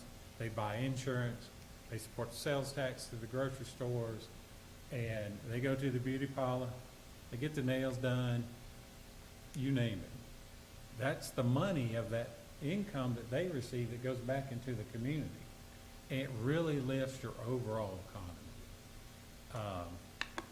So I think you need to think seriously about, are you willing to invest in someone who can help you create that vision? And honestly, the first thing you gotta do, and I'll say it again, as Melanie mentioned, you gotta have that written plan of what that looks like. Come up with some ideas. I would suggest, if you decide to hire someone, you activate that development authority, you get some people on the authority and your council to form a committee, and go look at places. Get in the car and go look at places. See what you like, what you don't like. Get the University of Georgia or the Northeast Georgia Regional Commission or Atlanta Regional Commission to come in and help you develop that plan. That's probably your cheapest way to do it. Your best way to do it is to hire somebody that knows how to do it. Those other entities can help you, but sometimes it takes a little money to make a little money. We all know investments, that's how it works, so. So Shane, it seems like we have a chicken and an egg dilemma here, a little bit. We need a plan, if we're gonna do something, we need a plan, and we need a downtown manager to help us create the plan. But we don't wanna hire a downtown manager unless we're for sure gonna have a plan we're gonna execute. So how do you balance that chicken and egg approach and do it in the right order? I would task, if it were me, I would task that downtown manager as part of the responsibilities to help you develop that plan. And then, that person would be responsible for helping you implement that plan. What about the DDL? We still need to do that too. Yeah, you can activate that downtown development authority at any point in time, and it's not gonna cost you anything. What happens to the LDA? Well, your LDA still is in existence. So downtown development authorities and regular development authorities have different focuses and different financing powers. And you need a downtown development authority activated.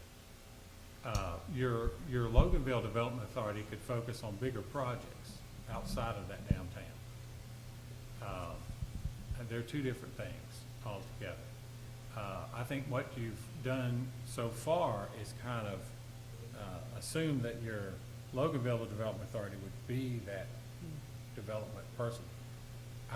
I think they're two different things. Ultimately, do we want a downtown? If that's a yes, then hiring a person and then come up with a plan and then activating the DDA to facilitate that plan. I'd only add one thing to that. Council needs to decide, yes or no, the city is not in a position to build it for anybody. And I think we've heard One of that my today. next questions. Right.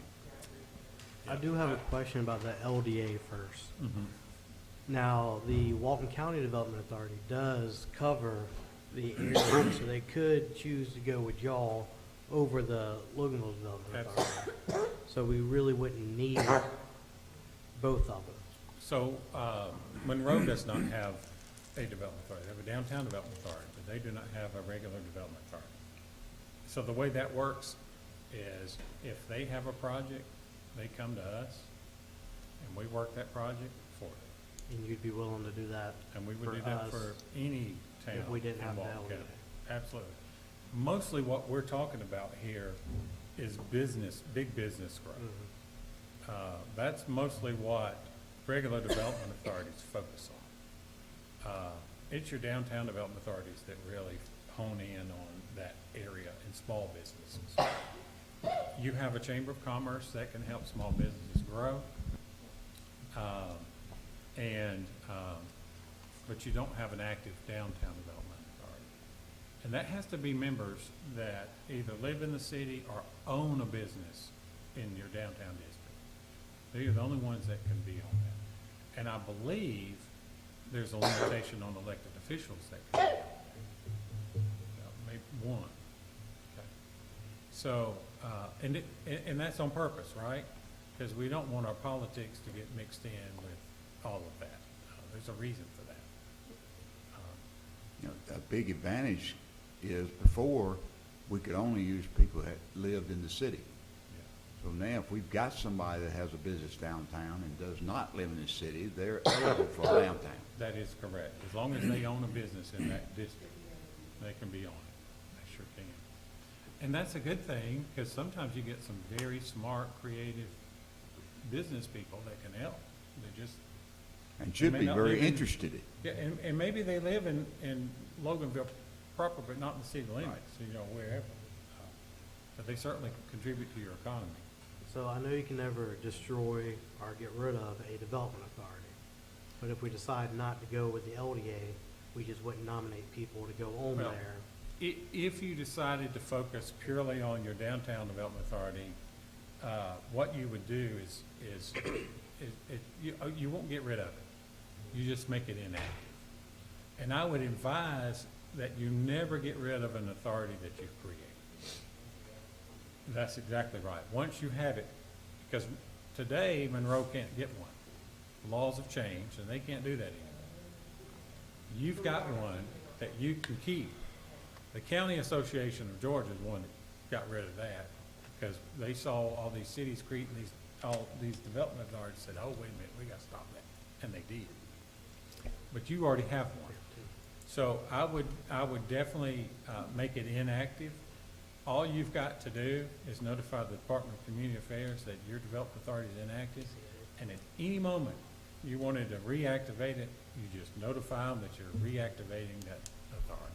It's Okay. that simple. So we used to have a DDL.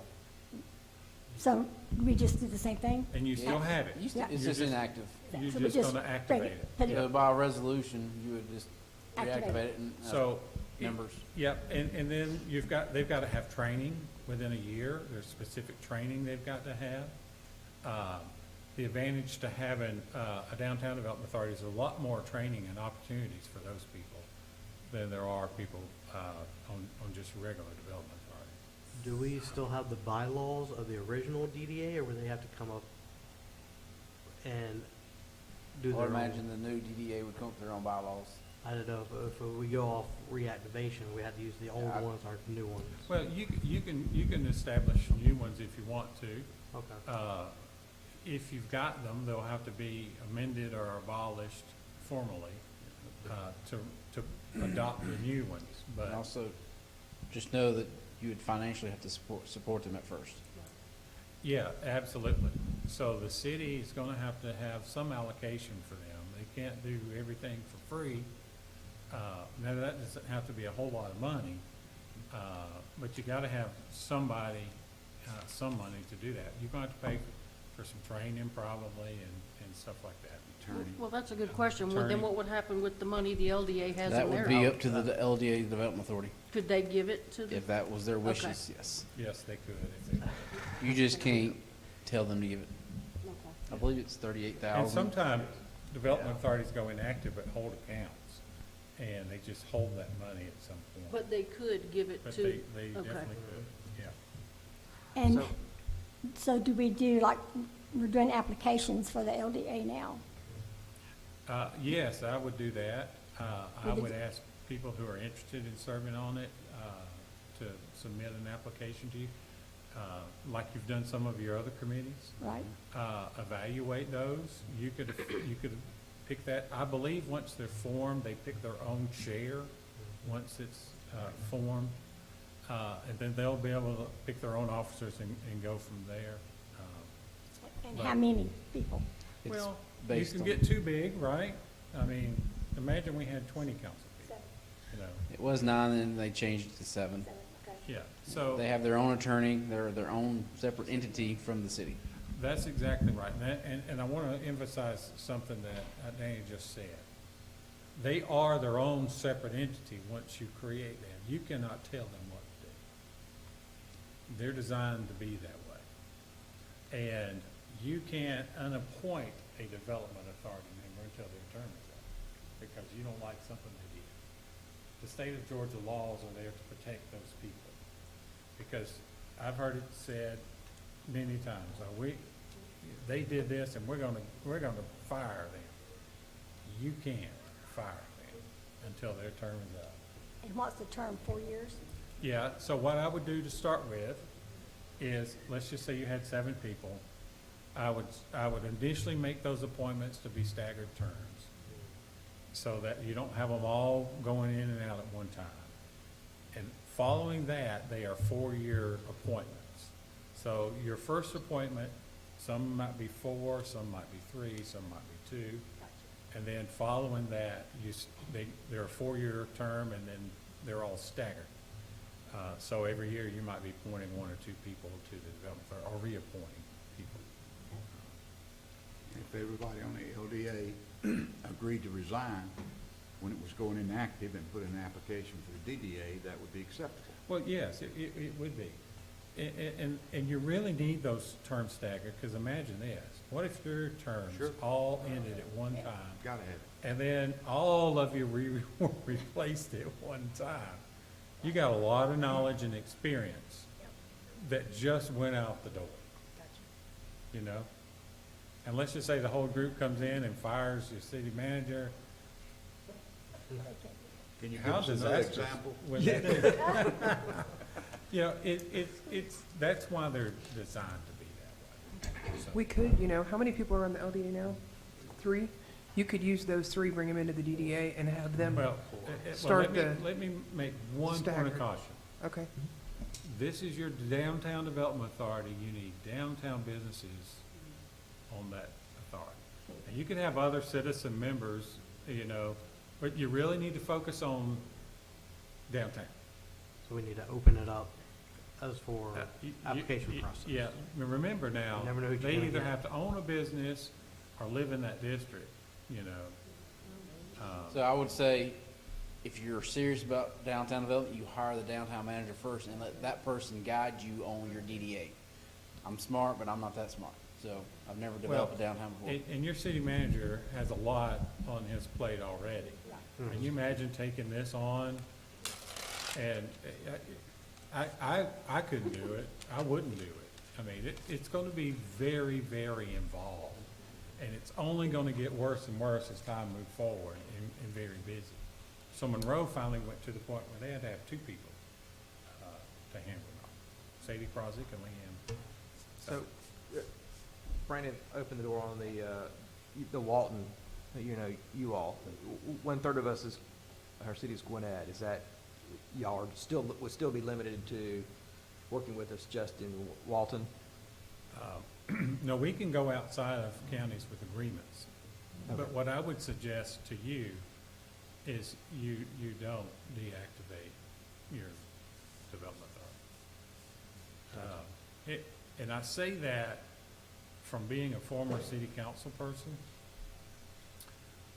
If your relationship with Walton County ever goes sour for whatever reason, you still have it. And That's sort of a no-brainer, it's honestly. it's a backup. Yeah. And I would always keep it. I would never get rid of it. I would always keep it. Sure. Even if they just met twice a year with nothing to do. Keep it active. Okay. That would be my recommendation to you. Now, if they get a big project and they need some help, we will do that. We do that for Social Circle, and they have a development authority. Has helped us before. Shane helped us when we were first talking about a hotel on Main Street. I know I reached out to Shane for some ideas before we had the Loganville Development Authority. So we do use Yeah, them. we're I gonna called be Shane there. a good bit about issues. We're gonna be there to help you in whatever you need with the Development Authority of Walton County. Even though there are 2 other development authorities, in this county, we work together with everybody. It doesn't matter to us. That's a good thing, as does the county. Yeah. The county I mean, works.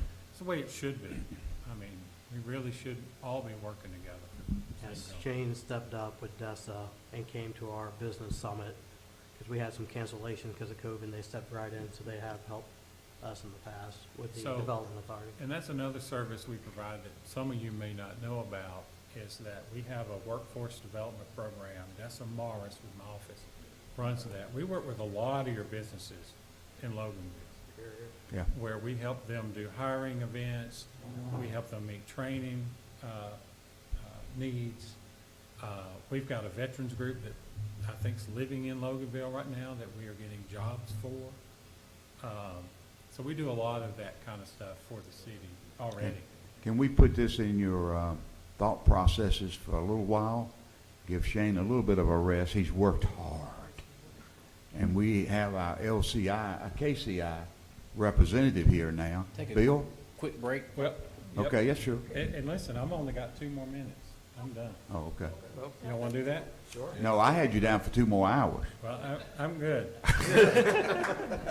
The only thing that's next for you is if you decide to hire that downtown manager, you got to determine who's gonna be responsible for it. Does it fall under a separate committee like some of you have? Does it fall under one of your current committees? Does it just stick with us, with Danny, and doesn't fall under one of your committees? You have to determine that. I would highly recommend that you hire someone to help you develop that. It is well worth the investment, let me tell you. You're in a great place to do that. And that's really all I got. I think we have a next step plan for you. You all will have to create that position if that's what you want to do at your council meeting and allocate your funds for the salary. And Shane and I have already talked, and if that's something y'all give me authority to do, then I would recommend that Shane definitely be on that committee to find that person. And then, maybe have the HR committee or the economic members from the council interview and come back for the full council. But I've already asked Shane, does he know some people that would apply? And he said yes, but he also said, let's open it up because you may get someone better. Absolutely. And let's just, if that's y'all's authority, then, let me know. And then remember, we got to involve some downtown businesses, even in that hiring process. They got to know that they're part of this whole thing. And we got to write that job description first, right? So if y'all want that, we'll come up with a game plan. I get with Shane, we'll write it up, come before the council, and then present it, and y'all can give the authority or not the authority. Do you need a motion to Yeah, do we start need a? opening up for that position? Well, Well, yeah, I think a what you'll verbal, and need, we can start working on it. yeah, I think he's got to develop a job description for your review and assign that salary. I would suggest you do that, bring it back to you for approval, and then we That's start. what y'all want me to start step. working on? At a regular council meeting, yeah. Okay. I'll get Be with you, it Shane. next week or be it next month. It'll be next month. And listen, and I'm here for Danny. If you need anything, I'm here to help. And I'm sure other cities have had the same job description that Oh, no doubt. we can build No off doubt. of. Yeah. Yeah. But if this council is serious about wanting to do something finally in downtown, then you know what the first step may or may not be. So it's up to you guys. Well, I would think too that we don't want to have everybody spin their wheels on writing a job description if we're not going to do something with the job description. Yeah, you don't want to do that. Right. That's his job. That's, but that's what I'm saying. I mean, I don't want to, Yeah. so do you need a motion to hire somebody before, I mean, No, No. I'll come up with a job description. I'll get with the city of Monroe and see if they have something. Shane and I will get together. We'll help and we'll write a come up with job something. description first, And I'll present that to y'all. do a salary study, and bring it back to you for approval. okay. Okay? All right. Thank So you, what, guys. what were you saying, Skip? You were saying we would bring this up in our council meeting next time? Well, what I'm saying is it needs not to be in a retreat setting. It needs to be done with Danny presenting that package and a salary range, and we do it during one of our regular council meetings. We're not here today to make Yeah, those 'cause calls. You'll have to give me authority to create a new position in the budget. And I can hopefully have that in March with a job description and a salary range, and then you give me authority and tell me who you want to be on that committee to review it, which, like Shane said himself, some people from downtown maybe, and maybe one or two of y'all, but, or none of y'all. It's something y'all can decide, but. But I think what I was trying to say is, before you go and jump into that, do we want to say that, that's what we want to do? Right, and, Yeah. I mean, and, Yeah, you can definitely vote now, Mayor. This is a council meeting. I'm saying. You can vote to give me authority to create a job description, and if If you wanna do that, somebody can make a motion. Yeah, contingent upon That- approval, bringing it back to you guys for Sure. final. That would be fine. I just don't ever want anybody in our city to think we try and do things behind their back and meeting on Saturday stuff. So if that's what the council wants to do, that's what we'll do. Well, we can talk about it next week at the council meeting, correct? So Oh, sure. even if we vote today, we can still bring it up and talk. No? Because we want to give him. I mean, this is an open council meeting. We're all here. Yeah. It's published. I mean, That's there's right. nothing at all You can do about it. trying to hide it. On We don't need to Monday, wait a week to give him permission. you can do it tonight or today, and then Monday, if you already see the agenda on Monday, it says under city manager, retreat updates, if any. So Okay. it's already there. Okay, Okay? So we can talk about it. okay. So, Well, I'd like to wait for Melanie because I don't want to make a motion with her out of the room. Thank you, guys. Thank you, Shane, very much. Okay, just for the, I don't know that we need a motion to create a job description, but Yeah, if we that's need what- one, let's go ahead and do one if y'all would like. If somebody would make a motion. Jay, what? do you have any thoughts? I kinda wanna wait until Monday, just because. But, I mean, I'm not gonna slow it down. Melanie, what are your thoughts? We were talking about giving Danny the authority to make a motion, or giving Danny authority to create a job description to do potentially create a position that we will still talk about the job description and the I was salary and gonna all say, that. would we still have any, we can look at that job description and add Absolutely. and take away from it? And we're Right. talking about not, he wouldn't even have it available till March. I mean, That's fine. But we're just talking Yeah. about can but he we get They just come want up with to some work salary on range. Yeah. Then I'd like, are you okay with that, Jay? Can you? All right, then I'd like to make a motion that we give Danny the authority to create a position and look at a job description to be presented in the March meeting for a downtown manager. Is that okay? I'll second that. Okay? Okay, all those in favor? Aye. Those opposed? Wow, we did something. Well, I think, That's I great. think, I think you have made the decision to take the first step of what possibly could be a downtown Got to start somewhere. building up. So we're gonna take a 10-minute break? 5-minute break? Okay. We don't want to hold this young man up here too long. No, going to that magical age when I gotta go, I gotta go. I know, right?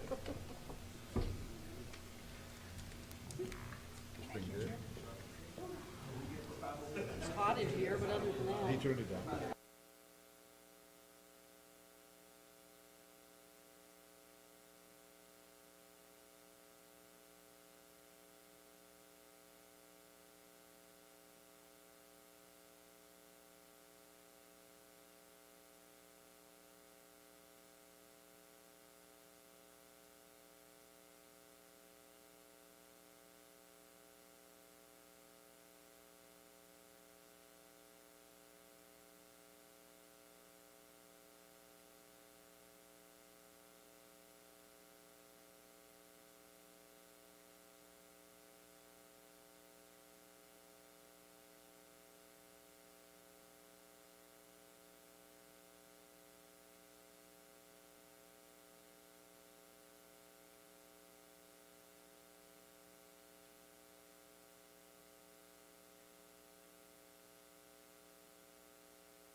this over here, the maps? Yeah. No, this map is all the property we own. There's a lot of But maps yeah, in here. these are maps that refer back to this. Did you come to the study when they had to get the rock, Jim? No. It's very interesting, It is. actually. I like It is this. actually very, very interesting. It does. I'll tell you what, I like looking at, like I found my house, and I like to look at what's around it, like there's nobody here right now. I just look at it from a view. Oh, it's good. You know, what it is built. Here.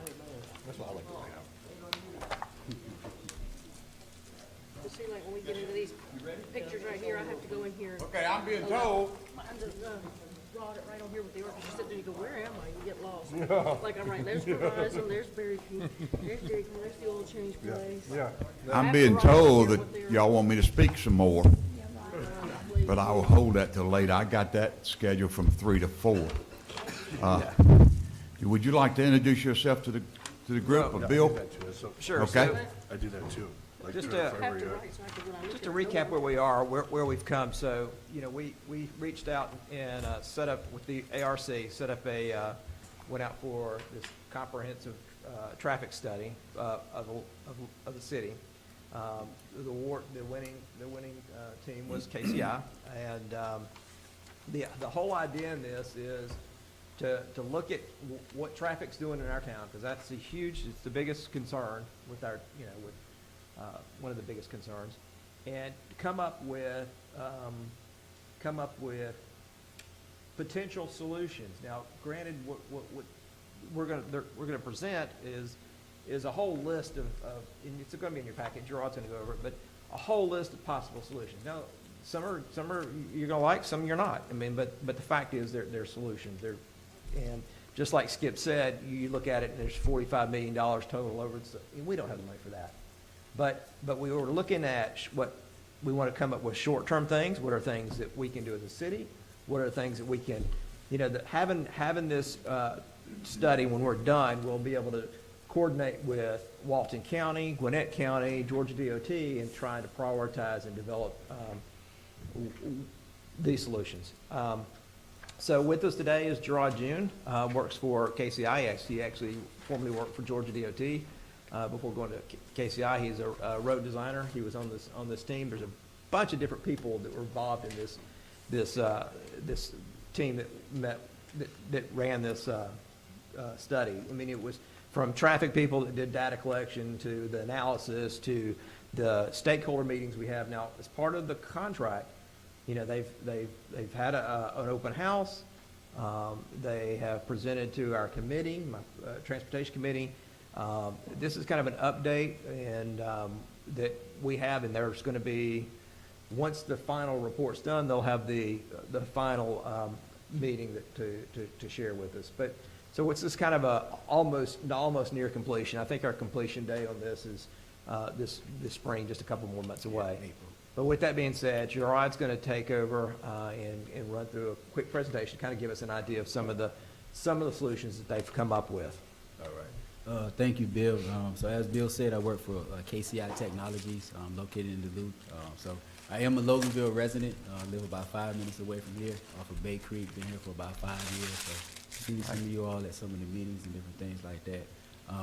So as Bill said, we just wanted to kind of give an update as far as where we are, as far as the traffic study needs and analysis, and we'll get there a little further. But we identified about 32 potential projects here in the city of Loganville. I think this is a good segue to the discussion you all had, you know, leading up about the downtown and the development here in Loganville, definitely to discuss some of that. So we did have some environmental people come in, bike and ped, we looked at the roadway, different aspects of that. So you can go to the next slide, Danny.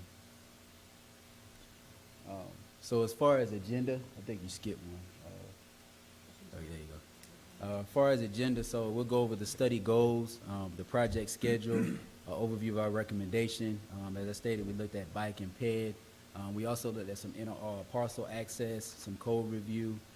We looked at a south side access road paralleling State Route US 78, State Route 20 relocation, and then we have the recommended project list that you all have in your packet, and then what are the steps moving forward from here. All right.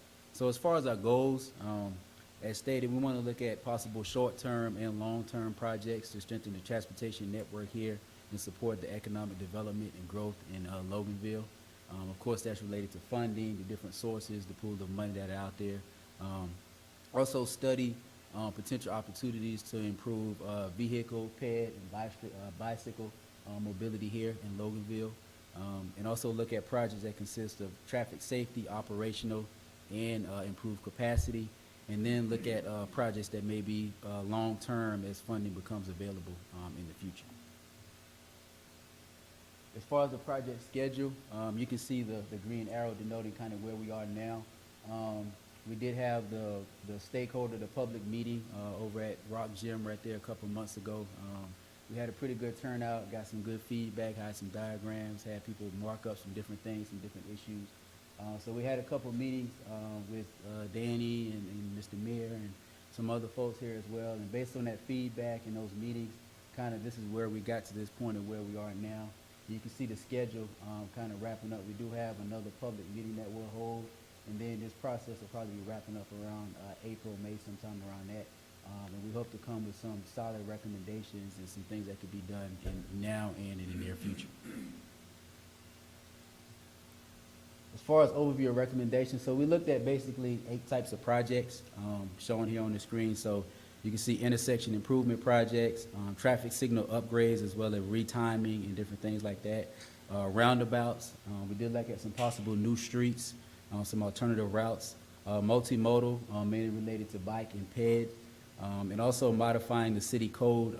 When I was sitting in the back, it was kind of interesting. I heard you all talking about what does that development look like and how do we want Loganville to look in the future. So we also kind of looked at the city code and access management and those type of things to kind of narrow in and maybe modify some code restrictions, things like that related to Loganville. Also relocating State Route 20 from Main Street, and then ITS infrastructure through the city of Loganville. So this is the overview. You should have it in your packet. So this is project recommendations basically from a vehicular standpoint. What we did when we came here at Rock Gym previously, we kind of put this on the board and had the residents kind of come in and mark up some things on the notepads and kind of give some feedback. So we identified about 30 intersections here in Loganville that we wanted to study and look at. And you can see those orange dots in the legend. Those kind of indicate the intersection projects. And then the yellow is street projects. And if you could, in your packet, just kind of, we'll talk about this more in detail, but we did look at a south side access road where the yellow and kind of the yellow-orange is. So this is kind of an alternate route. And we wanted to do is provide access basically from Home Depot on 78 all the way over to State Route 81 without having to access 78. It's funding and, you know, a new route, but it is something that we think is possible. And we'll talk about that later on here. I have some more slides detailing that. As far as multimodal, so you can see here, this just focuses on multimodal, which means basically the bike and ped, kind of what we looked at. So as you can see here, we have the green is basically multimodal, bike and ped, and then once again, you see that south side access. And then you have the blue line here, which is a GDOT project that's already been programmed to widen State Route 20 and also redirect traffic from State Route 20 out of Main Street coming through downtown Loganville. So the way, you know, I know all of you are familiar with it, but the way State Route 20 is now, it comes through Main Street. So what we want to do is get those trucks and those heavy vehicles out of downtown Loganville to kind of coincide with the plans downtown and development and direct that traffic to the state routes and get them off of Main Street. You can go to the next slide. So as far as bike and ped recommendations, so on that last slide, that was basically kind of our base network. But what we want to do is we want to provide bike and ped access to the city resources, the schools, libraries, parks, etc. And we want to identify, you know, key bicycle and ped projects for the city to focus on. From feedback from the residents, feedback from the council, feedback from, you know, anyone involved, the stakeholders there. And then we also want to make sure that we align those goals with what GDOT has coming for the city of Loganville regarding the state routes as far as like 20, 81, and make sure that we're providing sidewalk, bike, ped path, and tying in and giving access to the city functions.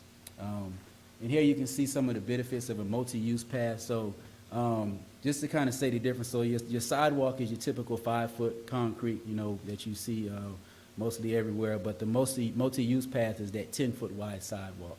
I know they just put some over by Archer High School. I think there's New Hope over there. And that's more to facilitate your bikes, your runners, your walkers.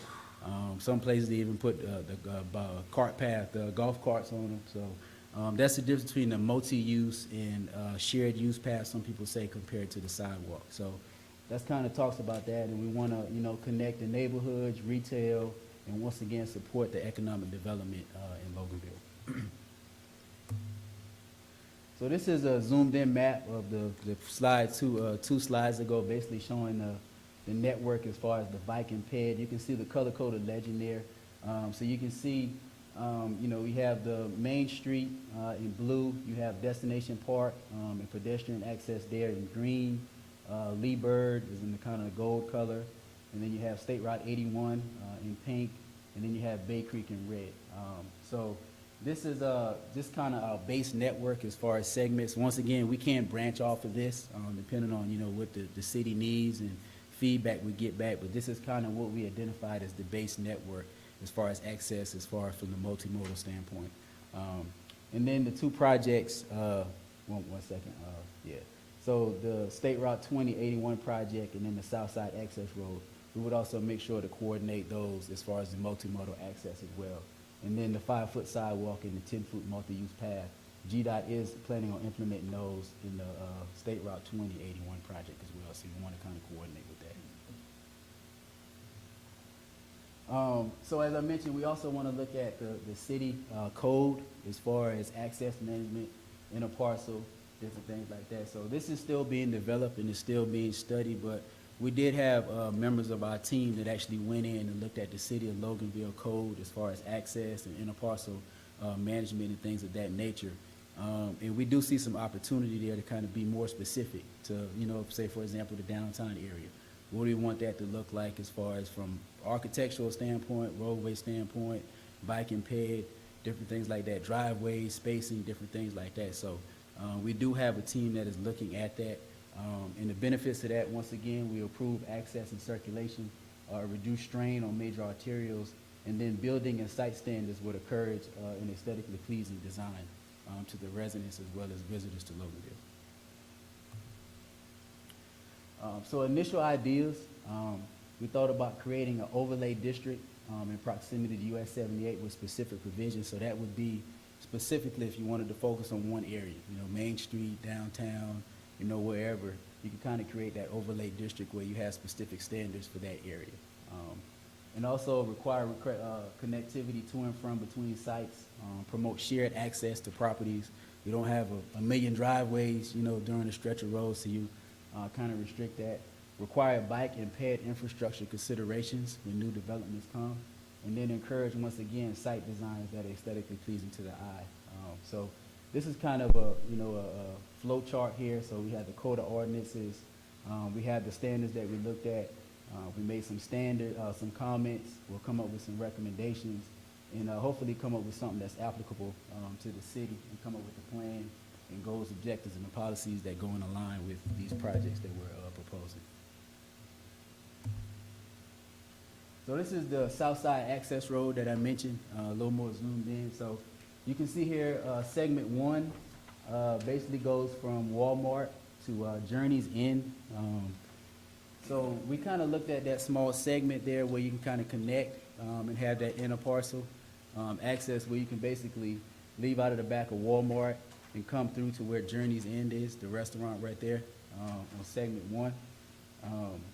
And then you can see Southside Access segment 2 kind of crosses over 20 and ties back into Leeburg. Tommy Lee Fuller, I'm sorry. And then you see Tommy Lee Fuller kind of comes behind Kroger on segment 4. And then the Southside Access Road segment 3 right here, kind of yellow and orange, kind of comes back over. And then it eventually ends over at this intersection 16 over here at State Route 81. So this is something we looked at. You know, it wouldn't have to be naturally completed all at one time, but something that could maybe be completed in segments. You got it? Yeah, that's just a zoomed in view of, yeah. Okay, yeah.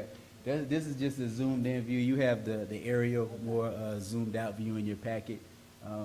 But as I was saying, this is something, the course wouldn't be completed all at one time, but could be done in phases. Or, say a developer comes in where segment 4 is, for example, or segment 3, and want to develop that would be a leg that could be completed at a certain time. So this is something we looked at to alleviate some of that traffic on 78 and give the residents and, people wanting to go to Walmart and Publix and Chick-fil-A and just kind of alleviate that and give an alternate route.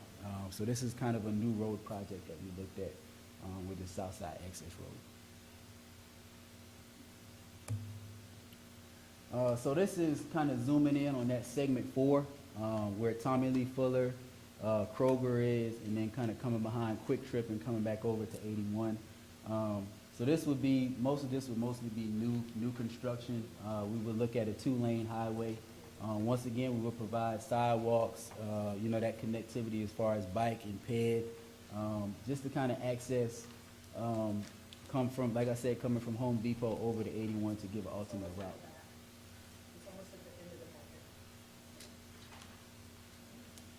Okay. Got it. That's a different one right there, yeah. I just watch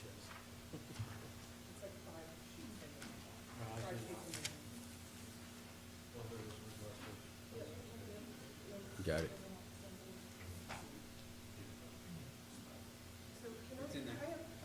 For just a minute, as you're going through all of these, like, are these proposed, are these? No. These are, so we just did the study and came up with 32 potential projects. These are workarounds to make our traffic flow better? Yes. So this is just an idea? This is an idea. Okay, I'm just. All and these that's fine, are. I'm just asking. Okay. Now, there are 2 projects that GDOT actually has on the books that we're looking to coordinate with. Yeah, but all of these are just conceptual ideas right now, and draft projects, yes. All right. So this is another leg, the final leg of the Southside Access Road. So State Route 20 here, this is actually a GDOT project. It's GDOT PI is 0016387. So GDOT is actually coming through. They're going to widen State Route 20, do some raised medians, some turn lane improvements. You can go to the next slide, Danny, and kind of show some of that. So the portion in yellow here, got it quick. Okay. So the portion in yellow here, we had discussions with the mayor and some of the city councilmen, and GDOT as well. But we would like for GDOT to kind of fund that portion in yellow and fund the signal in that portion of this project. And then the red, the city of Loganville will be responsible for, maybe a developer if it comes to it. So like I said, this is another leg of that Southside Access Road. You can see it gives access behind Publix, kind of alleviate some of that traffic turning into Publix off of State Route 20, and then coming back on to Tommy Lee Fuller right there. Explain to them why this project is necessary. Yeah. So, all right. So what we have here is we have this Fesco Way here, and I know I've come up State Route 20 before, but basically folks trying to get into Publix is the State Route 20 gets backed up here by Publix and then gets backed up on 78. So this project is needed to alleviate some of that traffic or to improve traffic on 78, because right now everybody is trying to go up and make that left or right, as well as access Publix right there. So that signal will really alleviate some of that stuff and clean up that intersection on 78 there. And 20 will flow better right there as well. And if I may interject, that this is one of my top 2 projects, because when State Route 20 gets widened, Tommy Lee Fuller has no left turn access on the 20. GDOT has done away with that. So there will be literally no way to turn left. Their solution was to turn right, go to Highway 78, 20, and make a U-turn and come back south. So this was a big project that Robbie and KCI put together and presented. So this is almost a must project for us, because GDOT's solution is if you come out of the library, you turn right and you just make a U-turn. Fire truck catches a call, come down, make a U-turn and jump the 4-inch curb. So this is a way to get all the traffic from Tommy Lee Fuller to 20 without making U-turns at the intersection of 78 and 20. Fesco. Fesco owns all this property. So we would, so the plan is, right now is this is something GDOT, we had a meeting with them last week, Robbie, and this week. This is something that District 1 really supports. We're trying to see if they will pay for the signal, and then we would purchase the right-of-way and construct this road that goes through Vesco. That's gonna be a lot of money. Right now, KCI is coming up with a cost estimate for that, but this is probably either the number 1 project or number 2 project being Publix that we don't know yet. It's gonna be expensive though. Splost, or reserve, or you borrow money. Dan, in the bridge circle on this side, that's a common good floor, making a turn to come down and come back to 20. It will not come out where it is now at 20. Right. So part of that road will be taken out and then moved back down some. That's correct. Yeah. And then the other side is, the entrance into Publix, as we know it today, will go away, and they'll come from that intersection to go into. You still be make a right in, right out, but if you want to make a left, you'd have to go down to the right. Because Publix is, that's still a private drive, unless GDOT tells them they can't have it, which I don't believe that's gonna happen, but I didn't mean to take away from the, but I don't wanna make sure y'all understand this is probably, Are we gonna have any problems with that land, getting that land? we don't having this, there's no need to have that discussion until GDOT tells us they're gonna give us a red light. Okay. We're teed up, ready to go talk to Fesco. You know, it's gonna cost money, but how much, we don't know. And part of the conversation too was, is Vesco has plans, you know, what their future plans are, factor into it. But the thing that we're really focused on too is that GDOT, that 20 project coming up to 78. I mean, you know, that is a project that is gonna help our city. We do need a solution there, like we've come up with, to get that there. But it's also, funding-wise, that 20 project is kind of at a critical point right now to move into the next phase. And to keep it on schedule and have it under construction in a few years is what we're looking for. So hopefully, you know, all these pieces are gonna fall together and we'll be able to keep this project on track.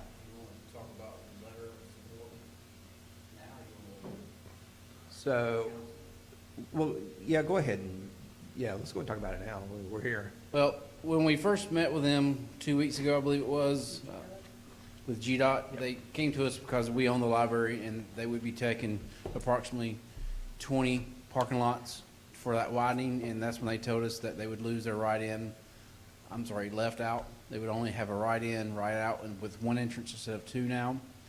And they wanted us to present to y'all a letter of support for that project. And I said, well, I can't tell them to give a support of a letter until I know what's the solution. Who's going to pay for the driveway to be fixed? How are they going to get back to 78? And their solution was, well, they just go down there and make a U-turn. Well, I hate U-turns. And then Councilman Duvall made a great comment is, you want people to come from Conyers and make a U-turn at the intersection of Highway 78 and 20. That's impossible. I mean, you got traffic coming from Snellville, you got traffic coming straight ahead. So quickly, KCI came up with this solution within a couple of weeks, and we presented it to GDOT Friday of last week. And Sue Ann was all for it, Jonathan Peavy. The great thing is all these people live in Loganville, and they see it, they know it. But they do have to get authority above them as well. So they need a letter of support for this project because, you know, I jokingly said, guys, I've been hearing about projects since 1990. Is this project?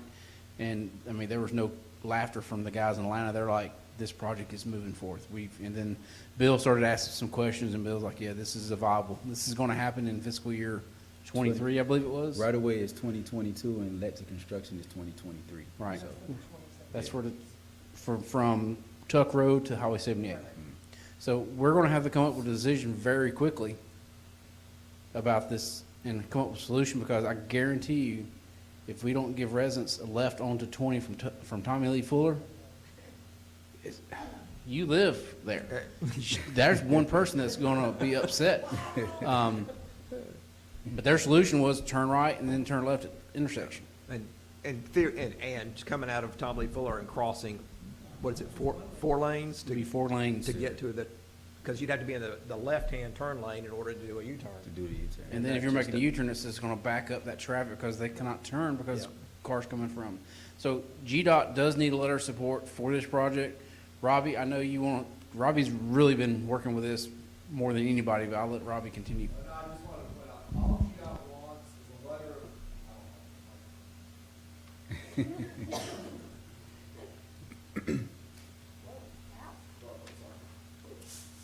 all GDOT really wants is a letter of support, that the city will commit to building at least the right leg on the map.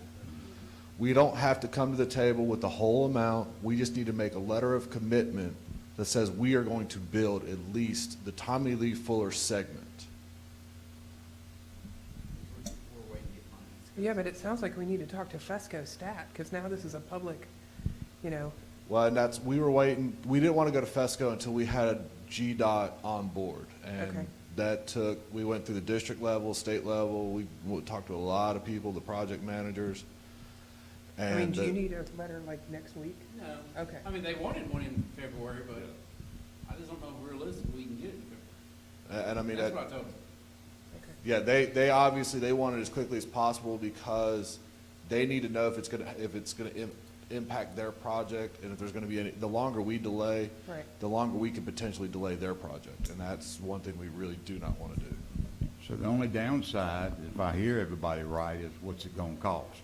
I think everybody agrees, my gosh, it's an essential element to getting people around our city. But we always get to this cost piece. And do we have a thought process of what that might cost? No. 6, 7 million? No, the right of way is gonna be the expensive thing. That's what we're trying to come up with, because it's hard to, without the appraisal process going through that, to get the right of way cost estimate. So that's what we're trying to do, is get that narrowed in and get a good estimate for that. But the good thing about what they've presented is the option for FESCO and is the drive that was proposed and the concept is terrible.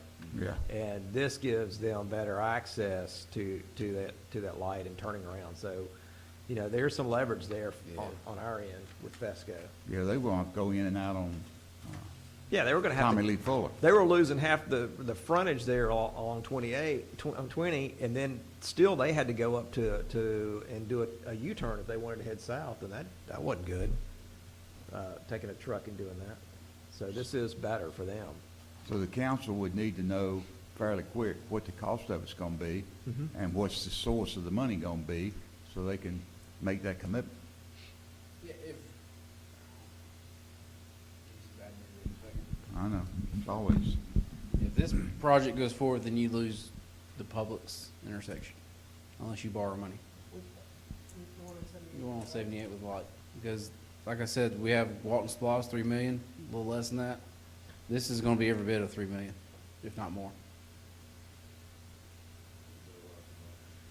So, no. But it's also leverage. You have to think about it. You know, yeah, it's a trade-off. Yeah, it's a Everything's trade-off. But this is a good trade-off. That's a good trade-off. Great If you look trade-off. at what this is doing to Right. stay I- right. This will, and not speak for me and Bill, but Bill and I spoke, this is, to my opinion, this is my number one project. Because it sounds like 20 is going to happen next year for sure. All indications that we've talked to, I've talked to a lot of engineers, probably 12 of them, and they all said this is a go. But just like Gerard said, right away for this project is programmed for 22, which means between now and June 30th. June 30th, So it's critical that this project can be, you know, so we're right in the throes of getting this. You know, if we don't do this, then we end up delaying it and it pushes it out. you Yeah, know. they'll push the right of way funding out to fiscal year 2023, which is June of 2023. Yeah. And then you don't want that to happen. Yeah. When are they gonna tell us whether or not they'll do the light? They're more or less indicated that they will. Because they had already planned on doing something for Fesco Way for its trucks. All this is doing is shifting it down a little bit. And so, they're waiting for the letter of commitment from us, just saying that if we commit to this, at least building this right side leg sometime in the next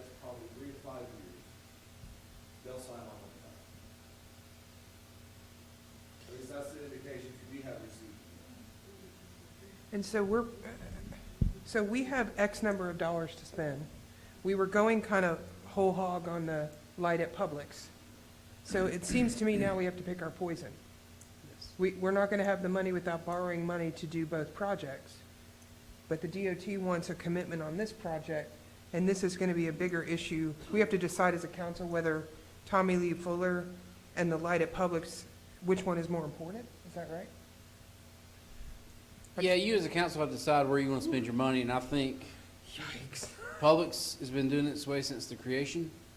You stop access from Tommy Lee Fuller, which is, I ain't gonna say a third of the city, but there's a lot of people that come off Tommy Lee Fuller. But look at it too, if you're putting a light on 20 there and you've got access to Publix, you've actually kind of halfway them. solved the problem there. I know, I'm yeah. not disagreeing with you, I'm just Right. saying that, you know, I guess we had that meeting about Publix, what, 18 months ago, 12 months ago? And we had a go-ahead for that, et cetera, and we've all kind of told the citizens that hang in there 3 years or so, I know it's gonna take a while. And now we may move that, which we have the right to do, I just Right. trying to understand what we're dealing with. Well, can I ask a dumb question? Okay, so Robbie just said that they need a letter of commitment saying that we would do this leg within the next 3 to 5 years. How soon was the red light at Chili? I mean, would we not have time in those 3 to 5 years to recoup the money for this project? No? Okay. SPOS doesn't start to 2025. Okay, I didn't Yeah. know, so that's why I asked. You know, we certainly didn't know this was when we were talking about Publix, and, you know, until we know a cost, we can guess all day long, but just my brief little knowledge of what it costs, it's gonna be significant. What's the length of it, Gerard? What's that length right there? And does that include, like, the 3 million, does that include the land acquisition and everything as well as the construction? You don't know? Just asking. Outside access number 2. Well, I agree with Danny. Publix has been like it's been since it started, and I think you're gonna make a whole lot more happy citizens giving them safe access. It doesn't have a cost, or, Yeah, it says Street 3, 9.4 million, Street 4, 1.7 million, Street 2, pending people. Yeah, well, it's okay, we can, It's okay. And I know we started looking at that after the last meeting we had Sure. with y'all, so it should be within the next week or so. We're talking about the light on 78 of Publix, right? That we might not could do that and this. Is that- right, but, you know, still, that also contends on if the state's gonna be willing to do the construction, because we were gonna pay for the engineering, they were gonna do construction, as long as it met their, because that was a safety audit, improvement. So I'm not sure when GDOT was gonna do that. It could be 5 years from now, it could be 10 years, it could be 10 months, but we have no indication from the state when that was gonna take place from a safety standpoint. But how many dollars would that be from the city, worst case scenario? We were looking at 2 million for that intersection, and we were looking at paying for the engineering, which was, 150? no, it was 500,000. 500, 600 was gonna be city costs, and the state would do the rest, Okay. pending that we have the parcel from the landowner. So let's say $500,000, just for talking. I don't think we're at a point where we can move away from either one of these. We're waiting for years, even if we have to borrow money. I mean, the state's doing the work, We don't know if they are. Well, I know, but if It's- they It's are. talked about, yes. if they are. We know the 20 projects happening.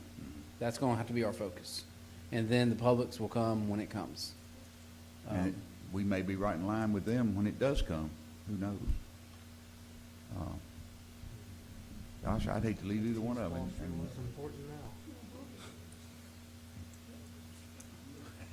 Very rare. Hey, y'all, Jay just agreed with me. You do. Ta-da! Bring out the bugles. I mean,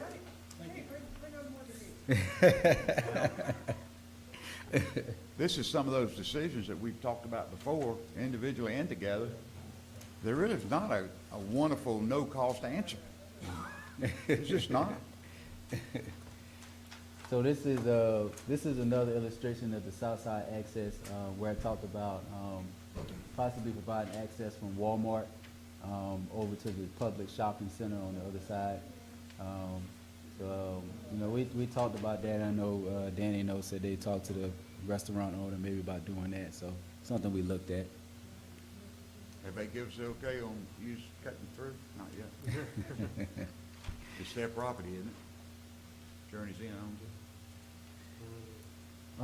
So something else I mentioned was the State Route 20 relocation. Once again, the goal of this is to remove a lot of that truck traffic and the heavy combination trucks from Main Street and divert that traffic onto State Route 81 and 78. We did look at relocating State Route 20 to Brand Road, but that wasn't feasible. We had some discussion with GDOT. We did look at that, the pavement structure and some different things. It just wasn't feasible and a good option. So we did think that diverting to the US 78 and State Route 81 would be the best option as far as that. And this So, is, hey, go ahead. just so council understands too, so that 20 project that we've talked about coming up to 78, that thing needs to be moving forward. And then what Gerard was talking about just then, that other project right there, they've gotten through what's called concept report approval. Yeah. But that project is on hold. I mean, it's not funded. Yeah. So that's why kind of making sure we're moving forward with the 20 project, and hopefully what we'll do is we'll follow back up with GDOT and make sure that this is a priority to us, and we're going to work to get this one funded. So, Do you think they're gonna go ahead and buy that project as a protected thing, so it don't get away from us, that property? No? Not as a product. Yeah, it's cement. Yeah. Red tape for that, Yeah. we can't even buy. Can they donate it? You can only get it unless it has there's certain hoops. It's gotta be in place before you go buy a product, that's on the special term, I forgot what it was, protected by or something. Yeah, it's protected by, yeah. So, yeah, and this project, it has a PI number, like Bill said. It's basically been funded through scoping. So that's basically kind of what we're doing here with these projects, is basically coming up with an approved concept. So the concept is there, but it's not approved for any construction, anything beyond that. So, it's a long-term project for GDOT, but it is something that, I think is needed and would be valuable, to divert that traffic and relocate that traffic from Main Street. And that's the PI number listed there as well. In the US 78 State Route 81 intersection will be improved. Once again, that's a long-term project because all the red tape with the right-of-way and getting access there. I mean, being Well, and- fair, we may not have this opportunity again for 50 years. Well, and here's the other thing. That looks like it's insurmountable, but I know, and I'm pretty sure, and correct me, Danny, that Connolly had already approached the DOT and had the movement of the right-of-way, of 20 through Main Street favorably looked at by the DOT. So it can be done with another developer. DOT's not object to doing it, and it was sort of in the works to start with, a couple of years ago, correct? That's correct. Yeah. So when the Mayor Martinez had the chairman at her, Commissioner Bowman, is that his? yeah, Rudy Bowen. Rudy was out here, with the thought of spending that much money in downtown, they were very favorable. At that time, they were looking at Brand Road as their number one alternate, but then they quickly looked at this because it was part of the other project that the state was doing with bringing from Brand Road to Highway 78 a 4-lane, and at that time, it was very favorable to go ahead and do this, but of course, that got stopped, and now they're looking at it again because it is an issue that if you spend that much money in your downtown, the state was willing to say, hey, you spend that much money, we're not going to have truck traffic messing up your downtown. So they were in the process of rerouting that, similar to what Lawrenceville did. So how do you get trucks to stop going downtown even after that? Just enforcement, signs? And I'm sure they're still gonna try and go straight through the trucks. It would be a state route, and they would have to follow, Yes, yes. trucks have to stay on the state route. Right, they have to stay on the state route. So State Route 20 would no longer, Main Street would no longer be part of the state route system. Okay. Yeah.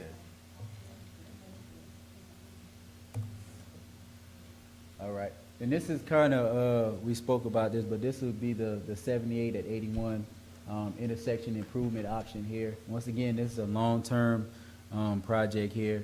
We did look at possibly Adding another approach lane on 81 in the blue and the orange up here on the left-hand corner right here. But as of Friday, this could not be considered as a short-term type improvement, so it would have to be long-term because of the right-of-way issues and everything mentioned before at the intersection. So we would have one potential displacement, and that's what we were talking about doing, possibly the projected by, is that the red dot denoted in the circle there. So there was an option of maybe looking at that and acquiring that property before we understand the BB&T is going away. So possibly acquiring that property before somebody else comes in and puts something there and makes it, more valuable and more, the cost more for right away. So this is just kind of showing the handout that you all have with the projects kind of listed on there. And we do want to look at 2 additional projects on here, which are number 15 and 26. And one of them, intersection 15. So we did look at possibly doing a multi-lane roundabout at Twin Lakes in 81. We did look at some of the accident numbers there, and we heard there have been some issues there as far as that as well. The only thing is, it would have to be, as I said, a multi-lane roundabout, just due to the amount of traffic on State Route 81. A multi-lane roundabout would needed there to get the traffic through there at this intersection. And there is a project for widening 81 in the future, Yes. so that's another reason why it would be a multi-lane roundabout.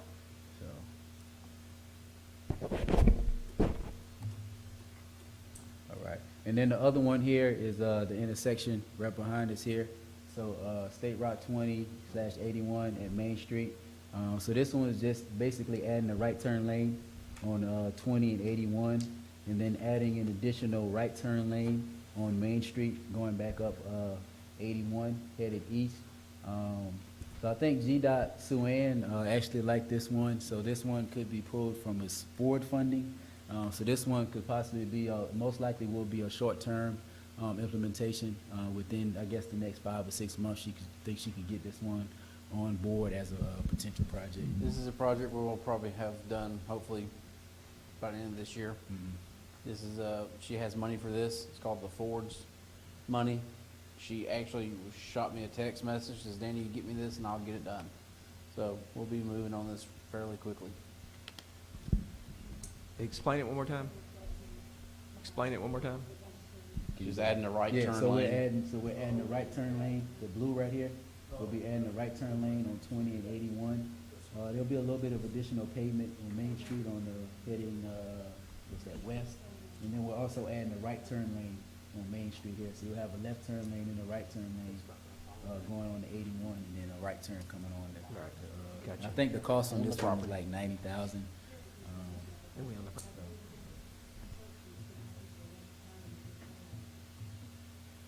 All right. As far as next steps, so as I stated, a lot of these are just draft conceptual ideas right now. So we do need to, continue to coordinate with District 1 and come up with potential funding options. As we stated, we had the forward funding and we discussed the SPLOST and different things like that. So just identify potential funding. We do have a second public meeting scheduled February 24th from 6 to 8 over at Rock Gym like we did the first one. It'll be a little more refined as far as the draft recommendations. It's based on, meeting with you all and different options and talking with GDOT and District 1. And then what we'd like to do is prioritize these projects. So we'll have a high, mid, and low tier, basically based on the funding, the public feedback, the need and purpose, and different things of that nature. And that's it as far as the presentation.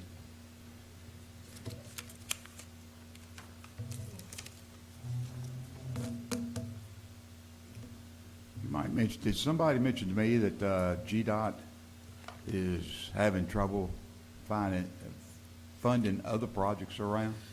Well, I know they had a big pot of money for safety projects like the roundabouts and some of the intersection stuff.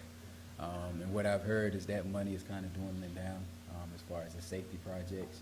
And then the quick response stuff, there's still some access to that stuff, but I know the safety funding is kind of dwindling down, and they're starting to pull back a little bit. So Aren't they struggling with bridging bridges funding too? Yeah, because they basically, you know, with the last infrastructure bill, it would replace every bridge in the state of Georgia.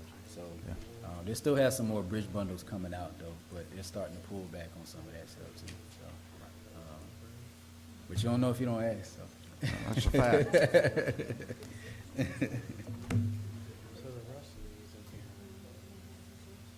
Thank you.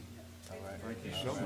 Appreciate you taking part in this Appreciate the Saturday. opportunity, appreciate the opportunity. And I was talking to Danny, I think what I would like, and I don't know about y'all, is this is like a giant wish list. Yeah. It would be helpful for me to understand, like, what does DOT likely gonna buy off on, and what could we do, and what would be the most bang for our citizen buck? Because this is so much, it overwhelms me. I'd rather look at like 4 or 5 projects that are, maybe Bill, you can kind of put that together for us? Like what y'all recommend, and, because it'd be great to do all of them, but I know we can't, and what can we really do? Yeah, and that'll be the next steps Yeah. moving forward is, Yeah. what do we prioritize, you know, based on need and purpose? And some of the other stuff that we didn't really get into, but the KCI did, was changing our ordinances, like having interparcel access, where we make it a requirement that if business buys this, he has to have partial access for the next property. That would cut down on curb cuts, and that would cut down on people turning. So there are some ordinance changes that they have looked at, and Tim and Robbie met Friday or yesterday about some of these things. So that's something you don't see, that really doesn't cost money, but they looked at it and said, hey, y'all need to change your ordinances for future development. So that was a big plus, and big takeaway also was maybe we need to look at some of our ordinances and change them where we can reduce the curb cuts. Well, and I agree with Melanie, something she said about, you know, we've lived with Publix for all this time. But part of this would be that connection between Walmart and Journey's Inn. And there's another piece, right, Yeah, right, all right. of that south side access road would alleviate some of that Right, traffic. and then as if well. you improve the post office side, which is also in here, like if you improve that light and you did rights in and rights out only on 78 and didn't put a light, but we did this other piece, that might be a workaround that we could kind of address all 3 problems and only do one big project. Yeah. Yeah. Danny, nobody mentioned in this, I know KCI had to have looked at it. Rock Road, we determined a few years ago it was a big deal, very dangerous area. Where does it stand right now? It's on the list. Yeah, it's on there. Yeah, Is it's, it we as spoke viable? we spoke with GDOT about it 2 weeks ago, or a week and a half ago. They like it, but you know, there again, your property acquisition for a roundabout would be there, because, you know, Keckenwood was actually taking the lead on that, and then they also, KCI presented it to the team, District Run, but it goes back, there were so many other projects that kind of outweighed that project. It'd be nice if there was money, but we got these other top 2 or 3 projects ahead of it. Did I see 2 drawings? One might be realigning Rock Road with Leeburg, That's it. putting a roundabout there. But Yep. they also had a drawing of doing a roundabout at Rock Road in 81. Yeah, the one realigning Leeburg was the one that Keckenwood actually did, and then the other one was the one we looked at. The one with Keckenwood kind of splits that parcel, right there at the corner of Rock Road. So Yeah. the right-of-way negotiation on that one would probably be a whole lot more challenging. But that, once again, that project would fall into that kind of safety pot of money, and GDOT's kind of pulling back. But it is with the accidents and that curve and the, Oh, it's the way the tough. pavement is there. That's a tough intersection. So. There's a lot of people using that road for a bypass, when we want to think of that. Yeah. Is there limitations on safety projects? How much? As far as the maximum amount. Right. I mean, can you do a whole roundabout at $3.5 million? Most roundabouts are like 3.2 million. Can you do Yeah, that the on a safety multi-lane project? is about 4. Yeah, so they've been doing them as safety projects, as long as you keep it, you know, in that corridor and not try to get the whole side road. And so, I know Albert's been kind of, you know, strict about that. Yeah, So. the only issue that Sue Ann brought up was that portion that goes off the system, you know, on systems they'll pay, but we would have to come up with a portion for Rock Yeah. Road and Leeburg, because it would be, you know, off their Yeah. non-state route. Yeah. And I guarantee you, I just sat in a meeting last week, and Albert Chevy said, I'm not paying for that. Yeah. So. When you hear on the system, that means it's a state road, off system means it's a city or county. Local, county, yeah. They will not pay.